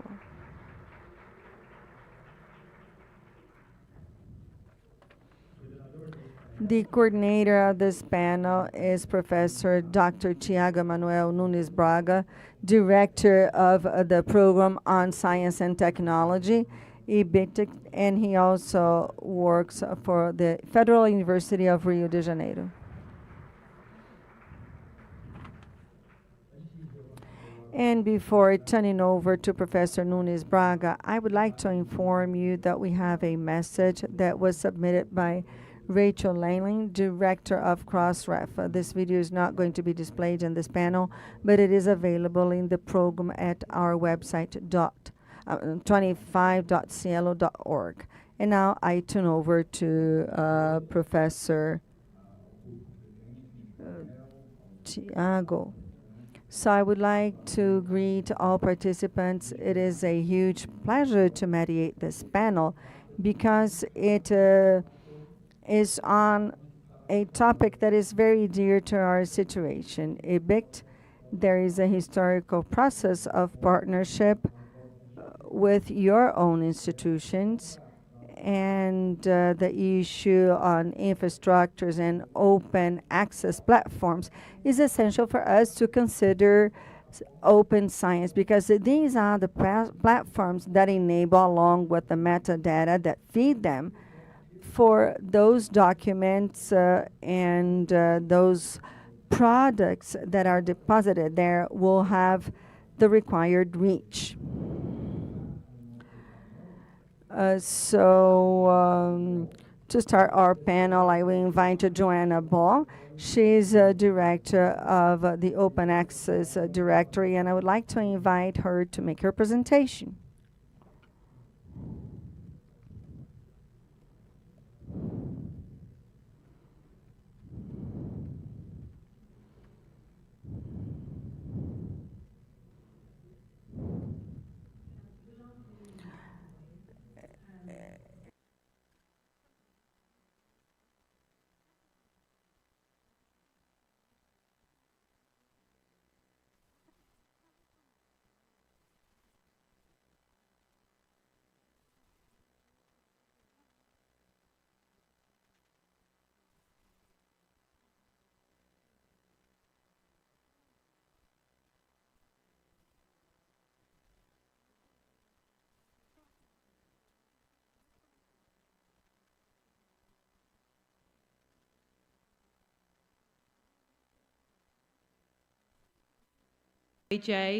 About how we're tackling, in particular, diversity, equity, some of the issues we've been talking about, and what our role is.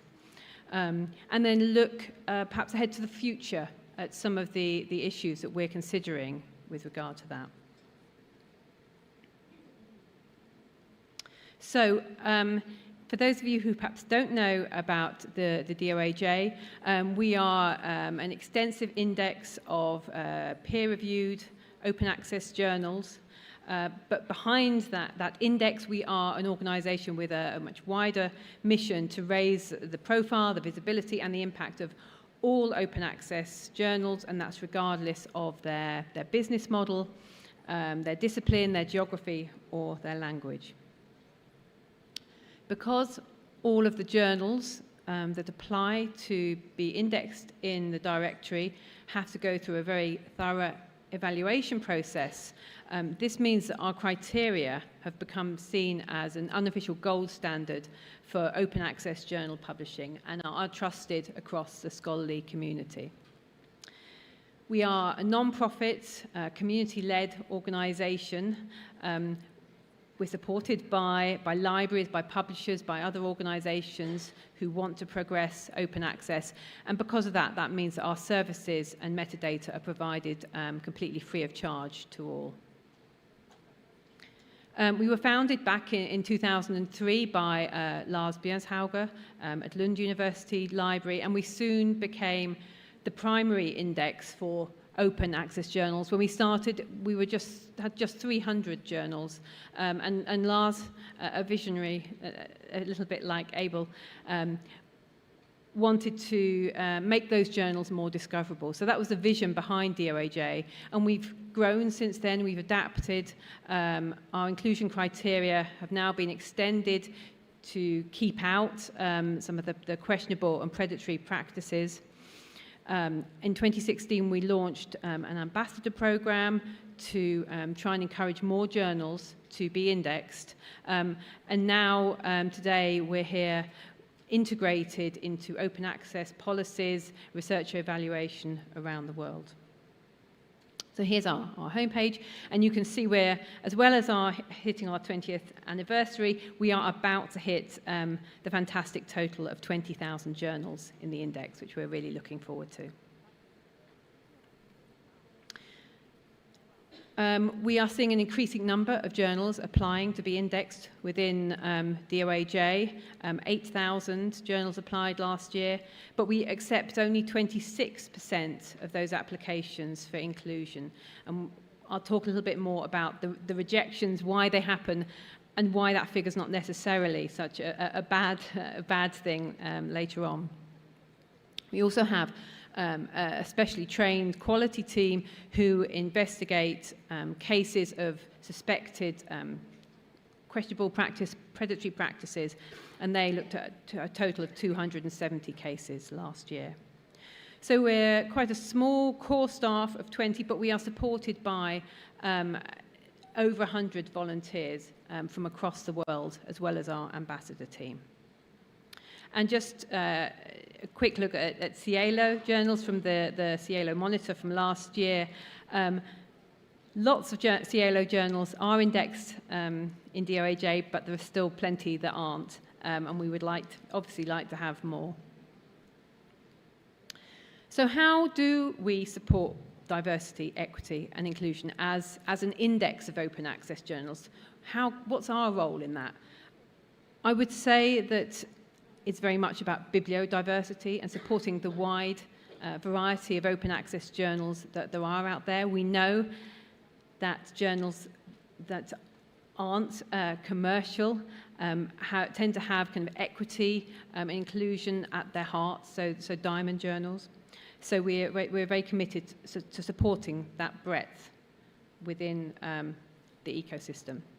So here's a geographic spread of journals in DOAJ. As you might expect, there is a good number from the UK, from the US, but you'll also see a very high representation from Brazil, thanks to the SciELO community, no doubt, and also Indonesia, where open access, and particularly diamond open access, is very popular.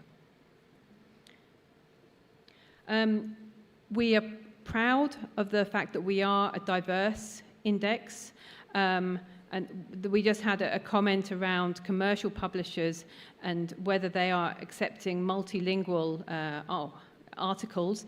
And I would say the same is true, perhaps, of some of the commercial database providers, because it's clear that many journals in DOAJ, this is some research we did earlier this year, many journals that are in DOAJ are not in Web of Science or Scopus. And so being in DOAJ provides a kind of a vital route to visibility for those journals.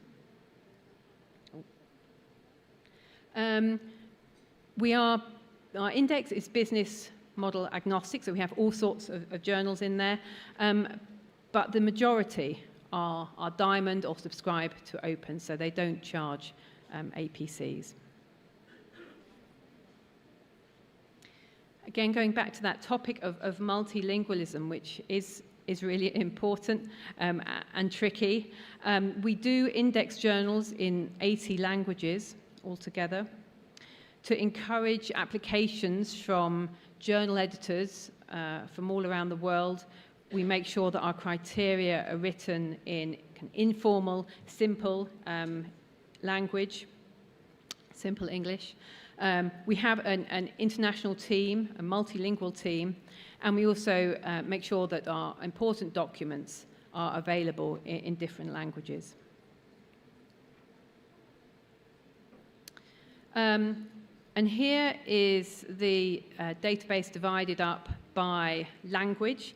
And you can see that, again, Spanish and Portuguese are well represented, and in fact, probably even better represented than this pie chart demonstrates, as many journals in Spanish and Portuguese actually supply us with English abstracts because they know that their journals will then be more visible. So that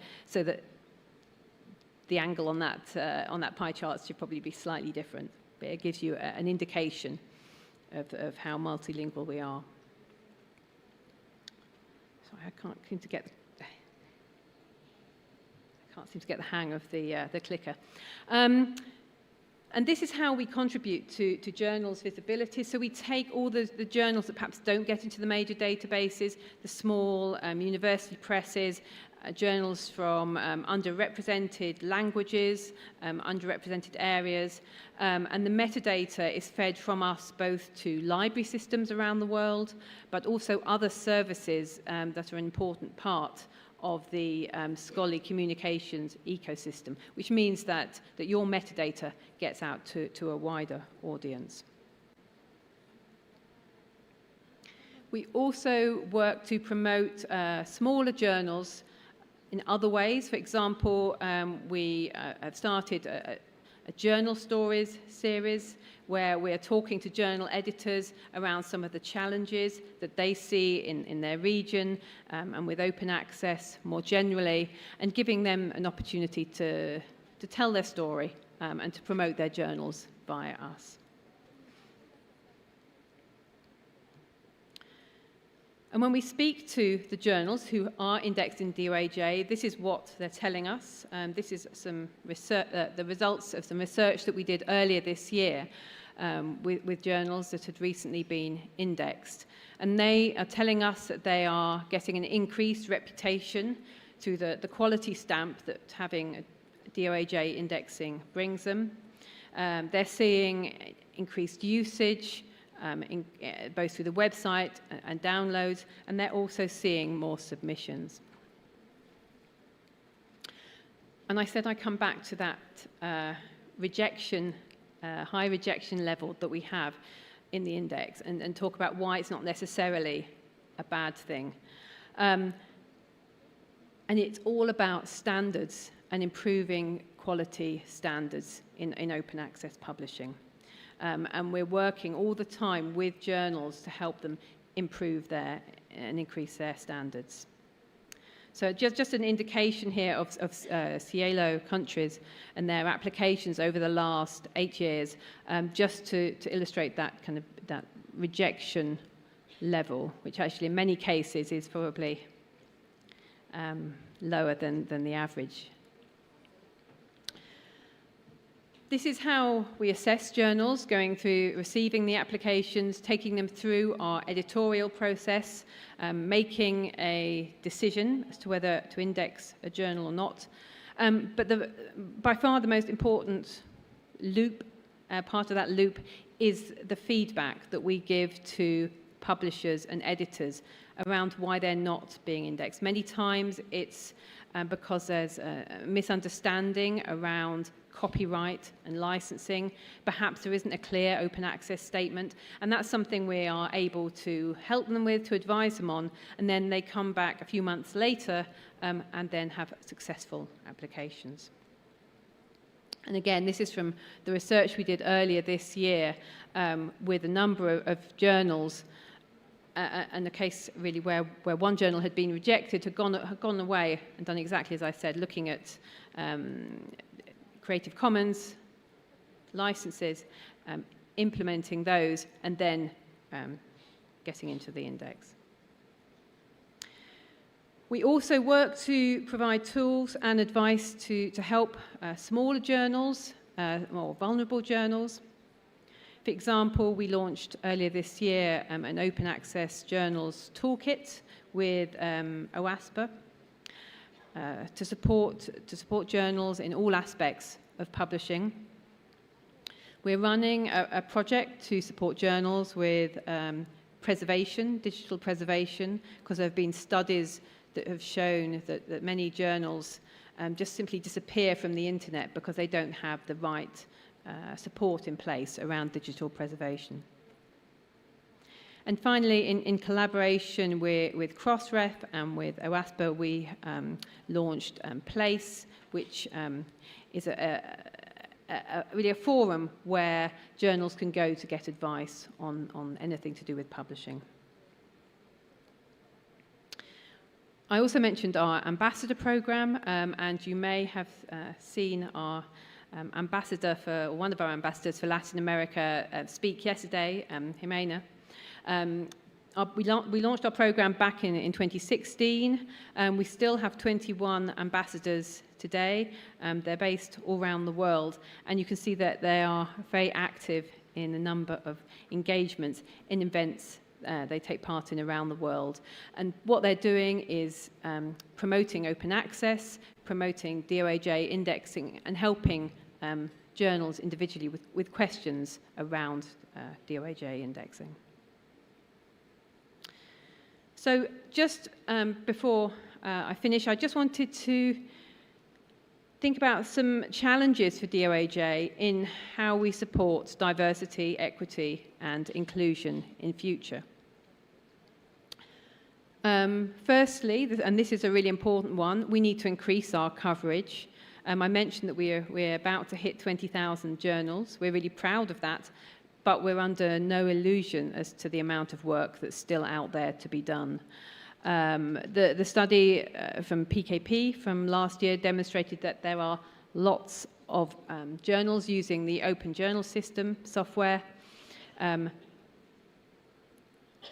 There are lots of them that are not yet in DOAJ and could be. And Africa is a good example where we only have 287 journals from Africa, but we know that there are about 600 journals in Africa publishing regularly using the OJS system. So there's work to do to get those journals, encourage those journals to apply. The Open Access Diamond Journal Study a couple of years ago estimated 17 to 29,000 diamond open access journals around the world, but we know there are gaps in our coverage, and most of those gaps come from the Global South. So our work goes on in that area. And then a couple of words around the tension for us in balancing quality assurance with promoting equity in a changing landscape, because I think as an indexing platform, that's something we think about a lot and we're very concerned about. And I just wanted to give a couple of examples of that in practice, I guess. First of all is the example of endogeny, which means growth from within, which is where papers are written by members of the editorial board. We have one of our criteria, or we will reject an application if the rate of endogeny is too high, because it can be a sign of poor quality journal, of questionable publishing. But we also know that endogeny is also used by journals if it's a very new journal or if it's in a particularly narrow field. So that's where we need to nuance our evaluation and have discussions with journal editors. And the other one, which is, I just want to touch on, I'm certainly no expert in AI, I just want to touch on it, and it's come up already so many times before, and I was really pleased to see, actually, Suzanne, you had the paper on the chat on the SciELO app around AI for SciELO journals, because there are concerns around paper mills, fake papers. Does artificial intelligence perpetuate bias within the ecosystem? But of course, we also know that it's a really useful tool for journal editors and for authors, perhaps non-native English speakers who want to translate their material. So again, that's one of the issues that we will be addressing as we go forward. So, I'm just watching the clock count down for me. I'm going to hit it perfectly, my 18 minutes. So how can we, as an index, continue to promote trust in scholarly publishing? Well, we need to do that by continually reviewing and evaluating our own criteria to make sure that they reflect good practice and that they are globally relevant. And we also need to make sure that we keep that dialogue open with regional organizations and other collaborators in this area to make sure that we align quality standards. Thank you. Muito obrigado, Joana. Thank you very much, Joanna. Your timing was perfect, actually. And we're going to leave the Q&A for the end. And now I would like to invite Robson Zapata Pina of the Reference Network.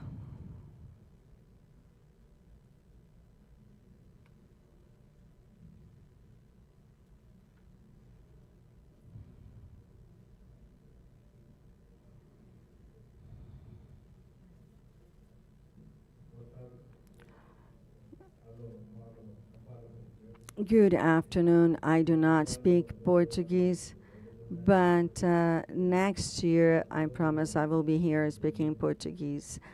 But this event is on behalf of multilingualism, and therefore I will speak in Spanish. In open science, we have different umbrellas. I work with open science, and I am a reference counselor. I work in Panama, and I will talk to you about what we do in the very few minutes I have available for my presentation. The La Referencia started in 2012. We established agreements with the Ministry of Science and Technology, and also education. We had the participation of different countries, including the founding members. So in the past 10 years, we've worked with the La Referencia, and a lot of achievements have been observed.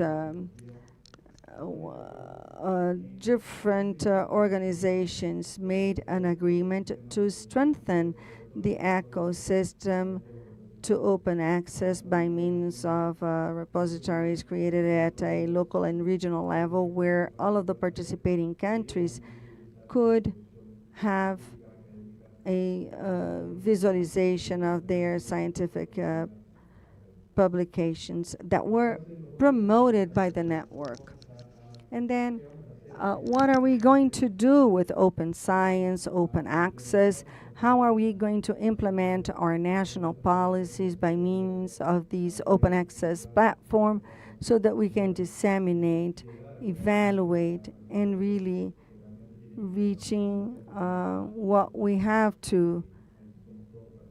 And at the end of the day, we want to have an equalitarian participation. Another component of La Referencia is to pursue this visibility for our countries.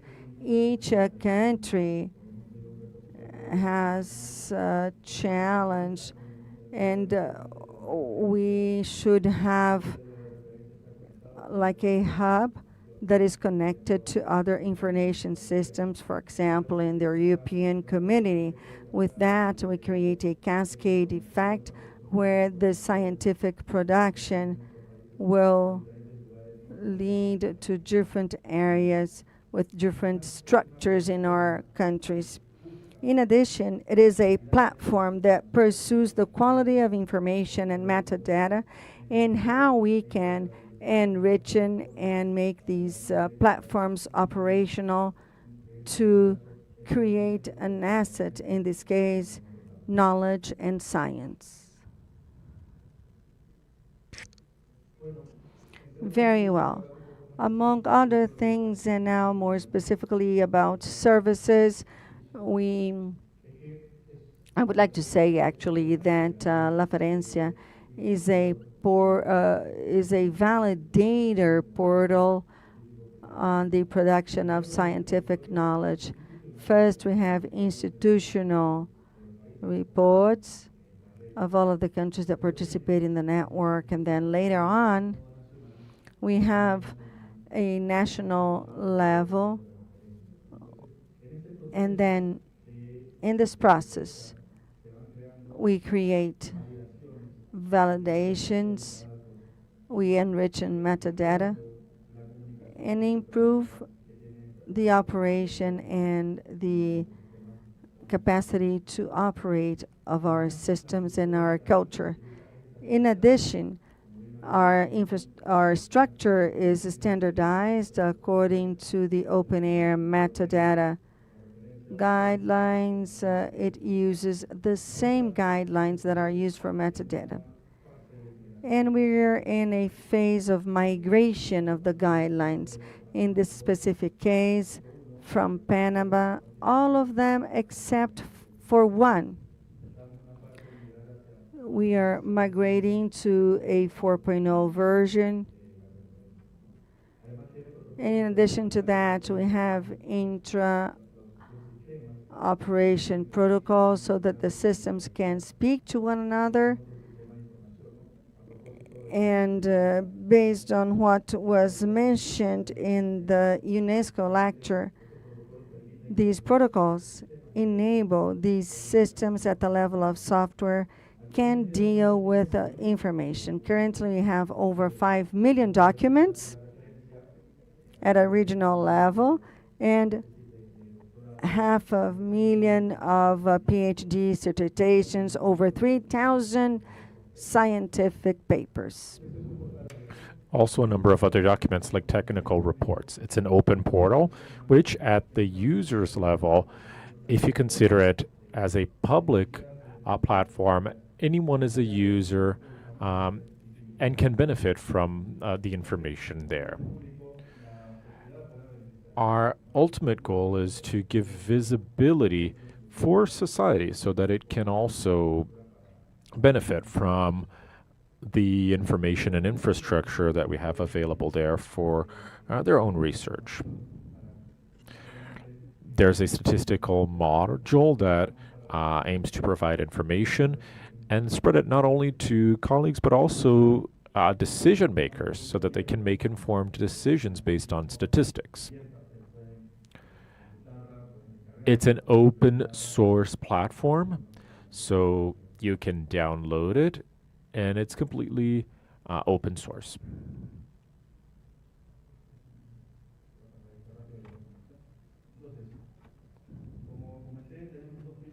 So as I said before, we have two pillars, a political pillar and also a technical one. The political side is important, as I said in the beginning of my presentation, because high authorities and authorities in science and technology have a seat at La Referencia's board, because we need to create awareness and also make decisions so that these policies can be implemented. It's important for them to be implemented from the technical standpoint, but also a regional policy for open science. Open science is not only worked in each country, but it's an interregional collaboration. So decision makers need to be involved. They need to translate national policies from their own country, and the technical side is also very important for all of this to take place. It's an ecosystem or an infrastructure that will allow us to view all the references that are national and internationally available. La Referencia is a common body between countries and between regions.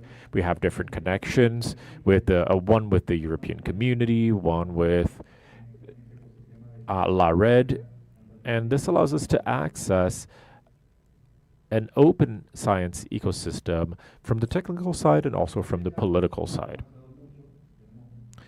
In the last few years, we have advanced significantly. We had many achievements, but we also have many challenges ahead of us. Let's talk about some of the challenges and achievements we've had. One of the challenges is that in Latin America, there are 11 countries plus Spain, so 12 total. In our region, there are still many countries that can be integrated. One of our goals is to make this inter-American ecosystem grow. This can be done by connecting Central American and Caribbean countries and include them in La Referencia. This would be very important for the concept of multiculturalism. We should continue having conversations and connections, not only politically, but also among the community of researchers, so that we can also reach society overall and create an open science ecosystem. It's also important, and this was mentioned today, to be able to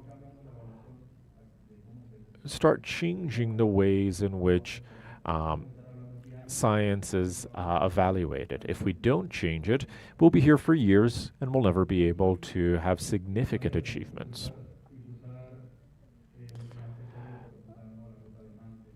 Boosting access or open access, having a green and diamond route, and everything that can be translated to our ecosystem. With this slide, my aim was to show you that although it's important to have global agreements, for example, UNESCO recommendations, are extremely important for open science worldwide, but we have to bring it to our own reality, to our own region. And the implementation of these pillars and recommendations needs to be made regional. It needs to be broken down into minimal units so that we can have specific actions for each of the UNESCO recommendations. There's a study here that was made by some of our colleagues that worked on it. So what we intend to do is to translate this into actions. What I'm trying to describe with this image is that we need to have more national and international policies. This gives you an idea of how many policies we have in our country. There are some open science initiatives, but very few across the countries that are included in La Referencia. Less than half have a policy like this. There's an important study made in the context of countries in La Referencia. Our colleagues have made a study on policies and initiatives implementing pillars. Here we see some of their results. What I'd like to highlight on this slide is that on one hand, we need to have more national policies for open science. we need to have a legal structure to help with everything that we're discussing today and for the rest of the week.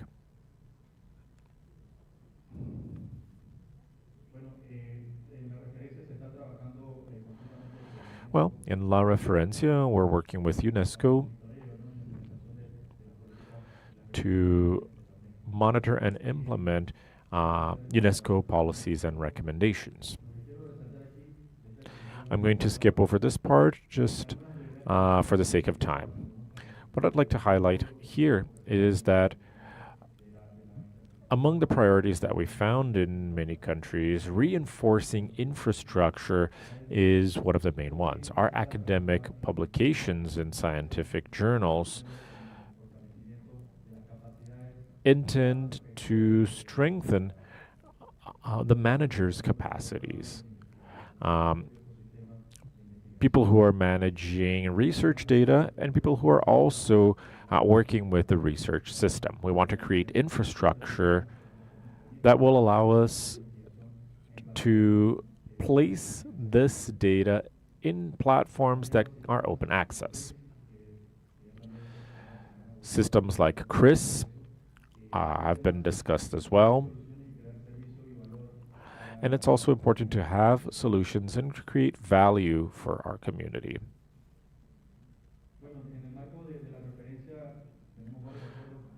Well, in La Referencia, we've made several agreements in the last few years with Redelic, Latindex, and our first intention is to communicate with them, to have alignment between our regional initiatives so that we speak the same language, so that we have the same vision about open science. I think that Latin America is very homogeneous, and the perspective that the different countries in our region have is very similar, but we need to agree even further. If we're speaking about platforms, controlled environments,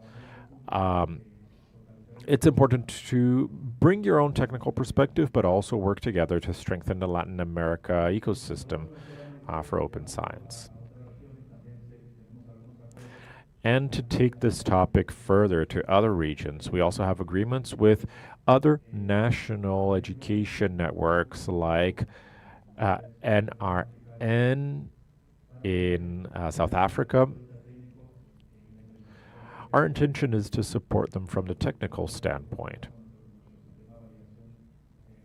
Our validation system and the metadata enrichment system includes a pilot with WACREN so that we can be a multiplying agent for other networks in Africa.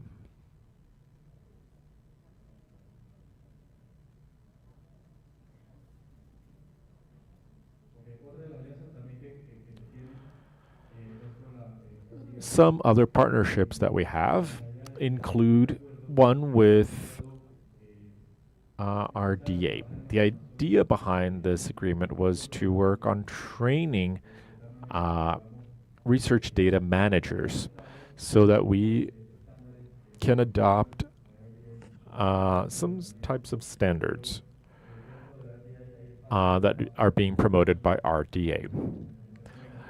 We have work in collaborative spaces where agreements can be made to standardize methodologies, procedures, metadata, and so on and so forth. This is a summary of some of the initiatives that we have contributed to. There are some MOUs signed, some global collaborations, and some intra-regional collaborations. I've explained this, but just to conclude quickly, here we have a couple of examples of training programs being carried out by La Referencia for research. This is an agreement with RDA. This is another example of what we do. We also translate materials to Spanish. Our doors are always open to collaborators. If anyone would like to support us in doing this, please talk to us. And one of the last investments that we had obtains references through ESCOS, a global financer. They were funding open structures, and there was an important fund obtained to operate on infrastructure. I won't give you any technical details, but my intention here was to transform this ecosystem. Yesterday, Mr. Washington talked about RT that uses blockchain to use persistent identifiers. Well, that work was only possible due to this source of funding. We also collaborate with Cornatify, OnSIT, and other international organizations. And that's what I had to share with you. Thank you.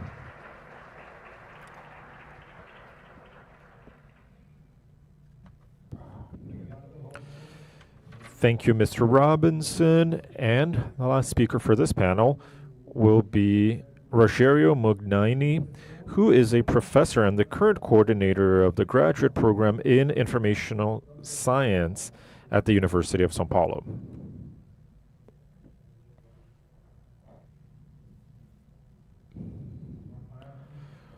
Good afternoon. It's a pleasure to be a part of this anniversary. SciELO founded me in 2002. I'm still in SciELO. I'm a fan. I'm a collaborator.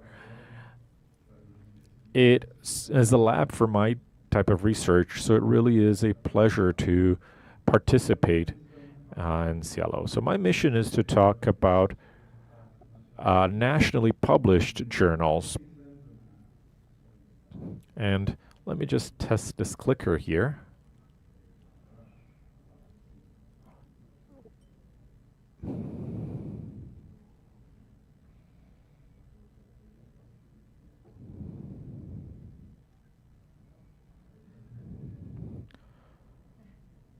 This one doesn't seem to work.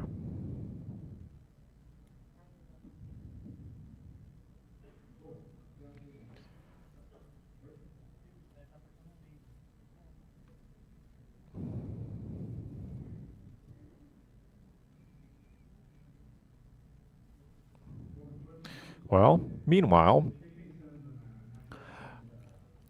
I was thinking about data, articles, and since I am a researcher in information science, and since I have a background in statistics, well, in information science, there's a lot of research that is a bit more based on social sciences, a bit more qualitative.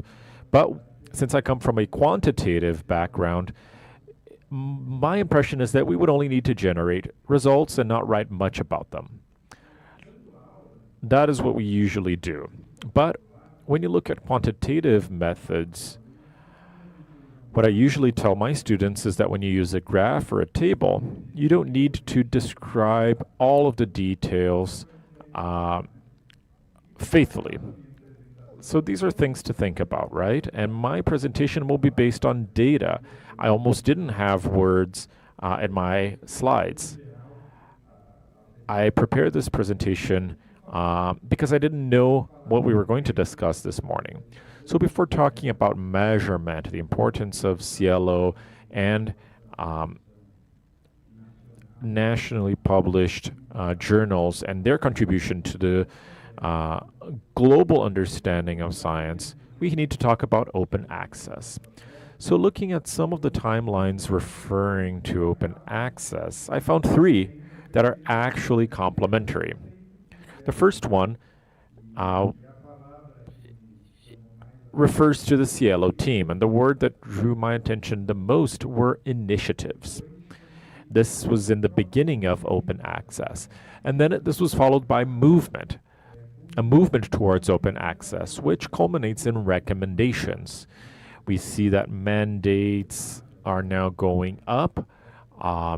It's now more mandatory to publish in open form. So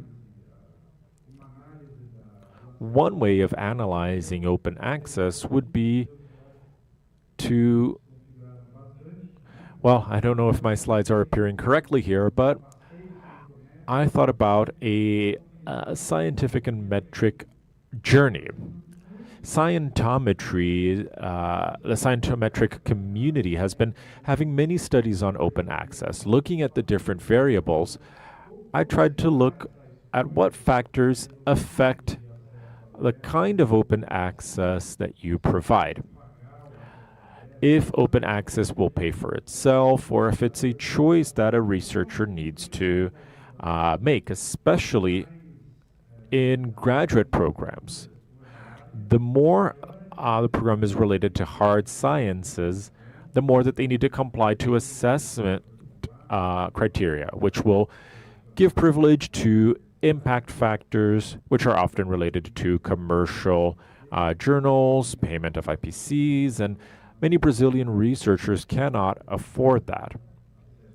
And what happens is that then access is restricted. So I'm trying to show how this happens. In the scientometric community, we would have to spend a lot of time on these graphs. There are too many details here that I won't go into, but this is a study that includes Rodrigo Costas from Leiden University and some of our colleagues. What we see here is a study on the scientific production coming from universities. So each point here represents one university. The colors are the different access to open information, and each graph represents a different area of science. What it shows is that there isn't much change in behavior across different areas when it comes to universities. This study, on the other hand, or rather it's the same study, but it looks at universities and differentiates between countries and continents. So you see each continent represented in a different color.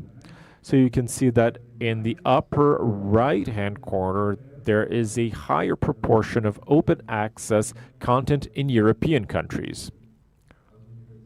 Again, we're looking at universities in this study. This is a specific important study from 2012. What they are comparing here are the different types of access. So restricted access in lighter gray, darker gray, excuse me, it was the opposite. Darker gray is more restricted access, and lighter green is open access without having to pay APC, and the bar in the middle is APC payments. So what you can see in the first graphs is that the oldest period with more traditional journals, for them, where the impact factor is very helpful, it makes a big difference. There are more restricted access journals with a much higher impact factor. So for more recent journals, this goes down, but when it's open access, what we can see is that the impact factor is lower. This is shown on the left-hand side. So looking at the relative citations, we see that bronze, hybrid, and green are more open access, and restricted access are more similar to gold. So what's the issue here? Well, here we have all articles across all different areas. So this is a clear case showing that the behavior and the impact of the different routes of open access will be different considering other factors as well. This study shows the advantage of impact of open access across different areas. So in colors, we see the greatest areas, and on the left, we see more specific areas. So applied science at the top and to the right show a greater advantage in providing open access. This study compares the different editors. So graph A shows absolute figures and B shows relative figures. Gray shows closed access commercial publishers, and in yellow we have +1 and Rindownia as well, which are totally gold. This was a study by Vincent Rivière et al. Comparing the Canadian production across two languages, French and English. We see that French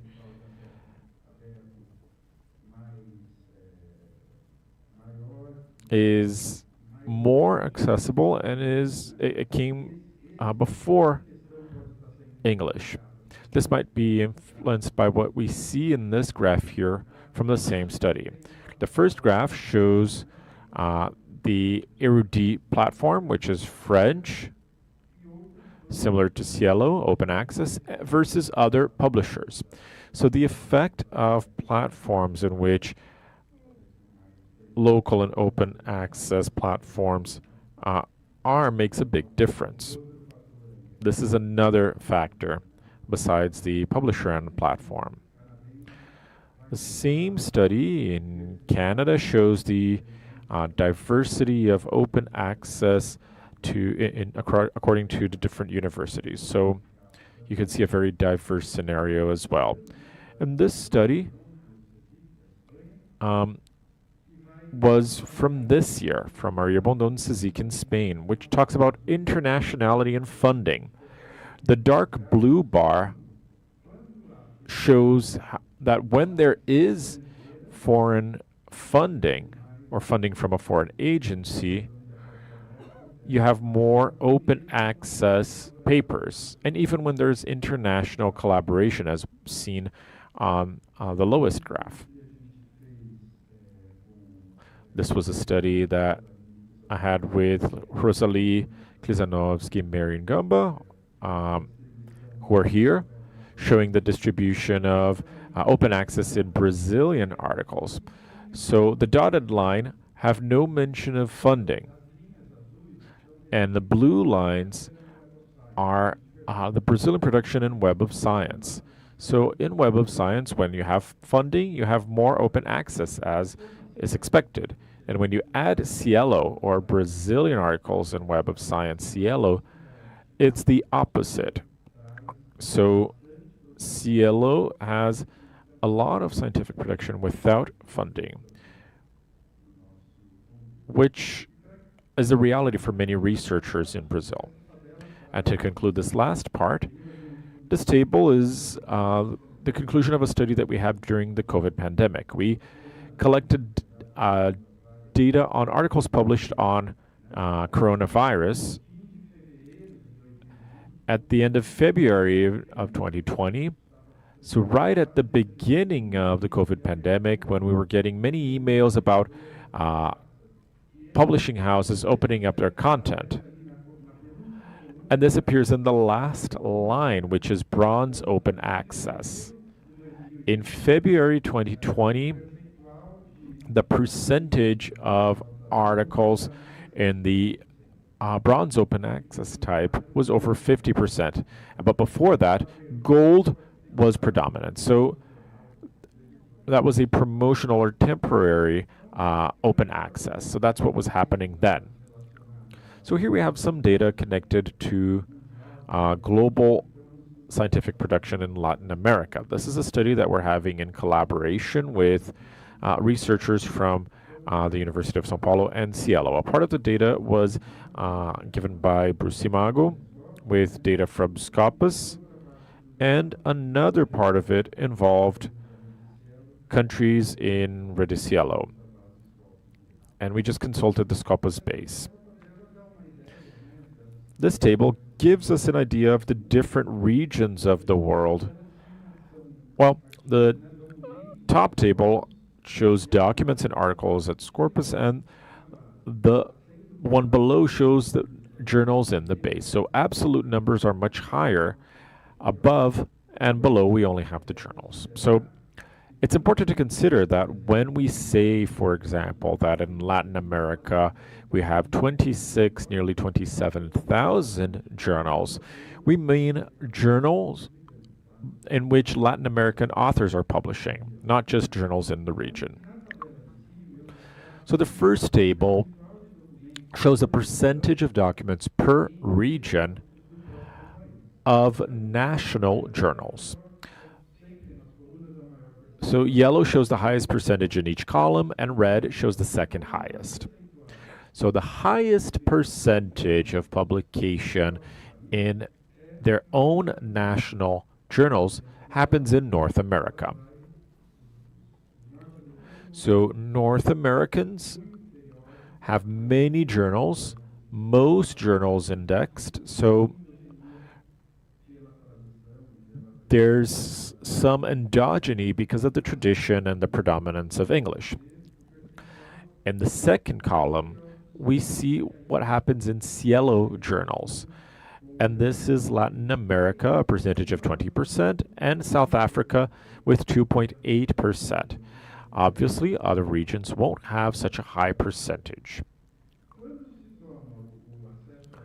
When we look at open access overall, Latin America is first, 44%, followed by Africa. And I meant the African continent before when I said South Africa.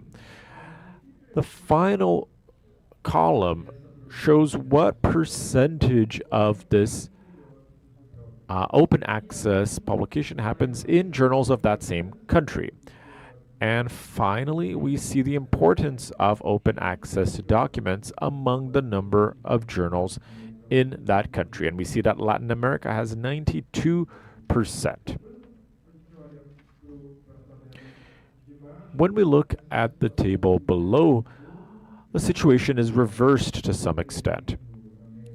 For example, North America will have a lower percentage of journals from that continent, giving place to Western Europe because of the number of countries involved as well. You have more journals to publish nationally. So when we draw a comparison between Western Europe and North America and Latin America to the left, we see the following trends. In gray, we see total open access publications. So open access has been on the rise in Latin America as well as in North America and Western Europe. It is growing, but what we see in Latin America is that the other lines representing SciELO, open access publications, and journals in that own country has been going down. And why is there a distance between these lines representing Latin America and other regions? The reason is that most of the scientific production on the rise is probably on the rise in commercial publishers, especially in closed access or paying APC. So that has been one effect. Another effect that is important to notice, because it started in 2011 and 2012, is that journals are being more indexed in this region to the international databases than what happened in Web of Science and Scopus. And then when we look at the SciELO network countries, in absolute numbers in Scopus, we can see that Brazil and Spain have a high scientific production when compared to the other ones, followed by Mexico, South Africa, and Portugal. And then the trend lines on the top represent the percentage publications in open access. The graph above on the left side shows the percentage of total open access. And we can see that when we look at the total, the first countries are countries with a small scientific production, but we can see Spain, which has the best place, and then Brazil in not a position that is as good as the other one. We also have gold access. Brazil gains a position, and then on the graph below we can see gold access within open access, and that's where we can see the infrastructure on open access and the effect we have. This is my last slide. Also, in terms of the Brazilian context, if we take the papers on the lower bar, and if we concentrate on approximately 90,000 papers of Brazilians in Brazilian journals, and we look at the representation of this volume, and then in the other strata above, we can see that they represent 91% of the papers that were published in the other journals, in the other SciELO journals. And if we include all of the Latin American journals in Scopus, this percentage will be in the order of 16%. And then if we take the golden route, we can see that it's about 60%. In terms of the total open access, 1/3, and of the total of the scientific production in the region of Scopus, we have 20%. And so papers written by Brazilians in Brazilian journals and in SciELO journals in Brazil represent 20% of all the production in the region. Thank you very much for your attention.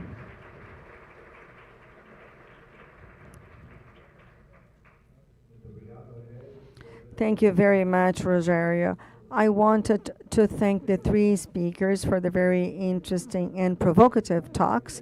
I would also like to thank you for keeping track of time so carefully. One of the topics we discussed, but that was also discussed this morning, is the maintenance of resilience of our platforms.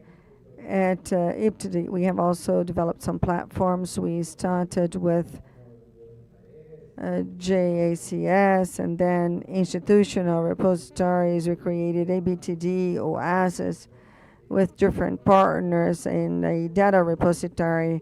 We recently launched BRCRIS with the support of Fiocruz, CAPES, and Fiocruz.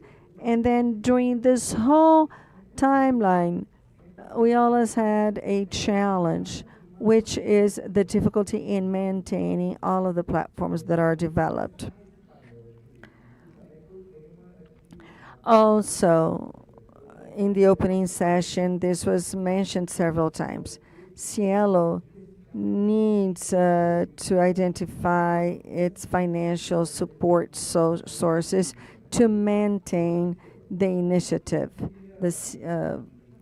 And so I'd like to open to the audience, but first I ask you to mention what are the main challenges for us to maintain these platforms operational, and what are the ways to go? And this is just for a kickoff.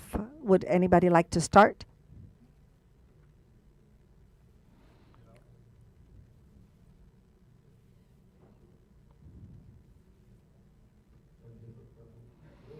Well, I'll be very quick. I think that one of the pillars of sustainability are the platforms, and therefore, if we do not have a budget to do it, then we're not going to be sustainable. One of the things I believe that is very important from the point of view of sustainability is that government should be more proactive in leverage all of our platforms and our policies for open access. If we cannot obtain the support, and if we do not have any initiatives like that, at the end of the way, it's going to be very difficult.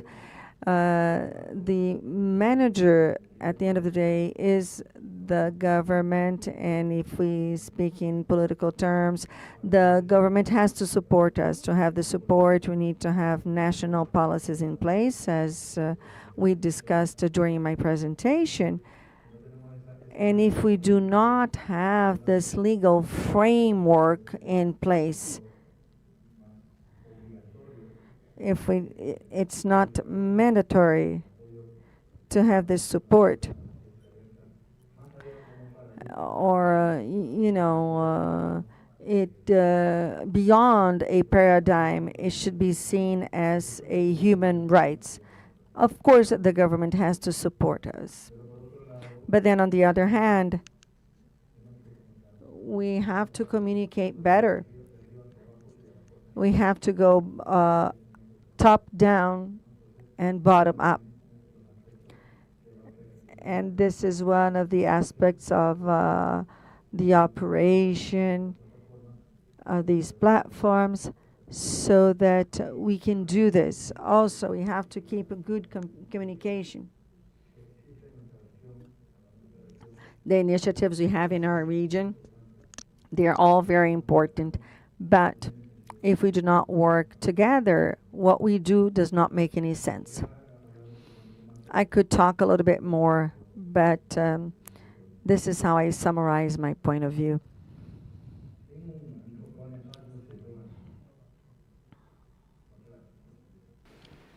Thank you. Yeah, this is a subject I could also talk about for a long time. At DOAJ, our current funding model is essentially crowdfunding. My predecessor, Lars Bjørnshauge, set it up. And we're crowdfunded by libraries, by publishers, by other organizations. But it's clear that that's not enough to sustain us in the future. And I think it does require a coordinated approach, as you said, speaking to ministries or to funders. And we're both, LA Reference here and DOAJ are both part of the SCOS initiative. And we've been talking there about how, as a group of infrastructures that are really core to open science, how we can go together to funders to petition for this kind of money, which we need, because we're all spending far too much time focused on fundraising and not enough time focused on our operational mission. I just wanted to say one other thing around sustainability, which is obviously there's financial sustainability, but there's also, what are we putting in place to make sure that if DOAJ suddenly wasn't there tomorrow, somebody else could pick up the infrastructure and run it on our behalf. And so a number of open infrastructures are adopting something called the Principles of Open Scholarly Infrastructure, where we're committing to making sure that we put the right procedures in place, we make sure that our software is forkable, so that if the worst happens, the community isn't left without an infrastructure, that somebody else can come along and work with it.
at SciELO.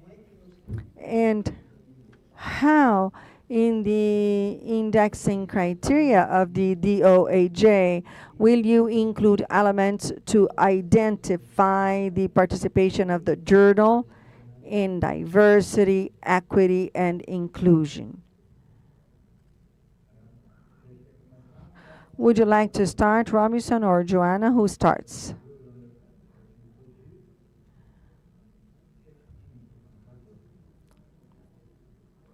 There's a microphone behind you.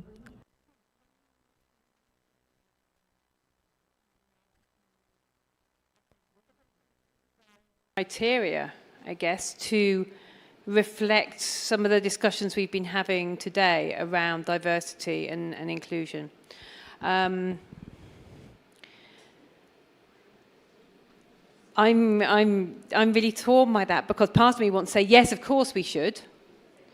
Of course we should do that, but I do not want to make it more difficult for journals to be able to be indexed in the DOAJ and receive that kind of quality stamp and visibility which we can give them.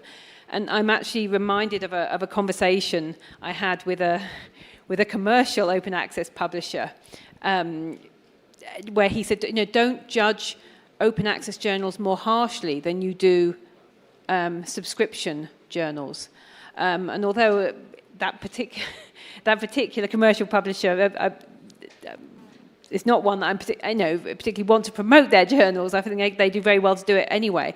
I'm aware of what that might mean for journals who are struggling to meet some of those criteria if we added additional criteria. But I mean, I think it would be really good if we could find a way to highlight the good work that is going on within journals.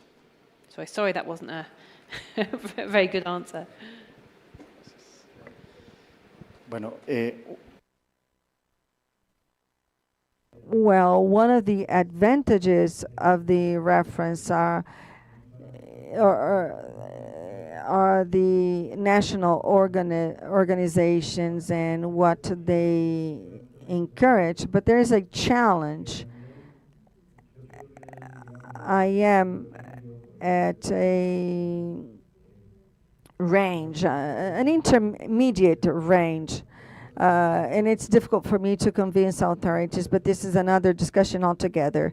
If we think of how we transfer the impact and diversity and everything we've already discussed, in terms of reference, what we're creating in terms of an ecosystem is an infrastructure which is open on one hand, and it would enable any person, any system to exchange information, enrich quality, improve quality, improve the dialogue. But then, beyond this, creating other services that have to do with measurement. What do I mean by this? What we're doing in La Referencia is to try to use all of these different pillars and use them as a public asset, open asset, so that we can become accessible. Should always respect the original source. If we're talking about a scientific paper that has been published in an indigenous language, it is possible to take this metadata at a national level and then a regional level. In Panama, for example, this year, they launched the first Journal of Indigenous Studies as such, and we are carrying out the technical tests right now, and the journal will be included in our national repository and then will be part of La Referencia. So we are taking into account that the source should always be respected. And then in technical terms, we have to translate, we have to raise awareness in our countries on the importance of publishing in the original language. And then there are other things we can discuss later on. Well, thank you very much, Robinson. I know that there are more questions that have been submitted, but I have received so many messages that we are already running late. I wanted to make a question and also a provocation, and perhaps we should transform this evaluation that was used in SciELO and use it in other platforms. So it's an invitation and a challenge because your presentation was very interesting. And being so, I would like to thank Robinson, Joanna, and Rogerio for their lectures. I would also like to thank SciELO for the invitation to be here. It was a pleasure to share this moment here with you. Thank you very much.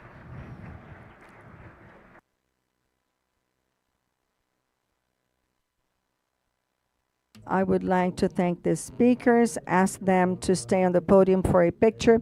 We're going to break for 10 minutes and resume at 5 o'clock. See you later.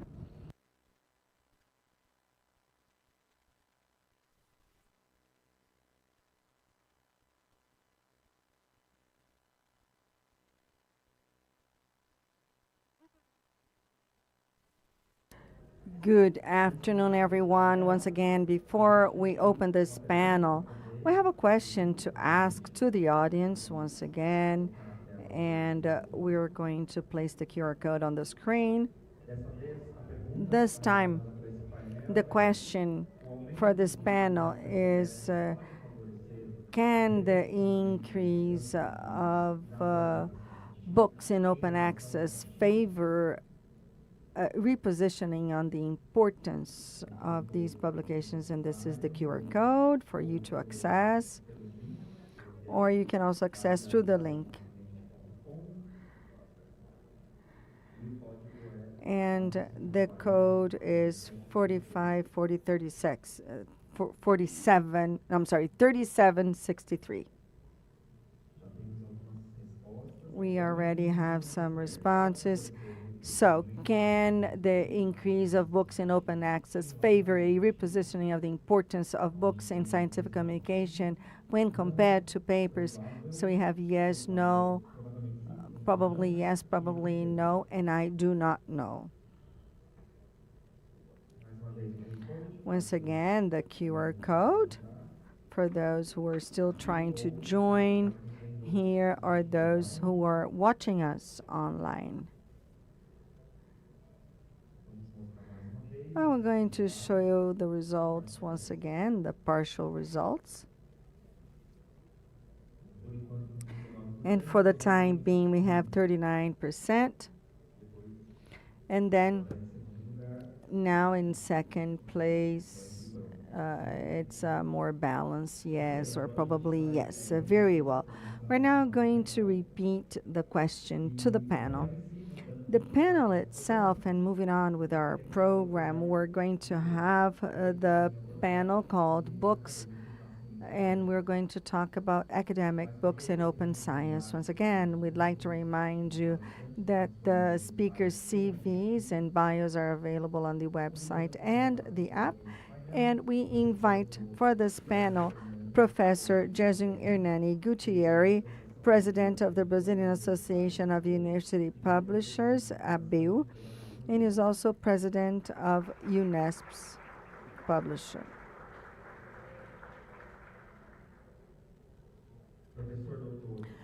Professor Edgar Garcia Valencia, researcher of Universidad Veracruzana.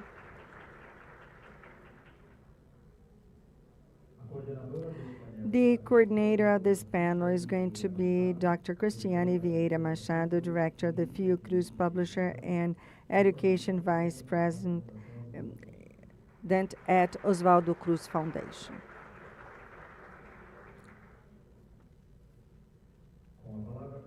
I now turn over to Professor Cristiane.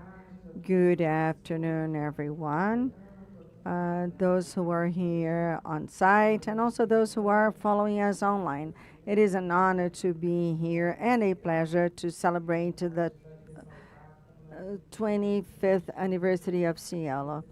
We have had excellent sessions before us, and it is clear how important SciELO is in Latin America in terms of the dissemination of scientific knowledge, the promotion of open science, equity, and even in the pursuit to decrease inequalities in the production of knowledge. And this has to do with sovereignty and is strategic to all of us. I would like to congratulate SciELO's team. And also, I would like to make a comment because we have a long-standing partnership at Fiocruz. We have followed up this history, and also in open access, we have a large team from Fiocruz. The Fiocruz publisher was one of the first. It was a co-founder of SciELO Books from the very onset. SciELO Books is also celebrating 10 years. So this panel today has to do with the academic publications, the journals that have their specific requirements when compared to books. We have two very important specialists today. They are going to share their ideas with us and the same experience. So without much further ado, I will turn to Professor Gutierrez, Abel, and also we will have a presentation on academic transformation. I'm sorry, academic publication in a world under transformation. And so the first comment I would like to make is I would like to thank the organizers of this event. And once again, I thank you for the opportunity to talk about books and books dynamic in open access. Also, I would like to make a remark. I am photophobic. And so you can imagine what I'm feeling right now with so much light on me, because I'm really a man who likes darkness. Anyway, I will try to survive to this hostile environment. Academic communication in a transforming world. This is very genetic. And first of all, going beyond books and thinking about scientific communication and the inclusion of open access within the scientific dynamics, it is very important that we keep in mind what are the reasons or the basic reasons that justify this tropism that we dedicate to open access. And so I will go back a little bit. I will be a little bit more mediocre, hoping that something more ambitious will be mentioned by the following speaker. In any case, what I would like to remind you is that the overall model that those who work with sciences and some scientists who have really worked around this, they see it as the typical scientific dynamics. And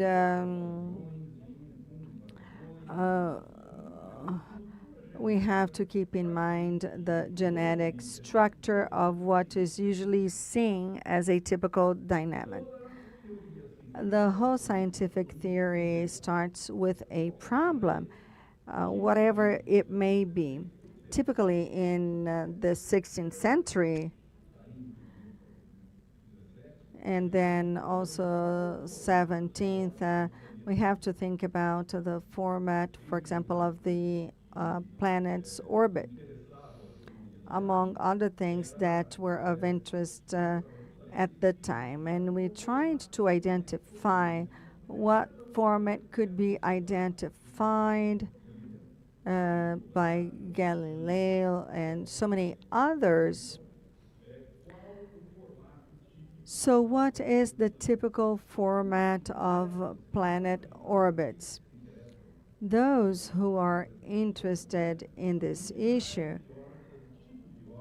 have no idea of the numbers and types of orbits. Most of them were circular for many reasons. Others were more elliptical, because at the end of the day, this is what we believe they are. So all of the planets in the universe have an elliptical circulation. I don't even know why, but the fact is that we have Kepler's general law that says that they all have elliptical orbits. And so based on the problem that was mentioned here, they have proliferated, and that's step number 2. First we have a problem and then conjectures. Are they circular? Are they random? Or elliptical? And then after having proposed each and every one of them, what do scientists do? They apply testing. In the case of empirical science, of course, empirical testing to analyze whether the theory is true or not. And then, if by any chance the theory is confirmed, or if it is not confirmed, of course, we throw it away, and then we go back to item number 2, looking for an answer to the original question. If it is corroborated, it is temporarily maintained, and then the testing process goes on until the theory is somehow rejected. For those who have any training on science, philosophy, this is something that is identified in all of the post-neo-positivism thinkers from the 30s. So what is the basis, and what really matters for us here is the following. What is the basis for the decision-making in this process? Who decides whether a theory is maintained or rejected? Who decides this? It is the scientific community. Very recently, in a prior presentation, they were talking exactly about this. We often see science as a competition between individuals and hypotheses, but no, it's never about the individual. Invariably, it's going to be the scientific community with its own internal rules that will reach a conclusion about what theories will be accepted or not. This process is defined by a community based on internal debate by that community. Well, if that's how it happens,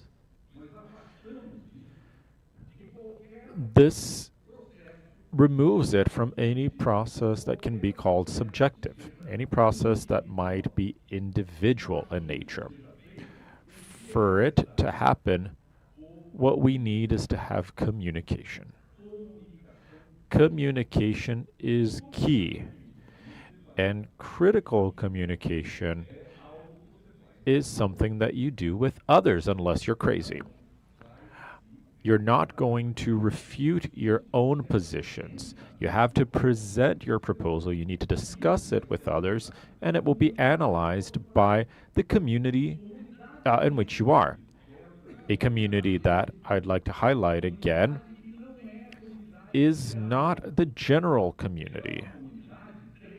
It's a trained community, a community that needs to be a snapshot of society. It needs to have a certain kind of background, and it needs to have specific talents. So this community is going to do the work. This is the community that somehow will be essential, and this is a perfect parallel that will allow you to understand the mechanism. This is identical to what happens in a jury.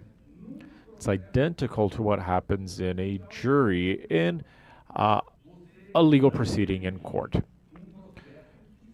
It's not a process that's completely adverse to mistakes, but it's a rational process.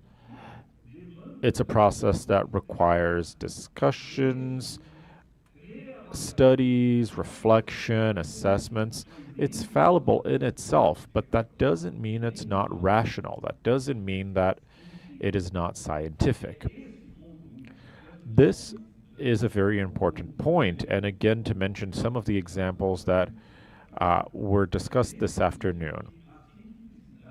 This is where scientificity is not related with the truth in itself. Truth is a revelation, right? It's about looking at the Holy Spirit, and this does not connect to science at all. Science is a fallible process because it essentially, contrary to what it might seem, is as human as literature. So you can make mistakes like any human being does in the process of selecting your theories. That might be one of the characteristic beauties of scientific theories, that we all can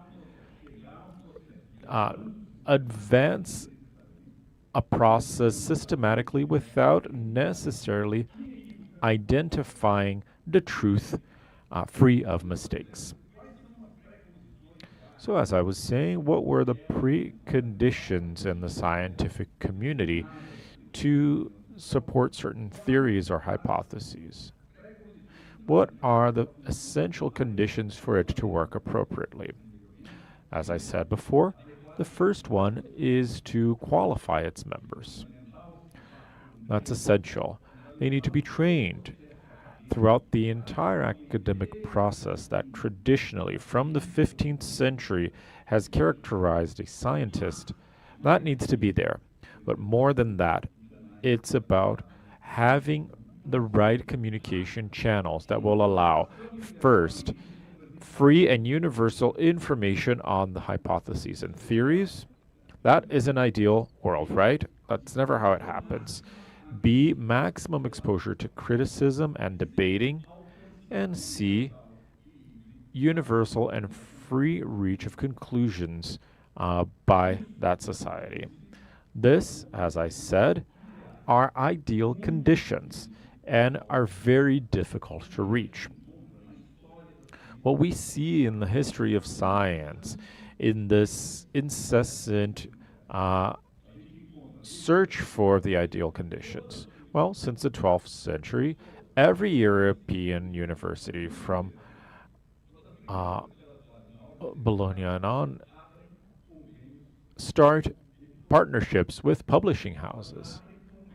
They have partnerships with publishing houses and typographies. Of course, in the 12th century, that didn't exist yet, but they had agreements for it immediately because they knew there was a need to foster a debate and establish among the different alternatives available which ones would be preferable versus the others. In the 16th century, the first university presses were created. Cambridge was the first. The 17th century, in 1665, specifically, the first two scientific journals were created in England. In the 19th century, there was a boom from 100 in 1800 to 1,000 by 850. At the turn of the century in 1878, we already had 100,000 journals. And it only went up from there. Finally, in the 21st century, and I think that these are very important milestones so that we can understand how this can be perfected. We found at the end of the 20th century and in the early 21st century a definitive strengthening of open access publications.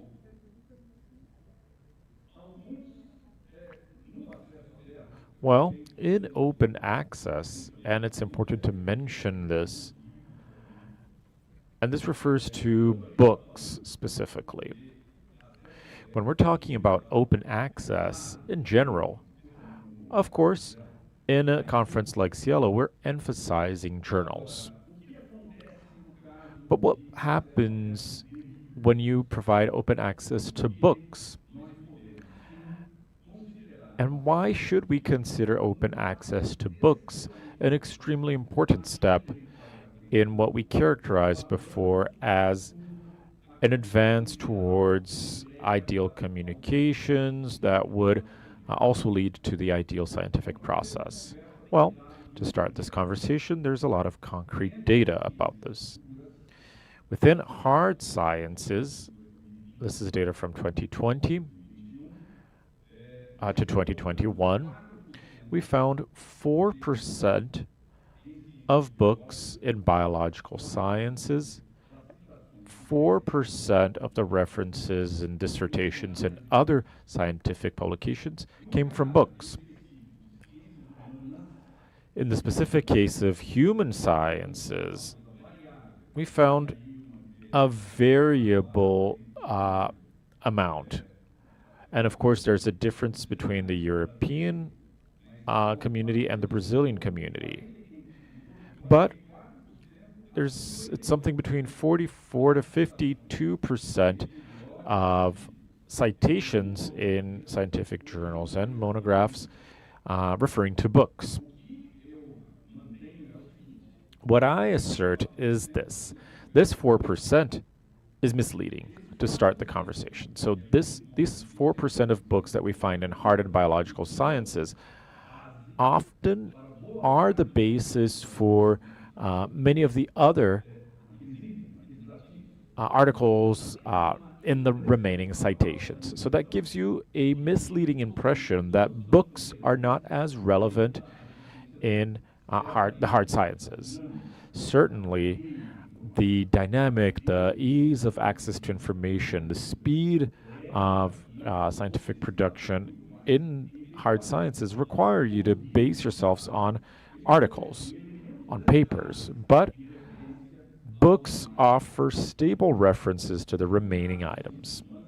In human sciences, we don't even need to state this fact. Obviously, you're not going to write a history of the Ottoman Empire in an article.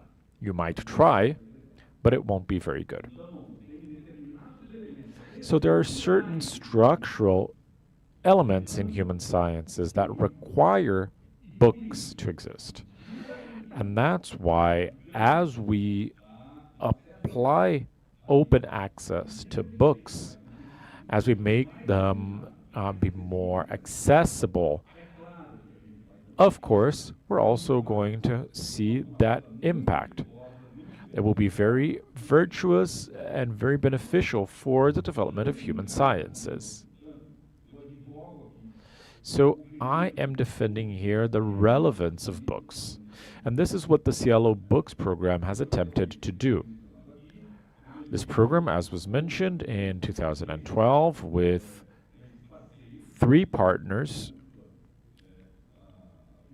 and these are UFBA, Fiocruz, and Unesp. They were invited by SciELO to pool our efforts to foster these publications without any difference when it comes to area.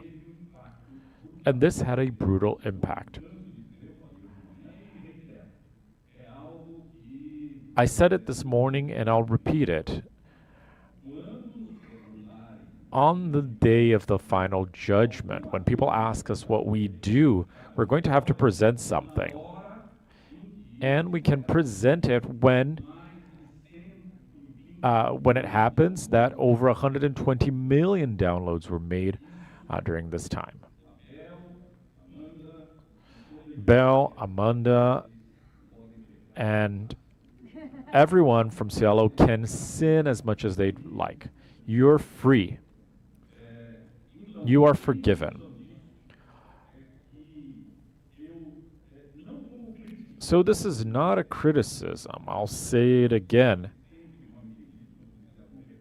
This will always be a misunderstanding, but it's an alert for all of us. I am a big fan of open access. I see sometimes open access as being threatened by certain policies and circumstances from Europe, for example. So since the 90s, when it was created, there were many attempts to democratize scientific contents. But how is that done? And how do you fund it? Well, I'll say it once again.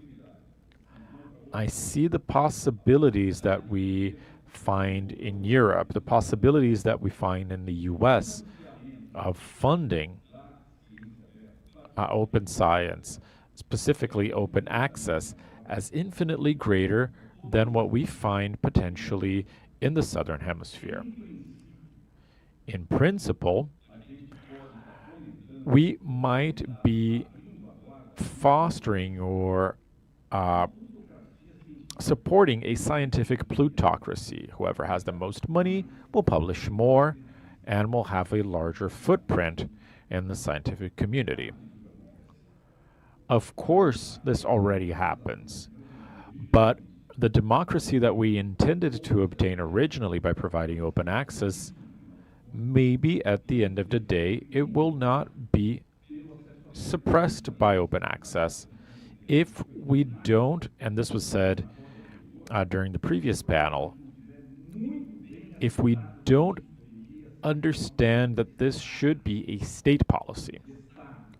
It should be a government policy, and it should persist regardless of administration and regardless of the oscillations in the democracy and regardless of, the madmen that might come to power in certain hypothetical countries.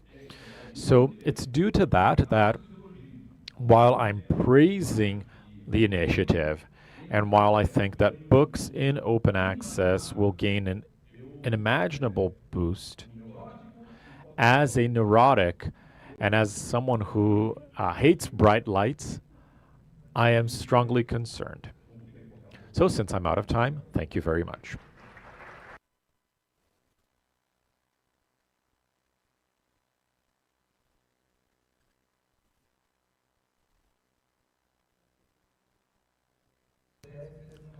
Thank you. Professor Gesio raised some very interesting and provocative topics about the challenges faced by books currently, with the proliferation of papers, with the crisis in the book industry. But he also mentioned a figure, 120 million downloads that I have to mention from SciELO Livros. We have over 800 books available and 1,200 in open access. What that means is that now it's more democratic. People don't necessarily need to afford shipping costs and finding books, and it also will provide more equality to access, which is one of the principles that we're discussing here. So without further ado, I'm going to pass it over to Mr. Edgar Garcia Valencia from Arakuzana University, and he's going to tell us about the challenges faced by academic books in open science.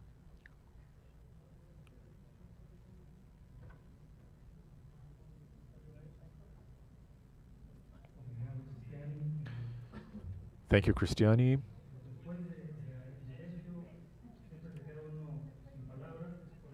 After Jezio, we always feel at a loss for words. Fortunately, I wrote down my presentation. I'd like to thank SciELO for inviting me to be here. It's a very significant conference, so I'd like to congratulate you for the efforts that you've made in this quarter century, especially the Association of Universities of Latin America and the Caribbean for allowing me to organize the Cibolon University books during SciELO 25 with Juan Felipe from Cordoba, Ángel Luis Torres from Sir Torres Ayala in Ecuador, Natalia Corbellini from the National de la Plata University, and João Canasas from Frio Cruz. If anything appears in this presentation that seems interesting, you can rest assured that this was my colleagues' words. This was a panel that included book editors who raised their issues against open science and discussed the role of SciELO and the importance of a book platform for Latin America and the Caribbean, as well as opportunities in this area. So there are 3 points I'd like to raise during this presentation. First, I'm going to present what was discussed during this seminar. I'd like to present some data on regional catalogs and their books to give you an idea of where the university press works in Latin America. And I'm also going to mention some of the challenges faced by editors, especially in providing visibility and accessibility. I had to share some success stories as well. Book editors know the challenges they face. They know what responsibilities they have, the role of authors, collections, limitations, and opportunities from books. We also know that there have been changes in the market, digital distribution, artificial intelligence. This all requires a revision on books and their parameters. So in this scenario, the importance of SciELO Livros is paramount in our continent, but it's not such an oftenly used resource by researchers outside of Brazil.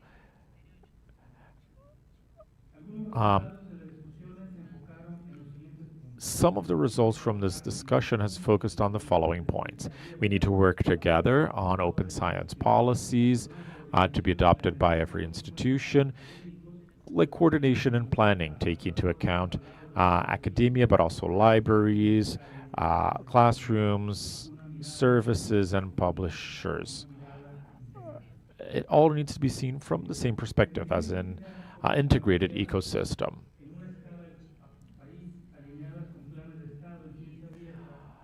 It would require countries to be aligned to open science principles, and this is a challenge for the publishers because they are concerned about new distribution flows and new workflows that will be created by this logic. There are commercial policies involved. I'm saying commercial here between quotes and with a question mark. During the last Mexican book conference, there was a table defending higher publication numbers, and open access would not make books circulate more. But I was happy to see a study by Itacar Flores Association of University Presses in 2022 showing some cases for the North American market.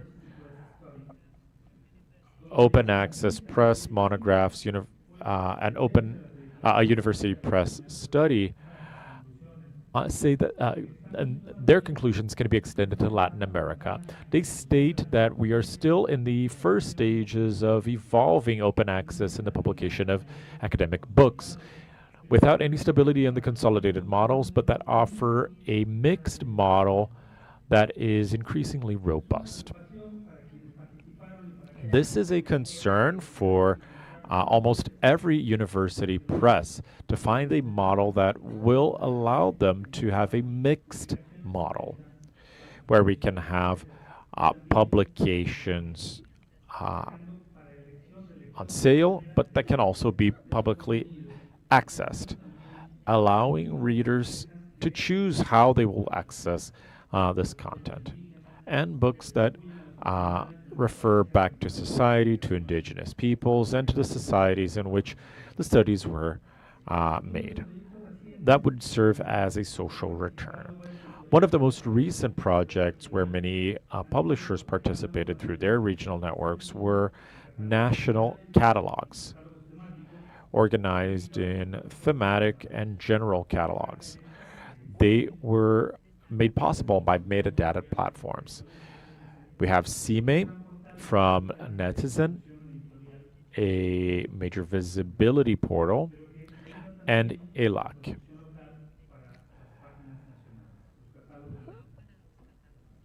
They provide national production books to national catalogs. Right now you can see it.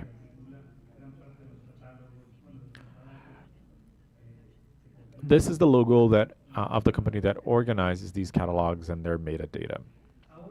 SciELO. Now, they're working on a possibility for a Declaration of Academic Prestige, or DPA. This is a platform that includes plagiarism prevention methods, comparison. So it's an auditable agency connected to SciELO. Another challenge is inspecting the quality of the publications. This is still a pending matter. In 2014, a stamp of approval was created for collections by the Spanish Association of University Presses, along with national assessment agencies. This initiative from DPA started as the most viable option thus far, since the state is absent on this topic. Here I'm speaking about Mexico specifically. There was an abandonment, there was a neglect on quality control for journals. And so the assessment of quality is no longer of interest for these collections. This can only be found in some indexes, and this is how we can act. One of the purposes of this seminar was to show that EULAP members are facing the impact of some books. For example, Abya in Ecuador was very fruitful, and it showed how publications can be made visible in different latitudes. The case of Abya is very successful, and I'd like to show it to you. In this graph, you can see the percentage of publications in Ecuador. Look at the green line. Ecuador joined SciELO directly, and it has one of the highest percentages of university books in digital catalogs, differently from other countries. So, except for Brazil, here we can see the publication production between printed and digital books. These are very significant figures. As we see in the catalogs, I'll show you some examples from before the COVID pandemic, 2018 to 2020. Here you see some of the figures from the countries that have the most publications in catalogs, especially Mexico and Colombia. At the time, only 5% of their books were open access in Mexico, and in Colombia, this was 7.4%. And the general EULA catalog had 6.3% of their publications with open access. There are studies about this in Spain, and their academic production is about 4%. Later on, after the COVID pandemic, in 2020 to 2023, we saw that the number of recorded books went up. There were also higher numbers of open access books, but differently from printed books. This makes the percentage of books in open access go down. As paper printing goes up, digital publications didn't go up to the same pace, and that reduced the percentage. So moving on to open access, it's not natural. There's no support for them. So if we don't start publishing in digital format, if publishers are only dedicated to printed books and not to multiple system books, then a transition to open access will not be possible. And this is the last graph I'd like to show you, because the depot format is one of the most important for accessible access for people with disabilities. The inclusion of metadata and sensitivity is very small in Latin America, not only in university presses. Overall, around the world, 15% of people have some disability. And out of the hundreds of thousands of books produced around the world every year, the ones that can be accessible by this part of the population is less than 7%. In June 2025, the European Accessibility Act will come in, preventing books from being distributed in European platforms without access. And one of the leading publishers is German. That's very significant because one of the 6 goals that they have to reach service levels in ATMs, in public transportation, and in e-commerce include digital books to facilitate interaction with this part of the population.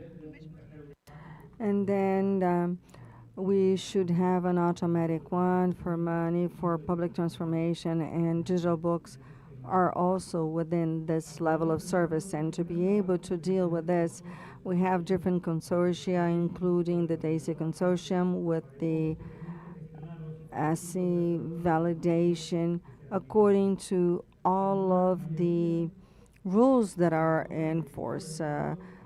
I now speak of the Mexican and Colombian cases that we are aware of, and we've been working with them. They're facing only the challenge of trying to meet the needs of disabled individuals. And this makes us think about development, because the pathway to development goes through equity. Very little will be possible without integration, joint work. We have to find new cooperation models for publishers and institutions so that we can achieve better results and work very closely with the authors so that we can move on towards open science. And with this, I end my participation. Thank you very much for your attention.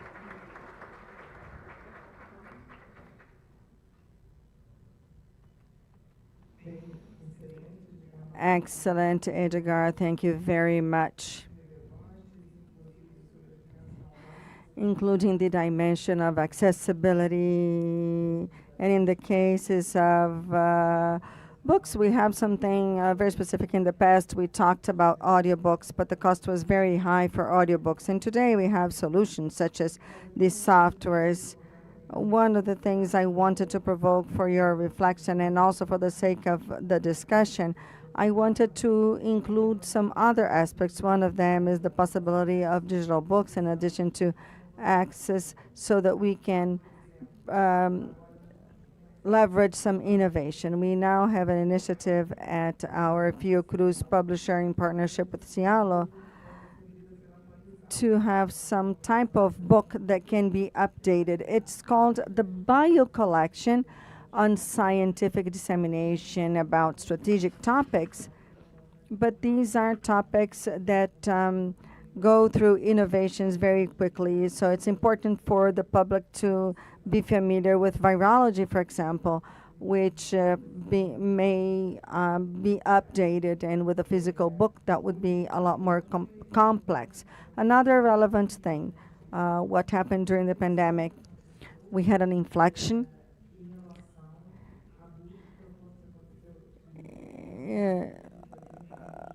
about having more digital books during the pandemic. Also, as an example, at Fiocruz, we published it, printed books and then online books.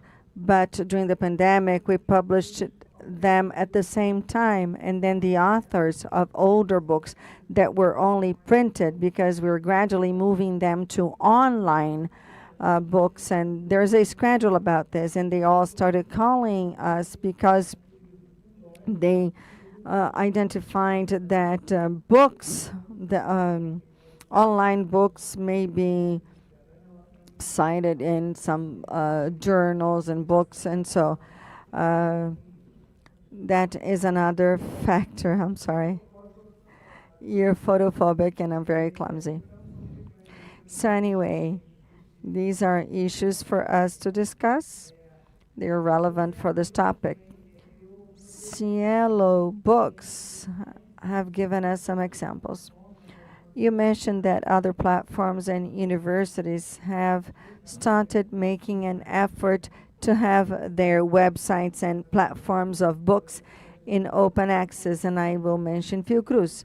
Porto Livre also is a portal of open access books, and it has another possibility, which is the publication of books, classic books that where there is no more interest in printing again, and so they are made available online free of charge, and they are available to the public in general, and therefore this is another innovation promoting access and equality and access to books that are no longer available even. So we're now going to open for the audience. You can ask questions. Perhaps we can have 2 or 3 questions from the audience, and then we'll go back to the speakers.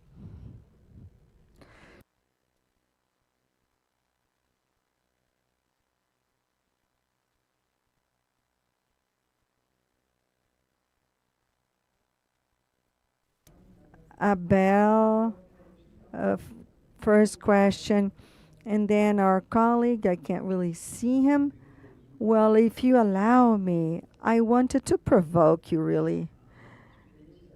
Our experience is that in the case of journals, we come to a conclusion today and in Latin America that open access has become inherent to research communication in quality journals because of SciELO, really.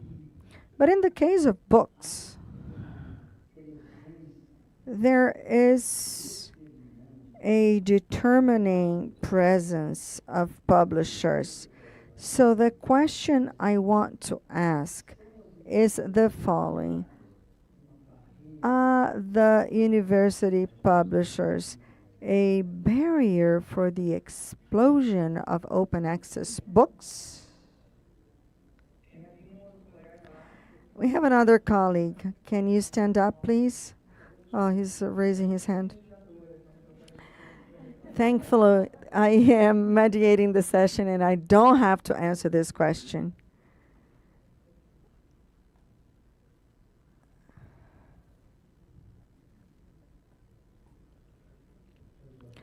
Good afternoon.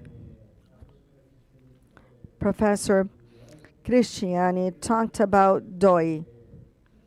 I wanted to ask our colleagues if the initiatives for printed and online books, if you have a DOI for the whole book or for the chapters separately, because that would be more difficult. But they could make reference to the chapters. Also, books that are no longer printed, and that takes us to the issue of preservation. And then I would like to mention that just as we have JATS or XML for manuscripts, what we have for bits and what are you taking into account for that? Very well, I will turn over to you, please feel free. Well, I will start from the last question on JETs and bits. It is known, but we're not using it in the editorials. In Mexico and Colombia, we're using it, and maybe in Argentina they're not. But we are using it for conversion. In this regard, conversion is one of the best formats for disabled people. It is possible, or you know, it's easier to read. And what the consortium is doing is to determine metadata for good practices based on the web program, and this is an informal way of doing it, and then individuals can choose what books work best for them. This is the way we should go.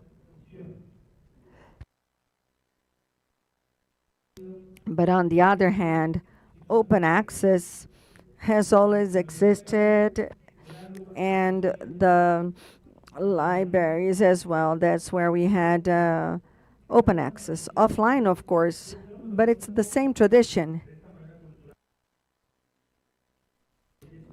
I cannot explain it in any other way. It's a cultural issue.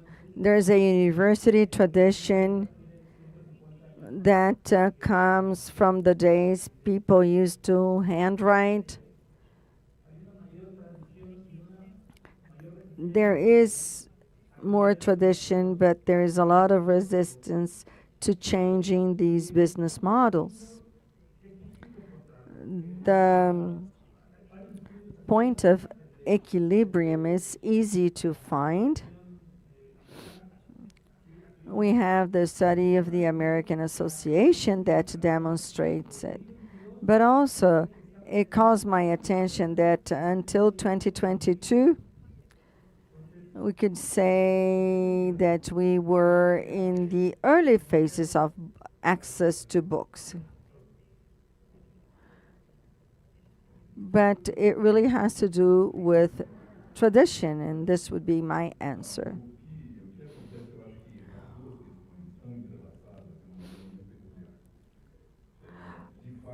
I think that this is done in a very peculiar manner. What we have, well, I'm going to link it to what Abel mentioned. DOI for chapters or books is still an exception for a very simple reason. Scientific books as such still have some resistance to be the typical scientific media and digital platforms. It's a lot more common, for example, to use similar qualifications for papers. And then, because of this, I gave you this answer first, and then I will later move on to Abel's question. So the problem is not a scientific book. It's not an open access book. We're talking about digital books. When we see what is characteristic of digital books and their presence in the Brazilian market, what we're doing here is something that seems very futuristic. In fact, with concrete measurements in the market or for digital books, we can hardly get 6%. And let's not think that this issue with digital books is found only in Brazil, because it is not. And perhaps we could say, oh, poor Brazil, a banana republic. No, these are similar data that we find for Germany.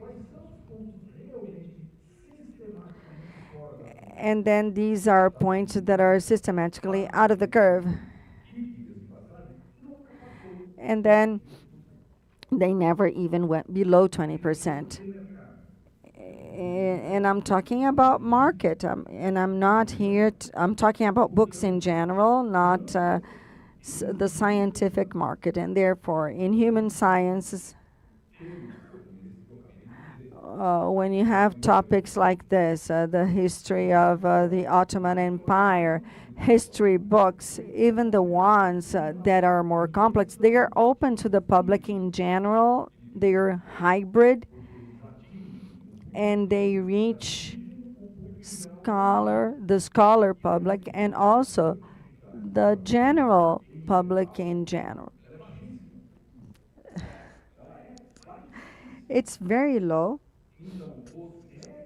And therefore, the merits of digital books and the merits of open access are closely related to the universality that we all identify. And for specific scientific information, it is invaluable. Now, going back to the core issue, you are imposing some sins on me, and I will not accept it on the final judgment day. I will not accept this because of university publishers. This is an editorial phenomenon, period. And it is not limited to university publishers, and therefore we this is what we have for now. And Edson mentioned something which is very important. The tradition of books need somehow subverted so that we can apply digital books to open access and have the same power we have for journals. But right now, because of different regions, different variables, and they are not limited to Brazil, I emphasize books have resistance. The Brazilian market, be it for open access or not, there is a resistance of readers in general. And then at the end of the day, the international markets have to deal with that. The international markets are shrunk. And then in the case of books and human sciences, in digital scientific books, you have a share that follows the standards of books in general. And this is true for any publisher, be it scientific or not. In Brazil, they are totally aware of this. And what happens And what we've seen in Europe after the pandemic, Europe and the US after the pandemic, was a decrease of digital books. And there was a recent survey carried out in Germany by Murdogoza, a sociologist. He demonstrated that we automatically associate reading from a screen to professional activities. Those who want to enjoy themselves with a history book, a sociology book, a book on politics, be it on the right or left, people started buying books on politics. They are usually printed because people do not want to move to the screen and feel that they are enjoying a professional activity, because everybody expected that we would switch to digital books dramatically, but what they saw in Germany was a striking decrease of digital books when compared to printed books. So Hartmut Rosa, author of Acceleration, what is happening is that people want to preserve their intimacy. What books, God knows it and everybody else does too. What books do to us is an intimate moment. Sometimes we find refuge in books and we have a feeling that we are diving into our own universe. Psychologically speaking, people would dive into it and avoid what is something that is much more in the public sphere when they go into the world of digital screens. It's a lot more complicated than we may think. And so, on behalf of ABEU, I exempt ourselves from any responsibility.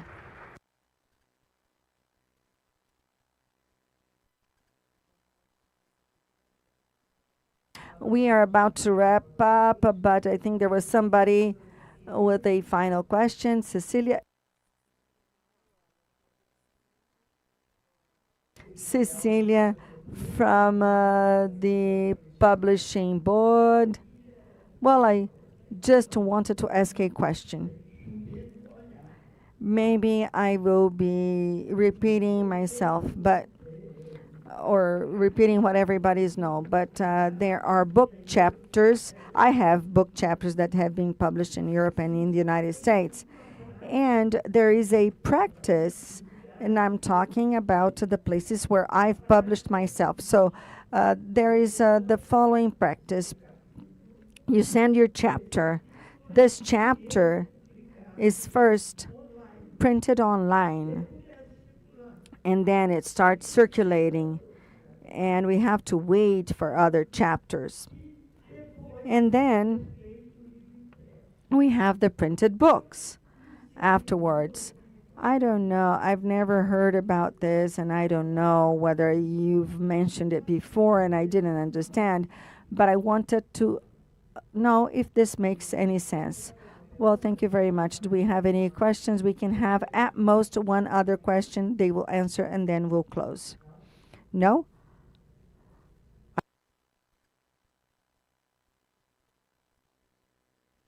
Well, this is a practice that has been used not only to books, but to journals. And some journals, for example, the New York books, they are migrating to something similar. And the number of journals, for some journals, they are disappearing. What we see now is a portal. It is the title. And then we have the date, of course, for the publication of the paper. And this is not being shared in numbers. The same thing happens regarding books.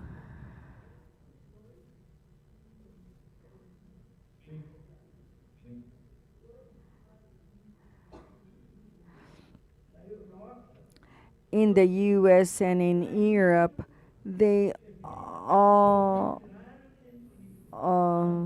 left and then they came back. Yes, there is no doubt. But they have more or less the same system for the journals. They don't know when they are going to come out. And then the manuscripts are compiled and then they are formatted with all of the manuscripts that have been reviewed. This is a very interesting process depending on the topic of the journal or the book. It's very interesting because it has one of the very interesting elements of digital publishing, which is being able to publish right away. It is immediately available.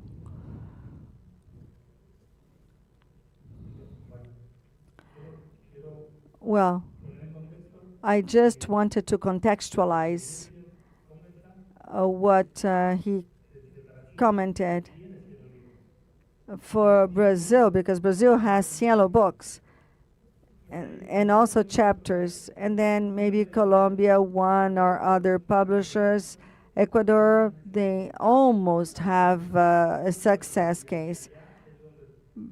But I think that the university publishers would have to find a way to move in that direction.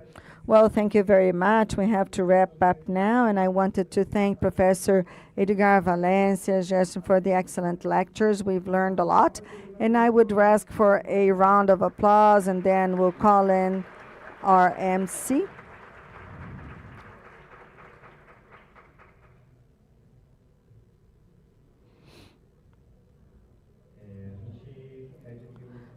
We would like to ask the speakers to stay here for the photo. And we're going to ask the same question once again, the one we asked in the beginning of the panel.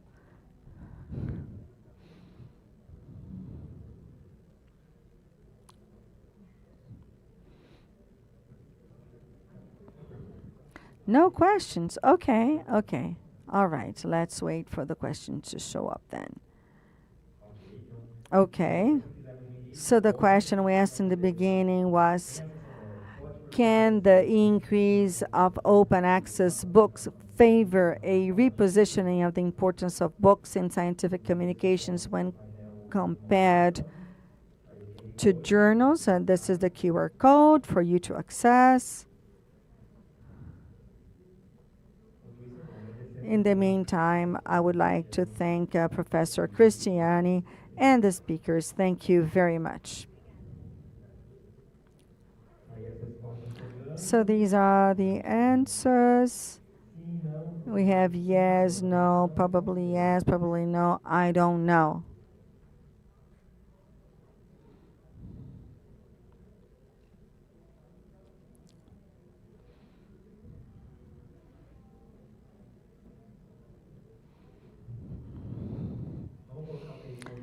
Now let's place the QR code once again.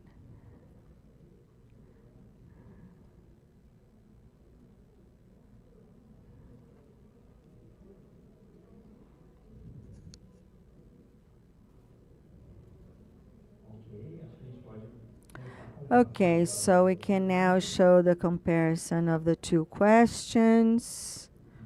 Very well.